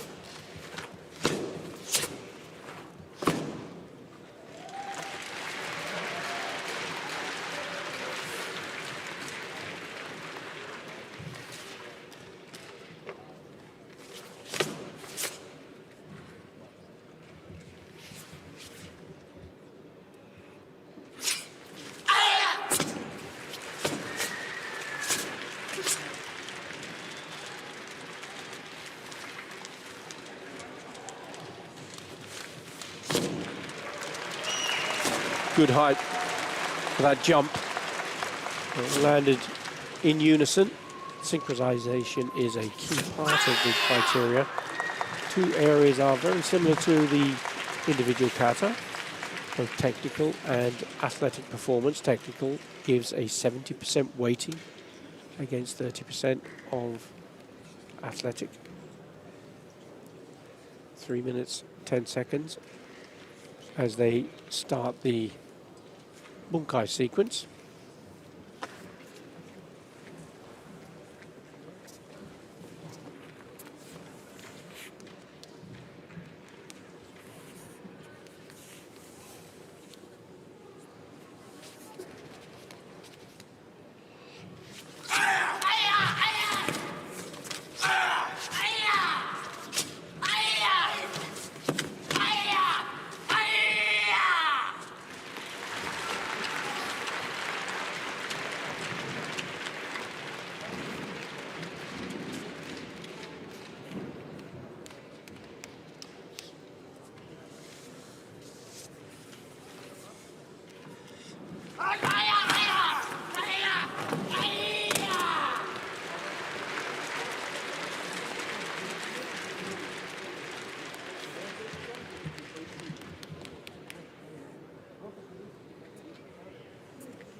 That was very good. And a different interpretation.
Oh, we come to the end of that kata. 30 seconds left on the clock.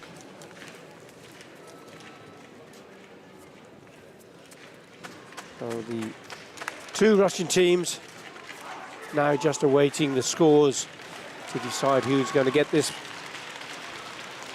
Will it be red? Will it be blue? Milan Kovacevic, the referee from Serbia, makes his way across the tatami. 70, 7-8, 7-5 in favor of the red team. How does that compare? And it is a win for red, 25-8 against 23-15. The stronger of the two teams. Maxim Xenofontov, Mehmar Arsaev, Emil Skovorodnikov. Congratulations. Oh, David Skovorodnikov punching the air with his teammates, Kazen Fonotov and Arzev, as they leave the tatami. A very credible bronze medal, and they'll be looking to go to the World Championships to represent Russia. This is how they did that.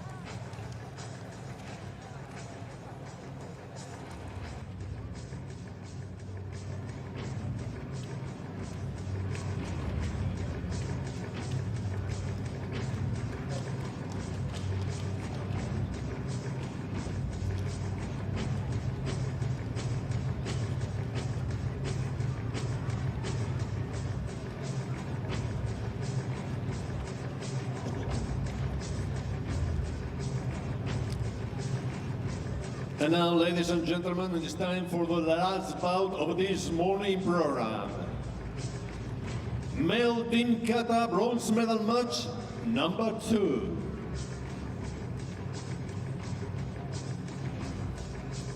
So the last of the bronze medal bouts about to take place.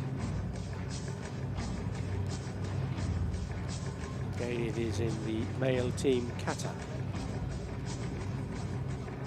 So calling first, Aka, wearing red, Team Morocco. Please welcome Bilal Ben Kassim, Mohamed El Hani, Adnan El Hakimi.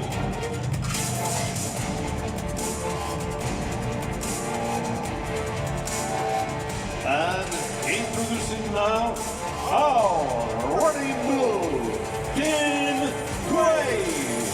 Please welcome Syed Mohamed Al-Mosawi, Syed Salman Al-Mosawi, Mohamed Hussain, Aka Yuzi Hosho Ao Unsu.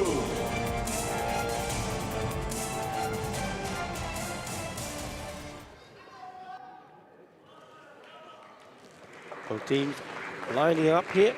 Morocco in the red colours, they will be going first. This is Ben Kasem, El Hani and El Kim.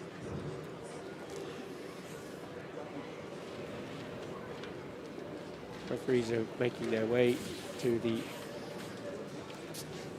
position behind the table alongside the tatami. The Al-Sawi brothers, of course, will be eagerly waiting to get onto the tatami along with Hussein.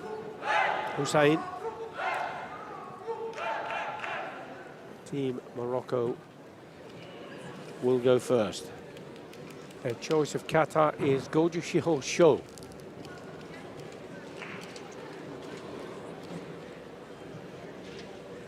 They performed Ansu in the first round. Ansu being the kata that was chosen by both those teams from the Russian Federation.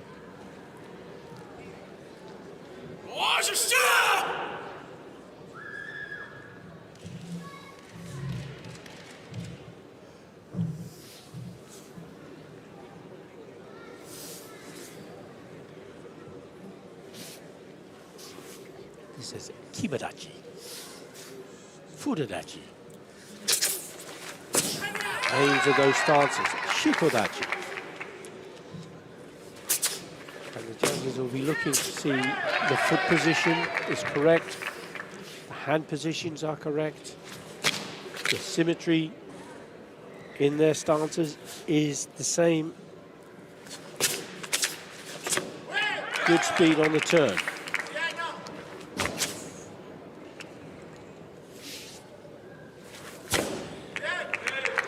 Look at the hand positions. Are they the same? Are they in the same place? Is the timing correct? All of that at this stage of the kata is looking very good. Team Morocco.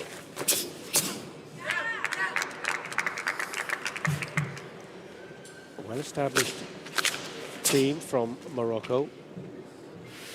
Benkasem El Hani and Elka Kimi have all been working for several years as a team.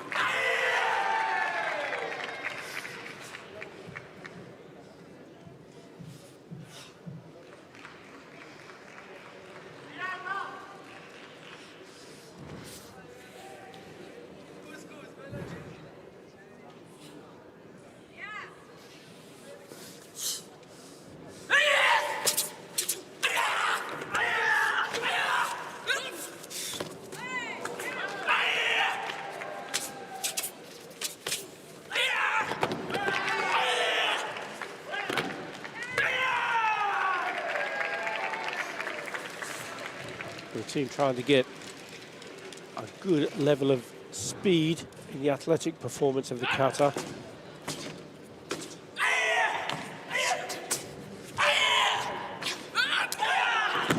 faster the kata, the less tolerance there is for error. Taking risk is all part of the performance.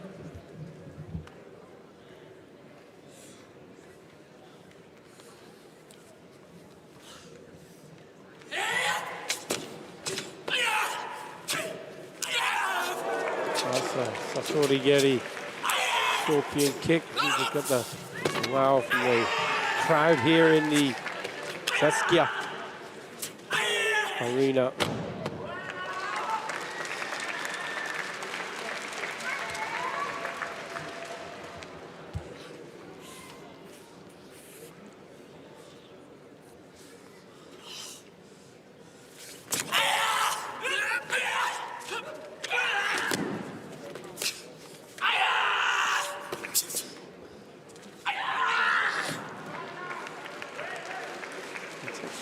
Didn't come off quite as well as it did a little earlier.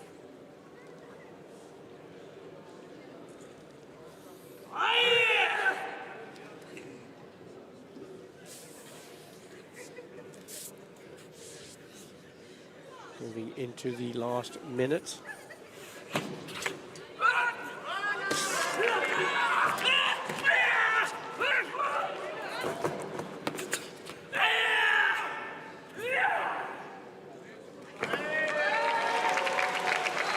Very dramatic. Will it convince the judges? To reflect the kata, an element of realism.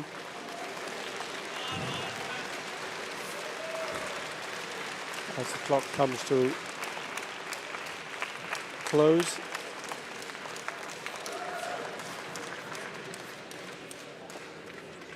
Goju Shihosho. What can Team Q8 with the Al-Masawi brothers, Sayed and Sayed Salman, accompanied by Mohammed Hussein.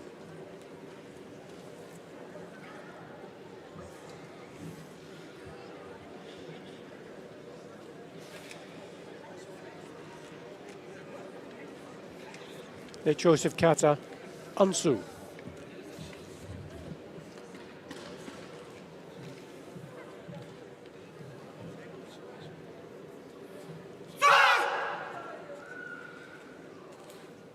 The first round they performed the kata sansei. 102 katas on the list of the WKF that they can choose from. The bunkai, the second part of this 5-minute time slot, is only necessary in medal bouts.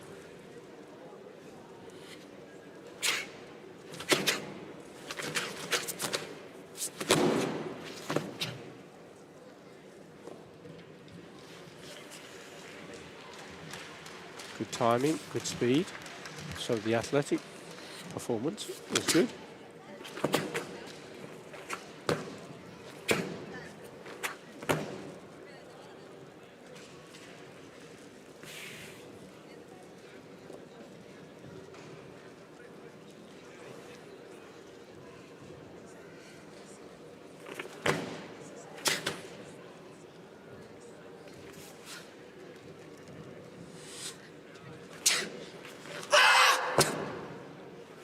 Here's the big jump. Turn into the stance for the dash and jumping.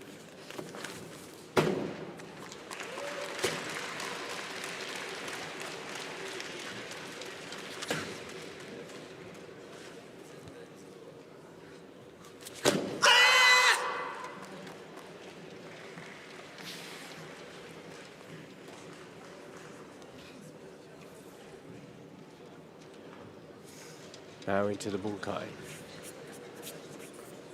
The Al-Masawi twins and Mohammed Hussein.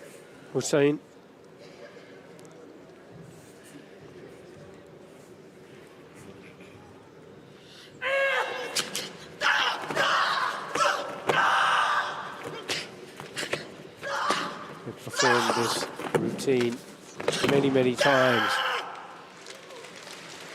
And it's looking quite polished.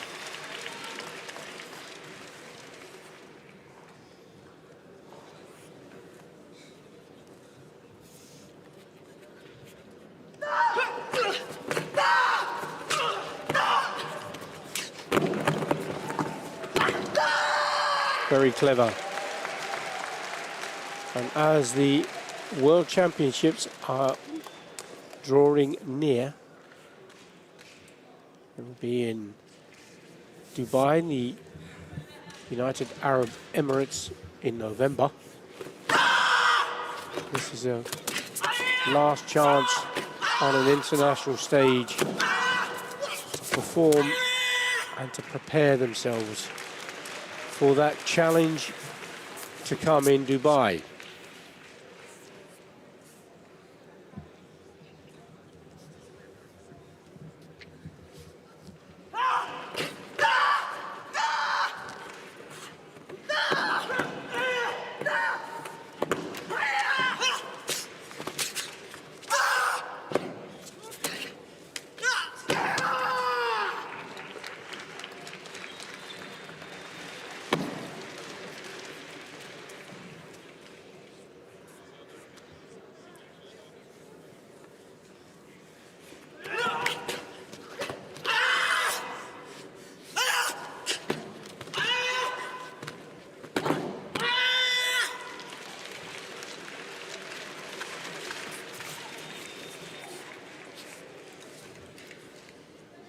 into the last minute.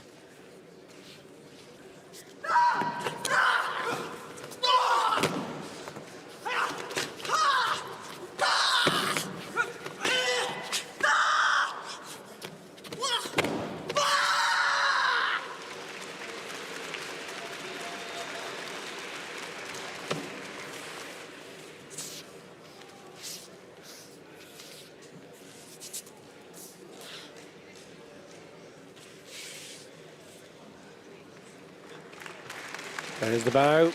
Clock stops.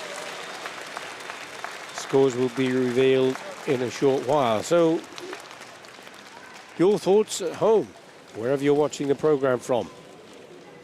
Your opinion, should it be red or should it be blue to take the bronze medal here in Moscow, Russia, in the fourth and final Karate1 Premier League of the season.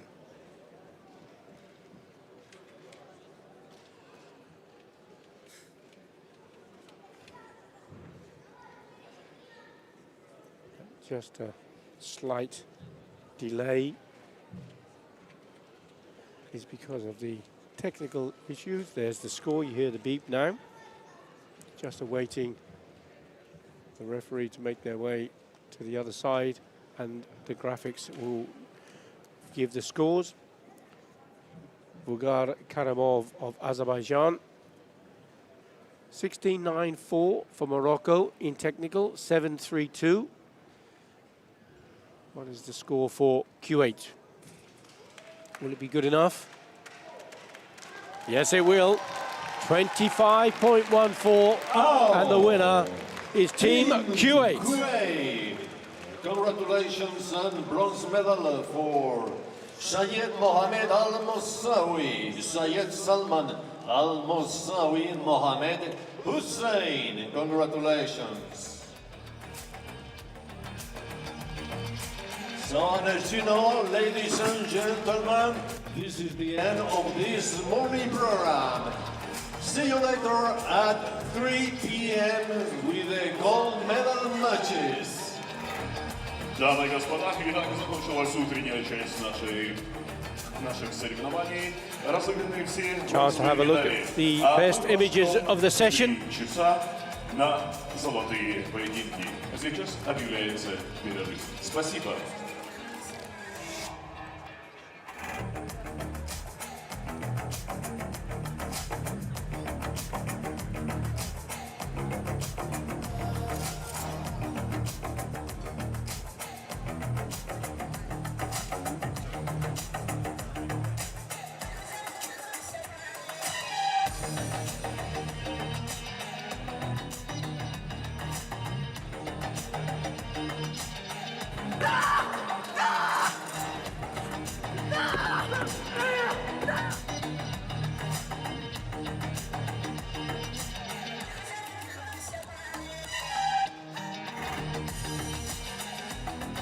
So Team Kuwait taking that well-earned bronze medal and preparing themselves for the upcoming World Championships. That's going to be spectacular with world and Olympic champions. And here we are for the images of the day so far.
So we come to the end of the bronze medal session.